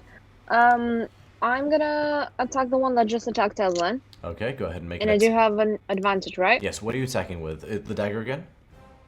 Yeah, the dagger. Okay, go ahead and make an attack roll with advantage. I would take the natural 19. Yeah, definitely Plus 5, hits. that's 24. Definitely hits. Cool. That is... Oh, come on, 4. Well, you definitely heard it. It looks okay, though. You kind of just swish through its arm, and its arm scatters into steam, and it kind of just reforms. It's like...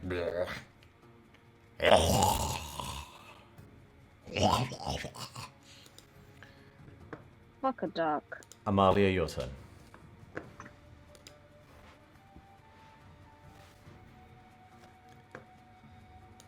If anyone is viewing, thank you for your patience. Again. We won't run too much longer. Okay, go ahead and make an attack roll, Amalia. So, this little one here again. Go ahead, make an attack. I'm gonna raise my axe. Two-handed battle axe slow it again, yeah? down. Yes. Okay. 17 17 does plus hit. 6. 23 23. definitely hits. Go ahead and roll damage. Oh no, D10, right? Yes.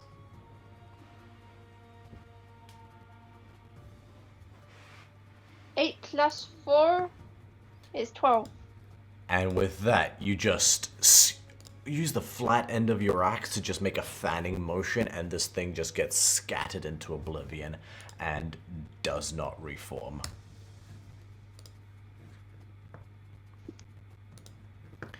Next up, it is you, Jason. Cool.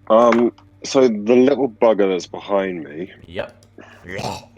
What I want to try and do is I want to try and swing for him, and then use a bonus action to charge the one that's immediately in front of me. Is that possible?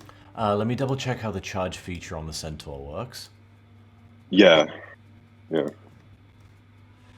I'm pretty sure you have to move at least 20 feet in a direction, do you not? I think it might be 30. I think it's a minimum of 30 feet. Yeah, you have to go a minimum of 30 feet with a melee attack that hits. Yeah, that's not possible, I'm afraid. I'm sorry. No, that's cool. That's cool. In that case, then I am going to take I'm going to take a swing at the one immediately in front of me, because I think the one behind me isn't doing too well. So someone else can look after that one. Okay, go ahead and make an attack roll. I've just looked at the centaur charge ability. Crikey. It is pretty nice. Yeah. I mean, you have to move 30 feet in a straight line towards them, but it's basically makes you a bit of a tank. A bit. That's 15. 15 does hit. Go ahead and roll damage. 2. Where are the centaurs? And that's another 6. Where are the centaurs in my list of creatures? Am I missing Guildmaster's Guide to Ravnica? Well, I've got the monster equivalent of centaur, which the charge there is moving 30 feet in a straight line. It takes another 3d6. Oh, okay, I think Guildmaster's Guide to Ravnica wasn't showing up, but okay, cool. So if you hit to charge at least 30 feet, when hit it with them, you can immediately follow that attack. So it's sort of a follow back on a regular attack if you move 30 feet. But okay, so how much damage did you do, Jason? No, that was 6. That was 6. Okay. This thing looks really rough as you swing your broadsword through the air and just, again...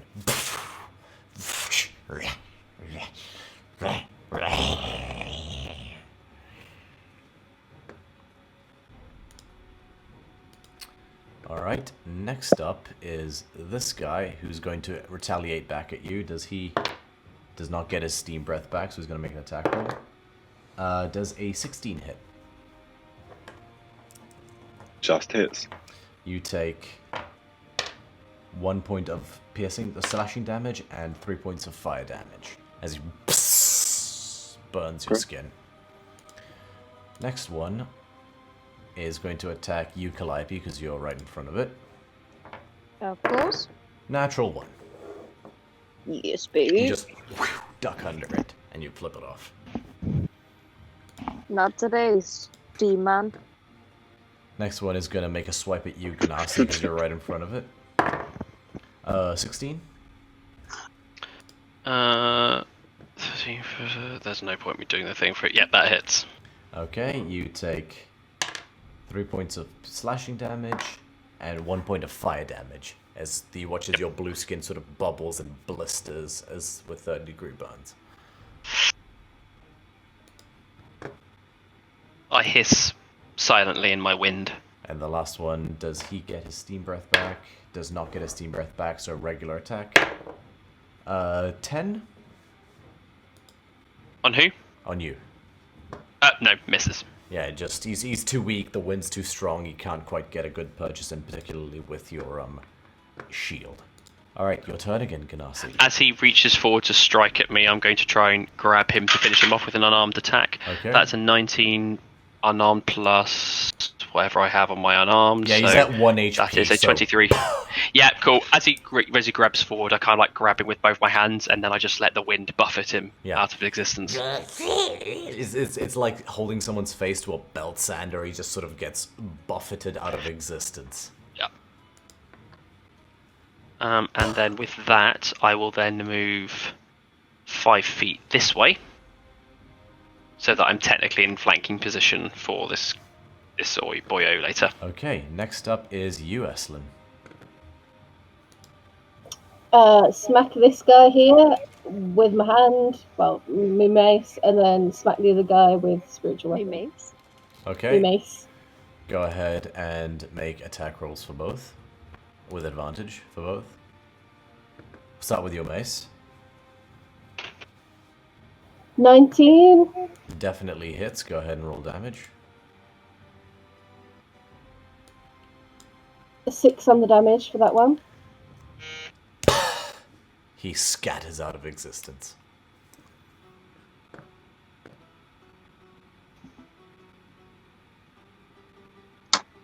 Ow.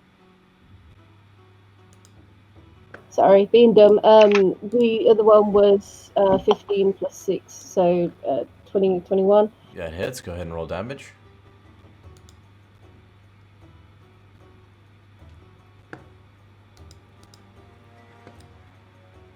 Nine. 9. The other one gets buffeted incredibly hard, has a really hard time reforming himself. He's looking super rough. Anything else, Eslin? No. Okay, Calliope, your turn. Can I attack him with my knife again, please? Go ahead and make an attack roll. Oh boy. Do I still have advantage? Yes, you do, because he's still under the fairy fire. Wow. 12 plus 5, 17. Still hits. Go ahead and roll damage. Cool. And that is a 2 plus 3, so 5. As you drive your dagger through him, he scatters to the wind and does not reform. Winds of change, motherfucker. Fuck you! Be seeing ya. Next up is you, Amalia.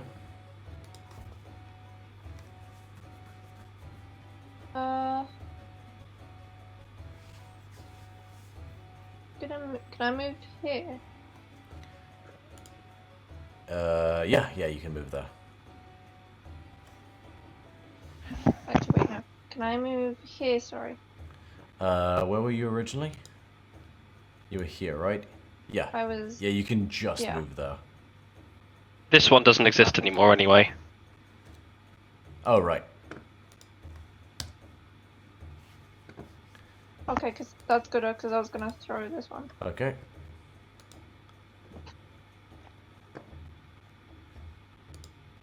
$20. That hits. Go ahead and roll damage.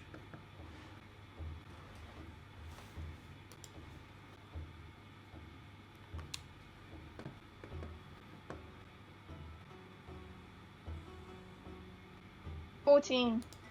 Wow, nice. So this one, which had been relatively unscathed up until this point, gets knocked for a fucking loop. He is immediately on death's door. He's like...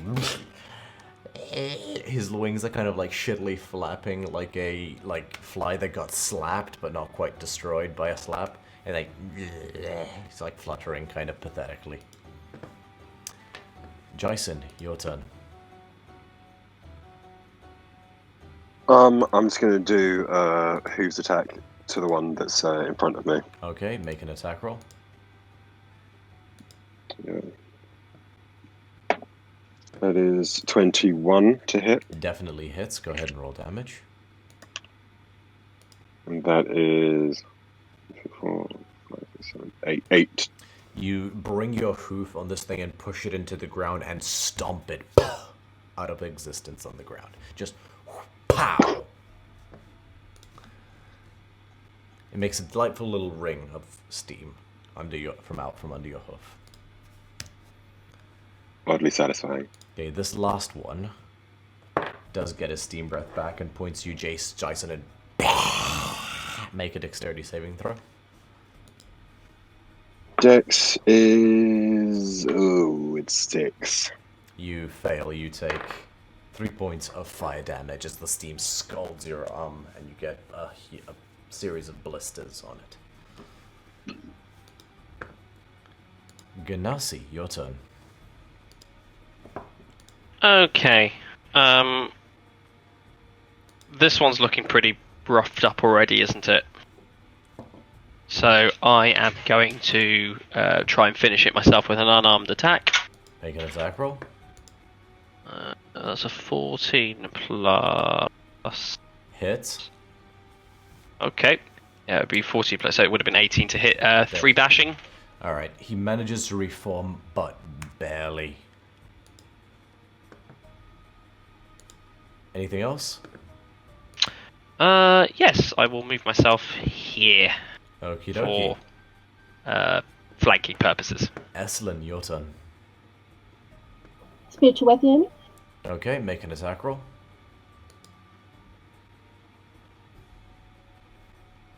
One was a natural 1, one was an 18. With advantage? Oh no, it's not advantage. One was a natural 1. That Okay, doesn't hit. unfortunately he's just able to So duck between the blades of the trident and he just flies through and the trident... Patang! Actually, roll a, make a wisdom check for the natural 1. Oh, that's not good. Oh. First one was cut. Second one is wisdom. Yeah, just a straight wisdom check, no proficiency. It's a 8 plus 7. Oh no, just straight. Then it's a 8. Okay. No, so straight. So what's your wisdom modifier? 4 plus 4. Okay, so 8 plus 4, 12. So it's not a saving throw. 12. So 12 total. Okay, so you don't take any damage, Ganassi, but the trident does... Like your foot is between two of the spokes. Where the trident landed, like buried itself in the ground, and you're like, okay. Done. Okay, I don't think I have enough movement to get to him. Yes, you do. That's it. Oh, do I? It's only so the little squares are not so each square is 4 like of those little tiles. I will point out that moving within the blue circle is considered difficult terrain. So you would still have just enough because you use 20 feet, so you would have your full movement would get you right up to it. Oh, okay then. I'll try and hit you with my mace then, I guess. Okay, make an attack roll. 2. He just ducks out of the way and this guy's getting pummeled. I don't know, he's been able to hold off 4 of you for the moment. Calliope, your turn. And then I'm gonna skedaddle. Just here. And attack him with my knife. Dagger. That is cocked. 17 plus 5, 22. Definitely hits. Go ahead and roll damage. Oh, lost my D4. One sec.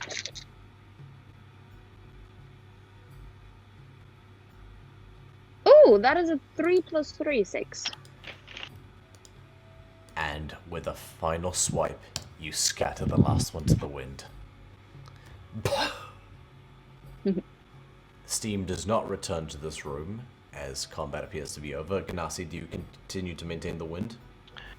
No, as the mist dissipates, so my effect does also. Alright, Fairy Fire dies as well, and you guys are left standing in this foyer. With doors that you can see lead to the main bath area, but nothing else for the moment in this room that you can see at a glance. Sort of immediately on conclusion of this, I am going to cast Detect Magic again. Cool. Ritual cast or straight cast? Straight cast. Okay. You don't see anything in this room. Okie dokie. And I'll just investigate if there's anything of worth or...